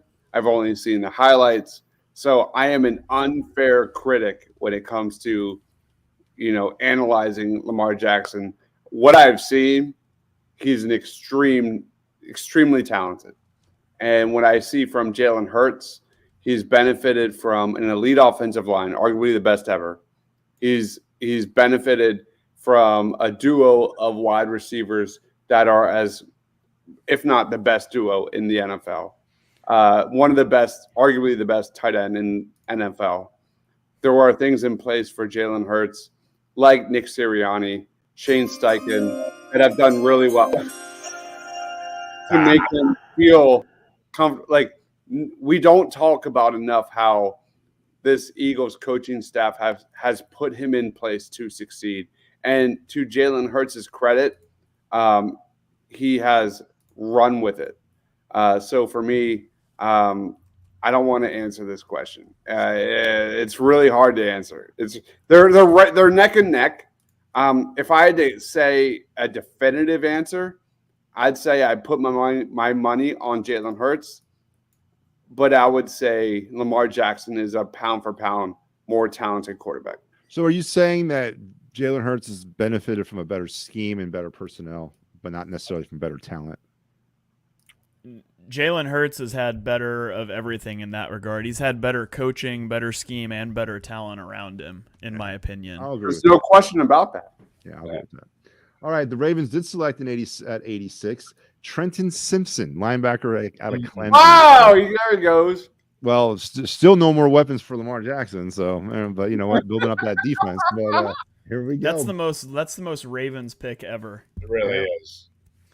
Minnesota was on the clock, but they just traded back with San Francisco. So San Francisco is now on the clock at 87. What do you see? Hello, Toronto. Thanks for joining. what do you see the 49ers doing here? Anything? I mean, again, these are the teams that have not made much noise at all. I don't know if has San Francisco even That's picked 'cause in this they draft? haven't had any picks. Let me see. What have they done? Have they even Nothing. had It's one their pick? first pick. This is their first pick. What does San Francisco do here? They're Shane. And what do you see the NFC runner uppers doing here? I don't know. As much as they cried about not having a quarterback, they better draft a quarterback. There you go. But no, I mean, in all honesty, they should probably go offensive line to protect their quarterback. Offensive line, defensive back would be kind of the main picks I would look at here if I was them. I want to let's touch on a comment here real quick. Though Freddie asked if we can explain a spider chart, so I'm going to throw that back up here again. And I use these a lot. If you've seen these and you don't know what they are, it's basically the numbers are the percentile that player is for that position. So like this is Devon Achane's spider chart. He's 13th percentile height.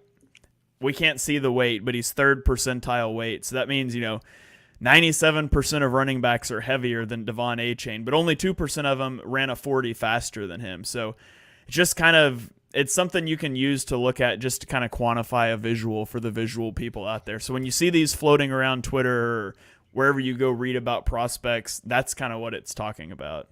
Yeah. So with the 87th pick, the 49ers have selected Jair Brown out of Penn State. Good selection. What is SAF? Safety. Oh, why? I thought it was just SA when they changed it. Okay, SAF, safety. So not a cornerback, or not a quarterback, sorry, or a cornerback, but a defensive back. Yeah, Jair Brown is a very intriguing prospect. Like really solid production, really good tools out of Penn State. 5'11", 208 pounds, 4.45 40-yard dash, 3.99 shuttle time. That's per Bruce Feldman. So he made the Bruce Feldman's freak list. He's got really good explosiveness, really good short area quickness. This is a guy for Penn State. I'm not a Penn State fan. Let me preface that. But I do watch a lot of Penn State football because my wife loves Penn State. I'm a Temple guy. And so I've watched a lot of Jair Brown. And I'm excited to watch Penn State next year because their team is stacked with prospects. I like the quarterback. Thank God. What's his face? Drew Aller God. A beast. Yeah. But they also have a guy on defense that I think potentially could be a top 5 pick. That's a different show. But this is a guy, Jair Brown, has really good athleticism, really good vision. And I think this is a pretty good spot for him. We're in the 3rd round. Get out of here. We are. Get the fuck out of here. What is this? This is a Penn State show. Come on. Go Temple. Fight. With the number 88 pick, the Jacksonville Jaguars have selected running back Tank Bigsby, Auburn. Shane. That's one of my guys. I like Tank Bigsby. I don't know what the Jaguars are doing. They have Travis Etienne, but Tank Bigsby is a very north-south runner. Like he's a one-cut, powerful guy. He's gonna fall forward no matter what. Average speed, he had 40th percentile 40-yard dash, but he had 70th percentile 10-yard split. So he accelerates fast to his top speed. His top speed's just not that fast, which again I've talked about. That doesn't really matter for running backs, in my opinion. He's kind of powerful. He runs a little bit too upright. He's susceptible to getting his legs cut, and that's the primary way you're going to bring him down. And he doesn't, well, I won't say he wasn't given opportunities to participate in the passing game. So I don't know that he's going to do that, but with Travis Etienne, he's probably just your change of pace back to come in short yardage situation. I like the player. I don't know if I love the pick, but the Jaguars traded back so much. They've got so many picks. I don't mind them throwing that dart. I like Tank Bigsby. Tank Bigsby was an amazing player on Auburn. As we said on our running back show, go check that out. For whatever reason, I watch a lot of SEC, and Auburn in this area was on TV a lot.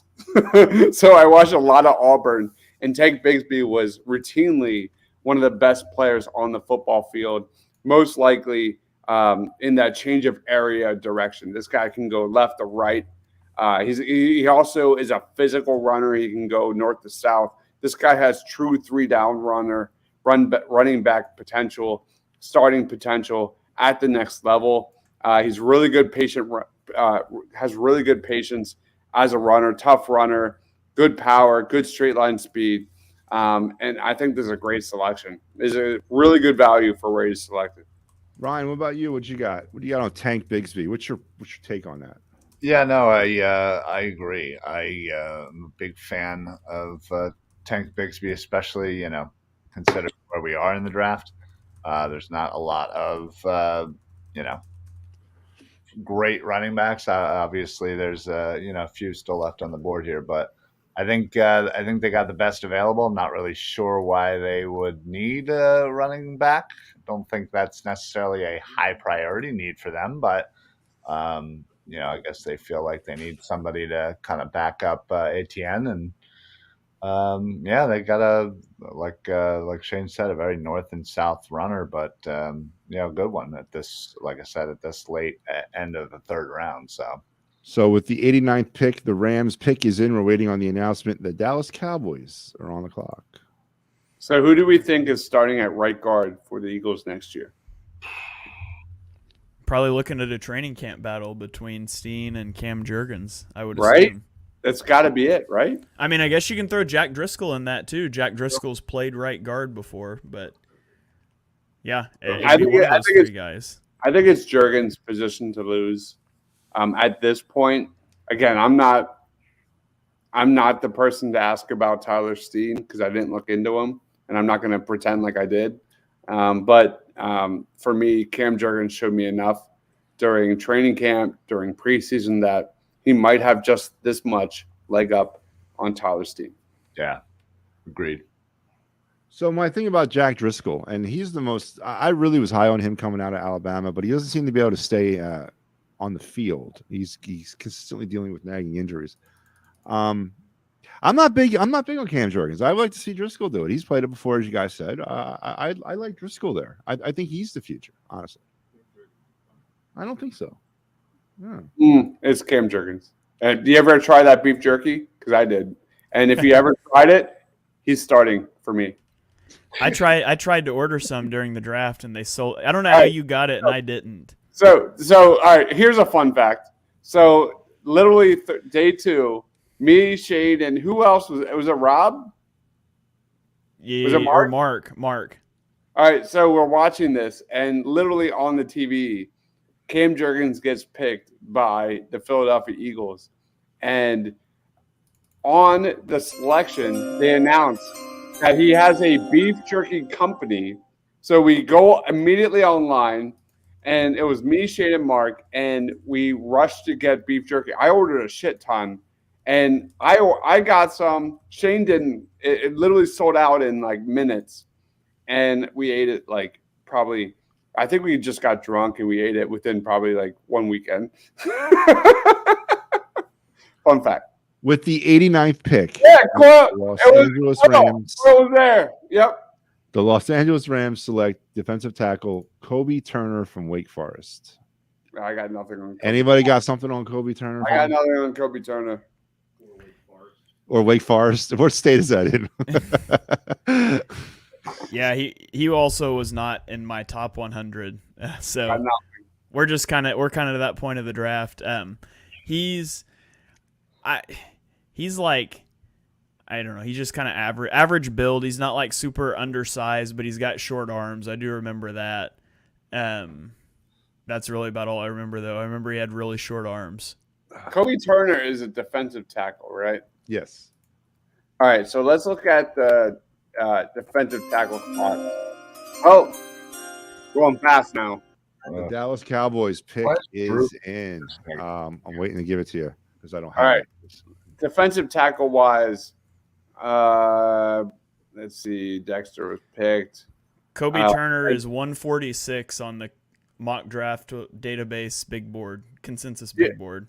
Was Siaka Ika picked? No, he's still on there. His name either. He's still on the board.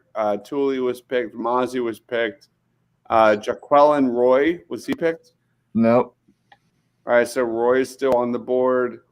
The Cowboys at 90 have selected linebacker DeMarvin Overshone. Oh, my Texas. God. All right. I actually like this pick for The Cowboys. This is the first pick by the Cowboys. I actually somewhat enjoyed. Overshown is a physical freak, man. Overshown was my number 6 linebacker in this draft. Why is Trenton Simpson falling? That's the first question. He's gone. The Ravens took him at 86. Yes. Oh shit! I didn't see that. Maybe I was taking a leak. I don't know. DeMarvin Overshown's a nice player. I really like him. He was recruited as a safety, but then he transitioned to linebacker. And so you would think as a linebacker, you would think like making that transition, he's going to be good in coverage, and he is. His defensive background shows up. He made a lot of progress from 2021 to 2022, which is nice for a guy learning a new position. He misses a lot of tackles, though. 19.2% missed tackle rate over the course of his career, as you would kind of expect from a safety that's now playing in the box. So he can get washed out of run plays, but he's a really good cover linebacker. Yeah, there's one of those upside picks. Overshown if it clicks. Physical freak. What you like about this guy is his versatility. Played over 300 coverage snaps, 800 pass rush snaps, 275 in run defense in 2022. Great size, good arm length, good speed, explosive, sideline to sideline athlete. This is a guy that I think has who's the guy the Eagles drafted that was a pure athletic project in recent history? It was like 2 years ago. Taylor. Yeah. David Taylor, thank you. So But he doesn't have the experience in Overshown, but I think that's what they're banking on. at 91, the Buffalo Bills have select Dorian Williams, linebacker, Tulane. And the Chiefs have traded, or the Bengals have traded with the Chiefs. So the Chiefs are on the clock for 92. So Dorian Williams, you got anything got for me from the Green Wave down there in Tulane? Oh yeah. Shane, you want this one or you want me to do it? I'll do it. Let's see. Let me scroll. Dorian Williams, 3-star recruit, went to Tulane. He had 132 tackles this year, which was 9th in all of college football. 8.5 tackles for loss, 5 sacks, 2 interceptions, 7 passes defensed, and 2 forced fumbles. He's a really good athlete, 94th percentile 40 time, and he's got the ability to drop into coverage. He plays zone coverage really well. Really good special teamer, has over 700 career special team snaps, and he's a good tackler. I felt like watching him, he's always in the right place, but he's just like a hair slow getting there. He's poor against the run. He's like slow to diagnose where runs are going. He's got kind of poor contact balance. I think he's a core special teamer, he's maybe like a backup or a developmental will linebacker. But he's going to be a really good special team player, and he's got some potential as like a sub-package linebacker, I think. All right. Dorian Williams, I fully agree with everything Shane just said, especially what Rufus just said, because I'm drunk right now. But let's get into this. Dorian Williams, 2 things you need to know about Dorian Williams. Great short area athleticism and great in coverage. 1.54 seconds in the 10-yard split. That was second best among linebackers in the entire class. That was actually better than 7 cornerbacks posted at the combine. This is a guy who thrives at covering tight ends and running backs. Coverage-wise, he had an 87 coverage grade per PFF, forcing 4 incompletions and picking off 2 passes. He only gave up 161 yards on 27 targets. So you're drafting Dorian Williams to be a modern hybrid coverage linebacker. This is a great selection. And with the 92nd pick in the draft, the Kansas City Chiefs, their pick is in. The Steelers are on the clock at 93. I'll let you know as soon as I find out what the Chiefs pick is. But we are wrapping up tonight, folks. And let me kind of get over here and talk a little bit about, once again, the great sponsors here on the Edge of Philly Sports that allow us to do these great things for you. This is just kind of a teaser slide of stuff to come for phillysportstrips.com this fall. Don't forget, every Eagle road game will be a Philly sports trip. But that's not the only thing they have to offer. Please head over to the website, www.phillysportstrips.com. Travel like the pro, because they got stuff all summer. They got trips to Wrigley Field on June 28th, trip out to Pittsburgh on July 28th, San Diego September 2nd through the 6th to see these are all Phillies trips, and then the trip out to Denver, Colorado in May 13th to the 16th to catch a Philly twofer, Union and Phillies action out in Colorado. So please head over to phillysportstrips.com. Check out all they have to offer. And again, Sherry's Tickets Town, great prices, no hidden fees for concerts, sports, or theater venues. www.sherrystickets.com. Family owned and operated since 1946. Save an additional 10% of your purchase if you enter the promo code EOP10. Workman's compensation, motor vehicle accidents, personal injury, or criminal law. Give Dave Cherry at 610-565-0300 a call. He will help you out the best he possibly can. Mention EOP and Matty B, and he still will help you out. And then don't forget Dolan's, the Whifflemania Spectacular for the and Eagles Autism Foundation fundraiser, May 13th, 1 to 8 p.m. down there at Dolan's in Ridley Park. Charlie Manuel, Mickey Morandini, Jamie the Philly sports guy, Hollis Tank Thomas will all be on hand, and potentially yours truly if I decide to grace it with my presence. But please check out. It's a great event.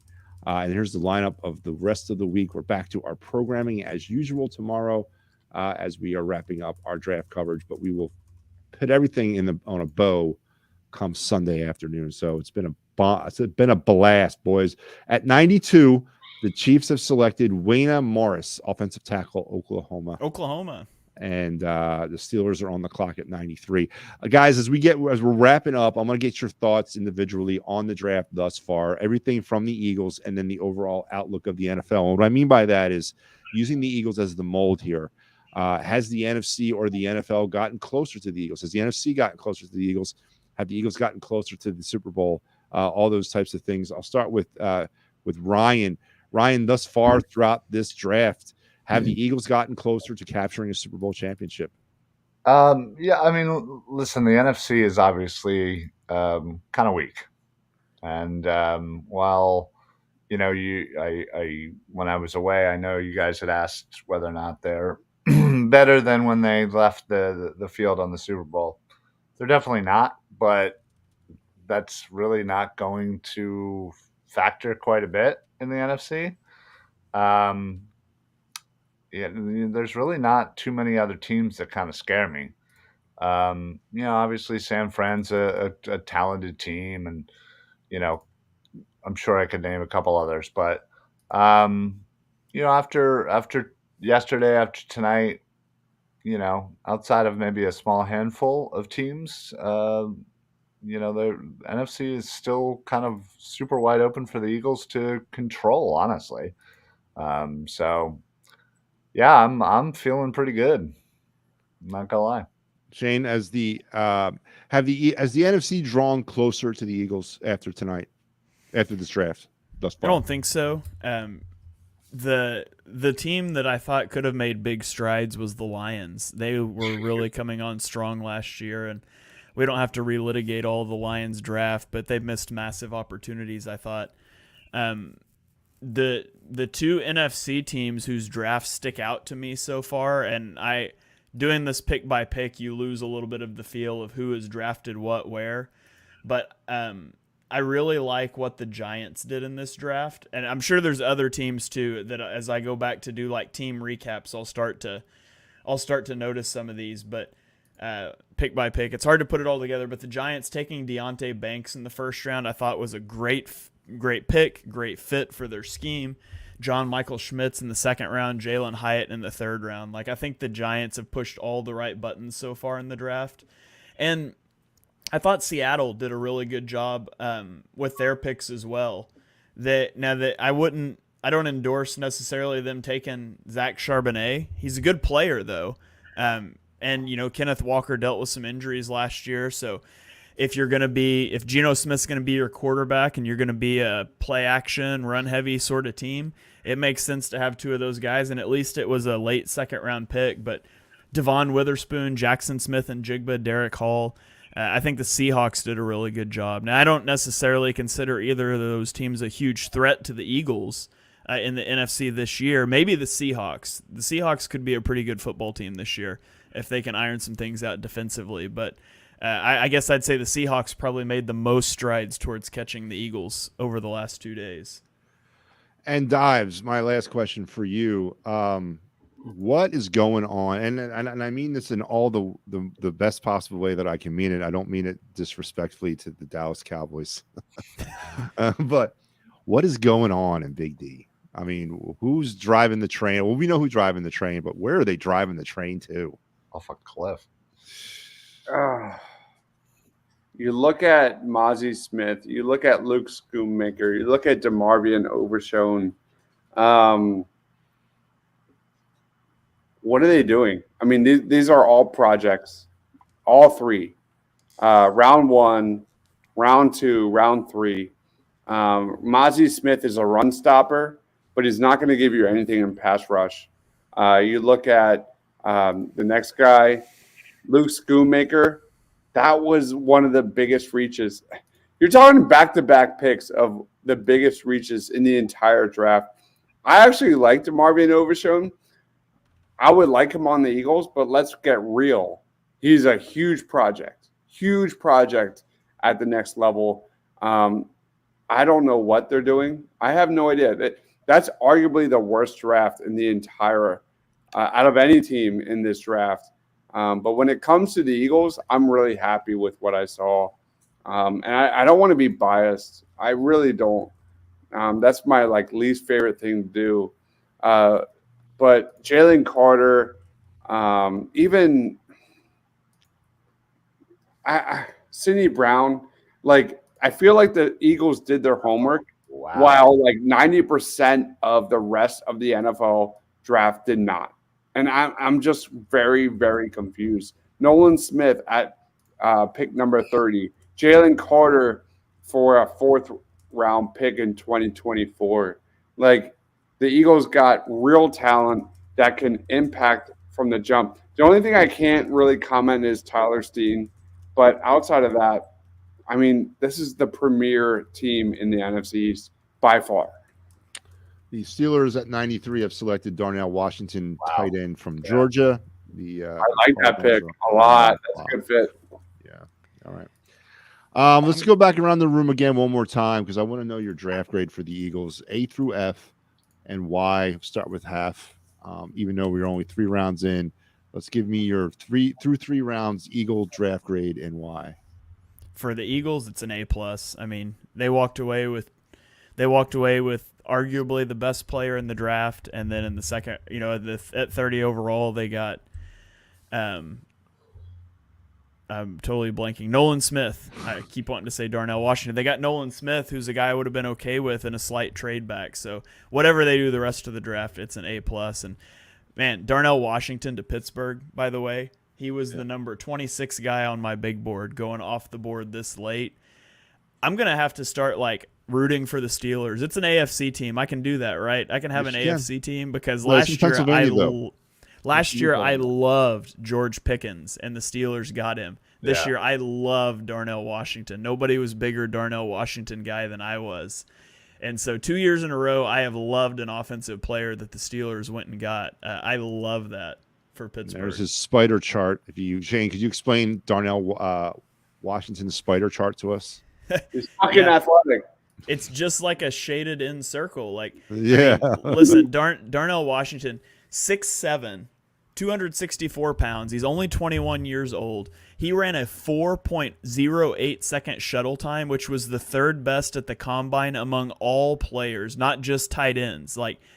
There's only 2 guys, defensive backs, wide receivers included, that ran a better shuttle than Darnell Washington ran at 6'7", 265. He is an elite athlete. He is a tremendous blocker. I legitimately think he could play offensive tackle if tight end doesn't work out. Now, he didn't have a lot of production in college. He doesn't generate a lot of separation against man coverage. He's more of a mismatch generator than a route runner. But you know what? That's fine when you're 6'7", 264, and you can run a 4.6 40. You can generate a lot of mismatches. Hold up. He's also really hard to bring down in space once he gets the ball. I love that for Pittsburgh. It's also important to note that Brock Bowers is playing in front of Darnell Washington, who will probably be a top 3, top 5 pick in next year's draft. Brock Bowers is one of the best playmakers in college football. Also at 94, the Cardinals have selected Michael Wilson, wide receiver from Stanford. Mm-hmm. The Bengals are on the clock. Actually, the Bengals pick is in. The Lions are on the clock at 96. I think Darnell Washington, that's a crazy looking chart there. I mean, that just screams athleticism. Yeah. I think the only thing that you could honestly say, and this is coming from a guy that doesn't really follow the Steelers. I've watched them. It's not a believer in Kenny Pickett. I think that might be where they're lagging a little bit there, but they are definitely rebuilding. And I don't, what was Mike Tomlin's first year of not making them or under 500? No, he made it. He got He ended 9 and 8. I think it was 9 and 8. The 17th game still messes with me doing that math in my head. Yeah, I'm learning years of calculating records, but Right. So I that's the only thing that I think that I'm not sold on, but obviously that's not my problem. But all right, let's go down to Ryan. Ryan, give me your Eagles draft grade through 3 rounds, A through F and Y. Yeah, honestly, it has to be an A+. They obviously nailed the first round, and they got 2 players in the third round that are going to be helpful down the line for sure, and potentially even this upcoming year. You get a tackle to kind of add some depth to the O-line, potentially compete for that right guard spot. And then you get a safety, and let's be honest, into the safety room here at Philadelphia, that's not the strongest. So, certainly Brown can kind of come in and potentially fight for playing time for sure. So, Howie's doing a fantastic job. I honestly, I can't be happier. Honestly, A+. You want to give me yours, Al? We can hear you. No, I'm just picking something. Okay. I'm gonna give you guys. You know what? Wait, do I get to give mine? Well, No. yeah. I thought you already did. Did I already give you yours? All right, my bad, Dives. Go ahead.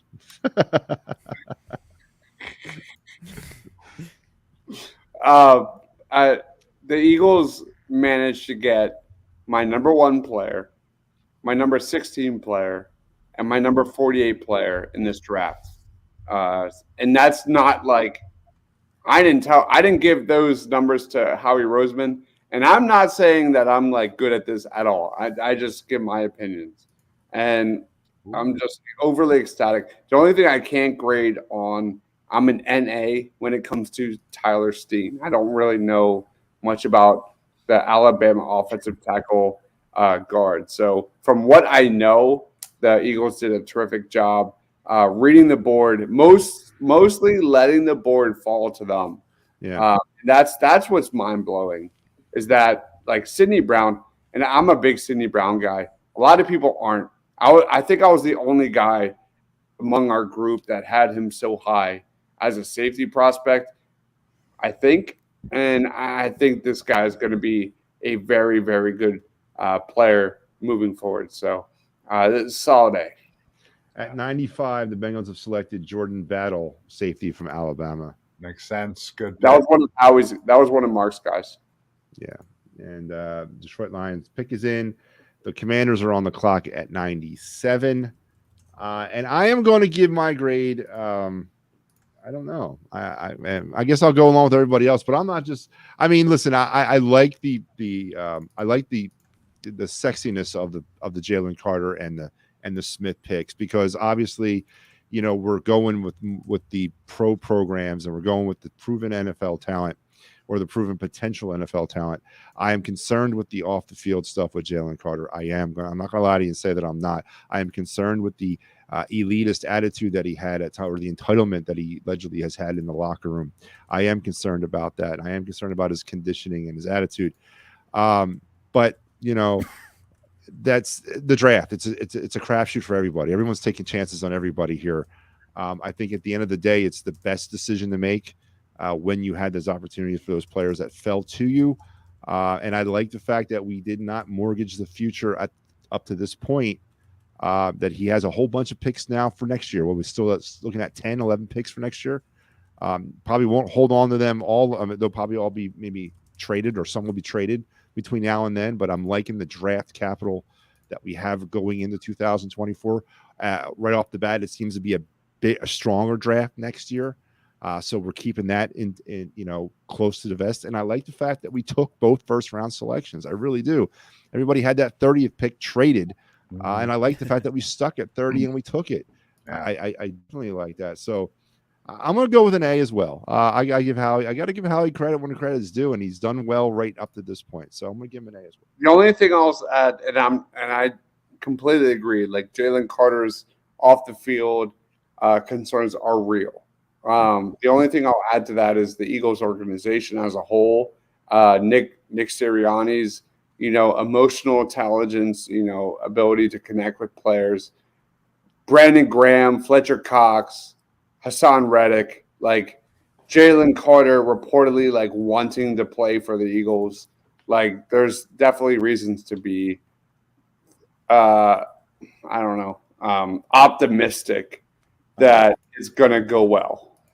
At 96, the Lions have selected Broderick Martin, defensive tackle from West. Oh, my guy, man. I've talked a lot about him. I'm not going to go into it. Shane, you got something for him?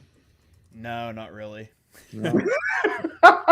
We're at that point of the draft. I do want to call out another team that I just realized is having a really good draft, though, in my opinion. It's the Bengals. Yes. Bengals taking Miles Murphy, who was a consensus top 10 player for us on our boards in the first round at the back end. Yeah. Second round, they got DJ Turner, who was a huge riser. I believe that's who Mark Schofield said was going to be the best corner, right, Dibes? He was his most underrated corner. Most underrated, that's right. And then Jordan Battle, the safety they just... Sorry, my bad. I was going to say, and then Jordan Battle, the safety they just took. I think the Bengals needed a lot of defensive backs. They lost both of their safeties. And for the board to fall for them to where they get Jordan Battle, they go get DJ Turner. I think it's a really good draft for the Bengals as well. Yeah, agreed. All right. So as I mentioned, I believe now we're down to pick 97. So we're getting to the end of round 3. Let's look a little bit ahead. And obviously we're not going to be back on this platform tomorrow, but rounds 4 through 7 tomorrow, which will wrap up the draft. I'm going to start with Ryan. What do you foresee the Eagles doing in round 4 through 7? I think we have a 6th round and 3 sevens left. What do you see the Eagles doing with day 3 tomorrow? Well, I mean, obviously, depends on kind of how the board falls, but they still have some needs, if you will. I could definitely see them going running back, add another piece to that room.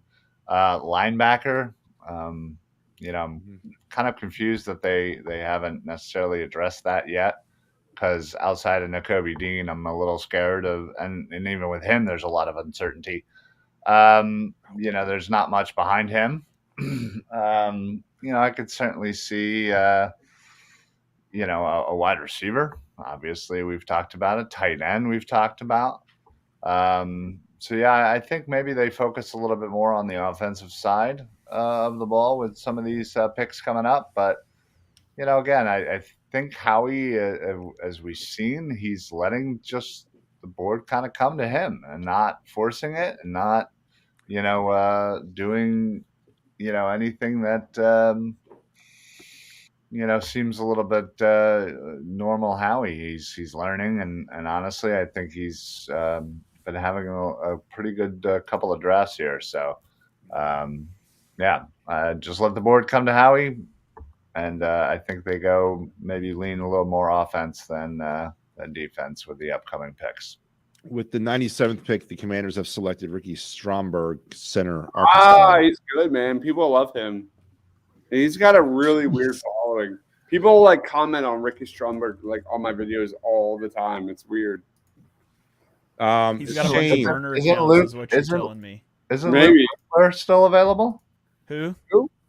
Luke Whippler, right, from Ohio State? Yeah, he's still out there. Yes, he is. Wow. He's still on the board.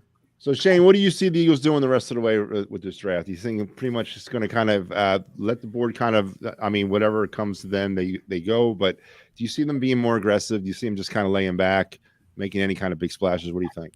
I'm going to make a bold prediction. There we go. The Eagles will not draft another defensive or offensive lineman in this draft. It's a pretty safe bet. No more Yeah. linemen. You don't think But, so? I mean, outside of that, I think it could be whatever. There's just not room on the roster. Like, once you start to get into day 3, you're looking for you want guys that can stick on the roster. Nothing's worse than just having to cut a 6th or 7th round pick. It's just kind of like you light it on fire. And so you look at defense, and they love to invest in the trenches, but they just don't have room for any more developmental pass rushers. I mean, they've already got like Taron Jackson, and they've already got Patrick Johnson, Kyron Johnson. Maybe they could take another offensive lineman. I mean, they don't have the most depth there. They could maybe stick another offensive lineman, but I think you want to get wide receiver, cornerback, guys that can play special teams, maybe a return man. I think that's the sort of stuff you're looking at. And I don't know about a tight end either, because if you're going to take a tight end earlier, that's one thing. Yeah. But to take a day 3 tight end when you just took one last year in Grant Calcaterra, so I don't think tight end is likely either. So I think you're probably looking at wide receiver, running back, defensive back, linebacker is kind of where I could see them going on day 3. At 98, the Browns have selected Sakai Ilka, defensive tackle, Baylor. And at 99, the San Francisco 49ers have taken kicker Jake Moody from Michigan, the first kicker off the board. Congratulations, Mr. Jake Moody. The Vegas Raiders are on the clock. Dives.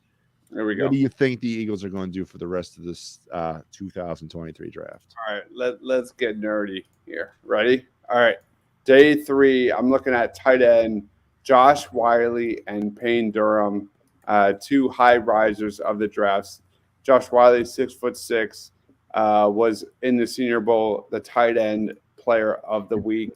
This is a guy that can create separation, make big time catches in the end zone. Payne Durham is another guy that looked really savvy in his route running, solid at the combine. Running back, I'm looking at Rojo, I'm looking at Dwayne McBride, and I'm looking at Chase Brown.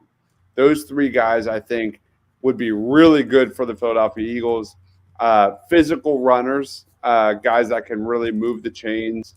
And when it comes to wide receiver, the guys I've got circled on my big board, let's talk about Parker Washington out of Penn State.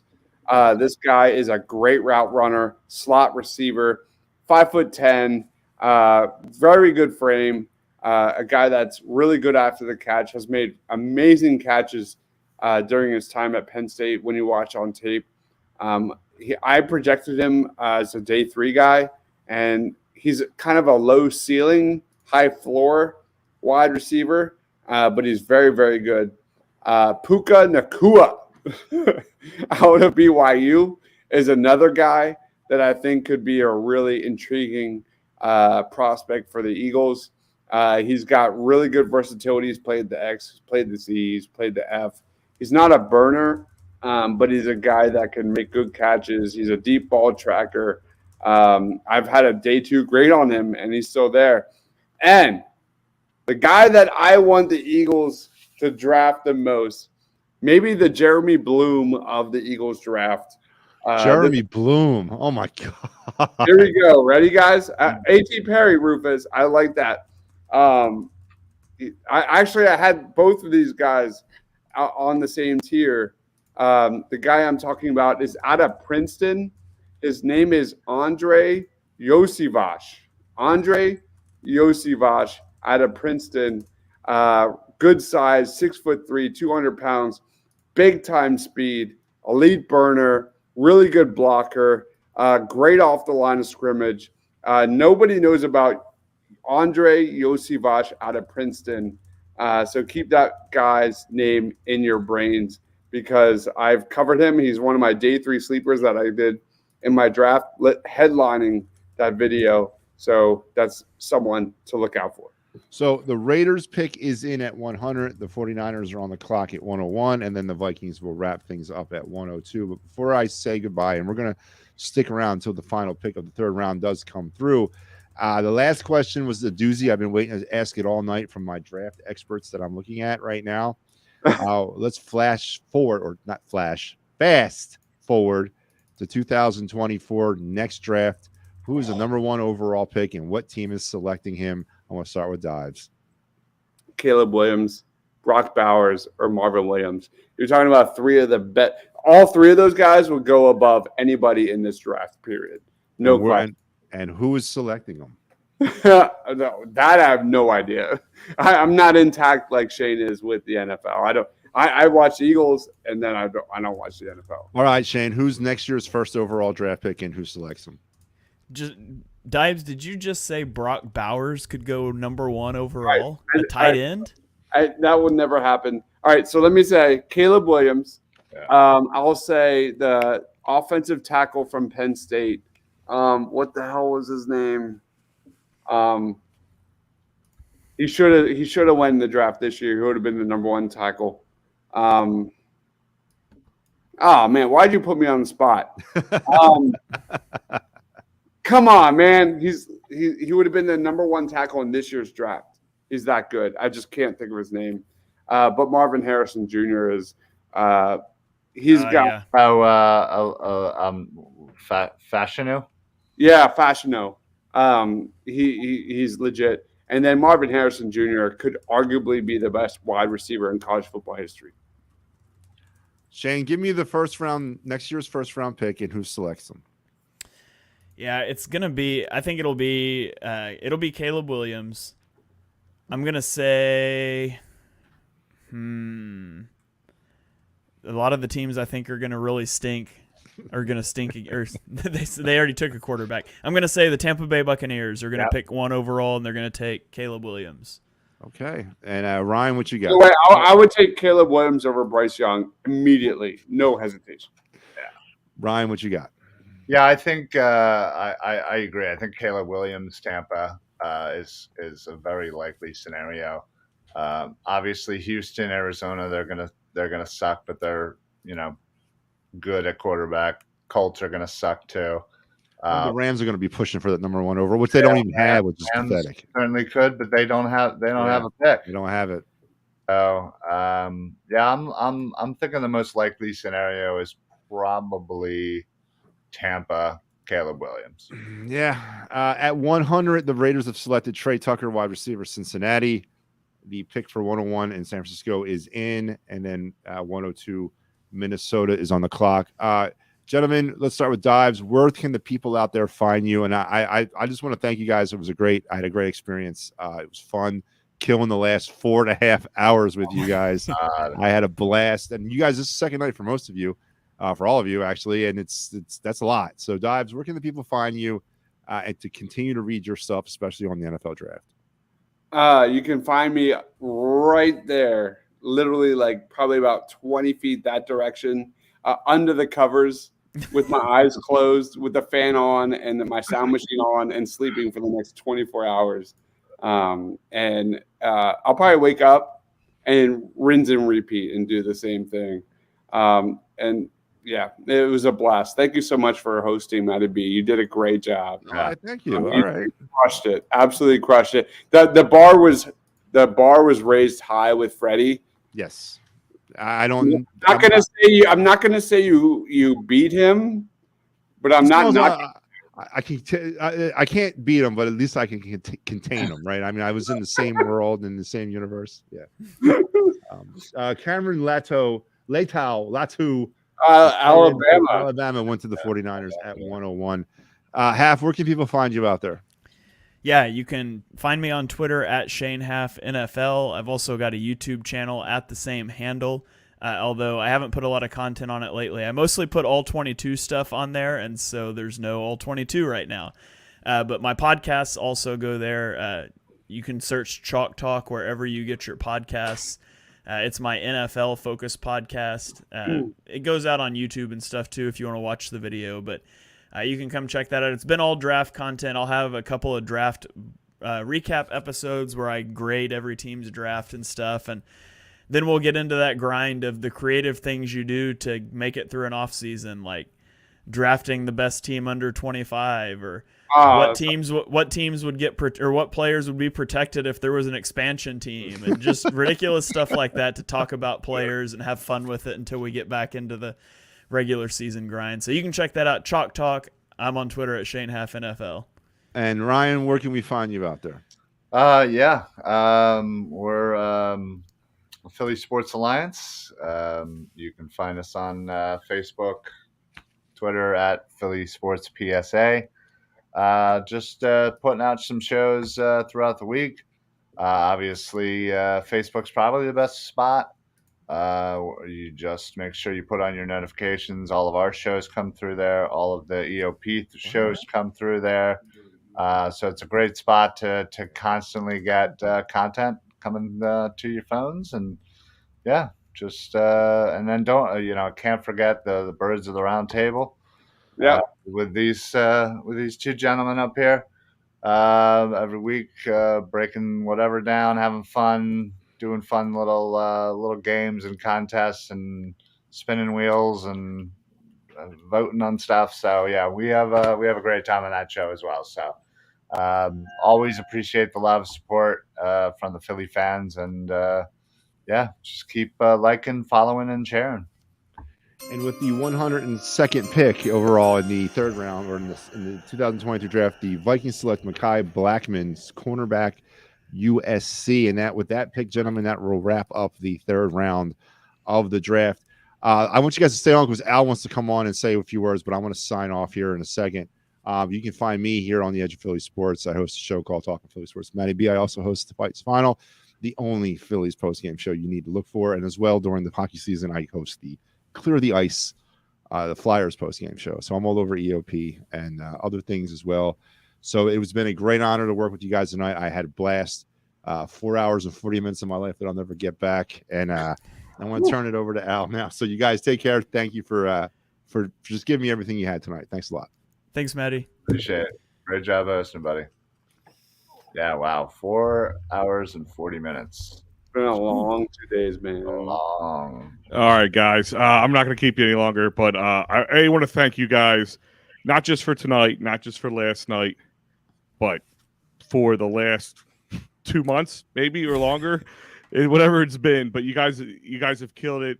Edge of Philly is definitely premier place to get draft coverage, and I challenge anybody to tell me otherwise.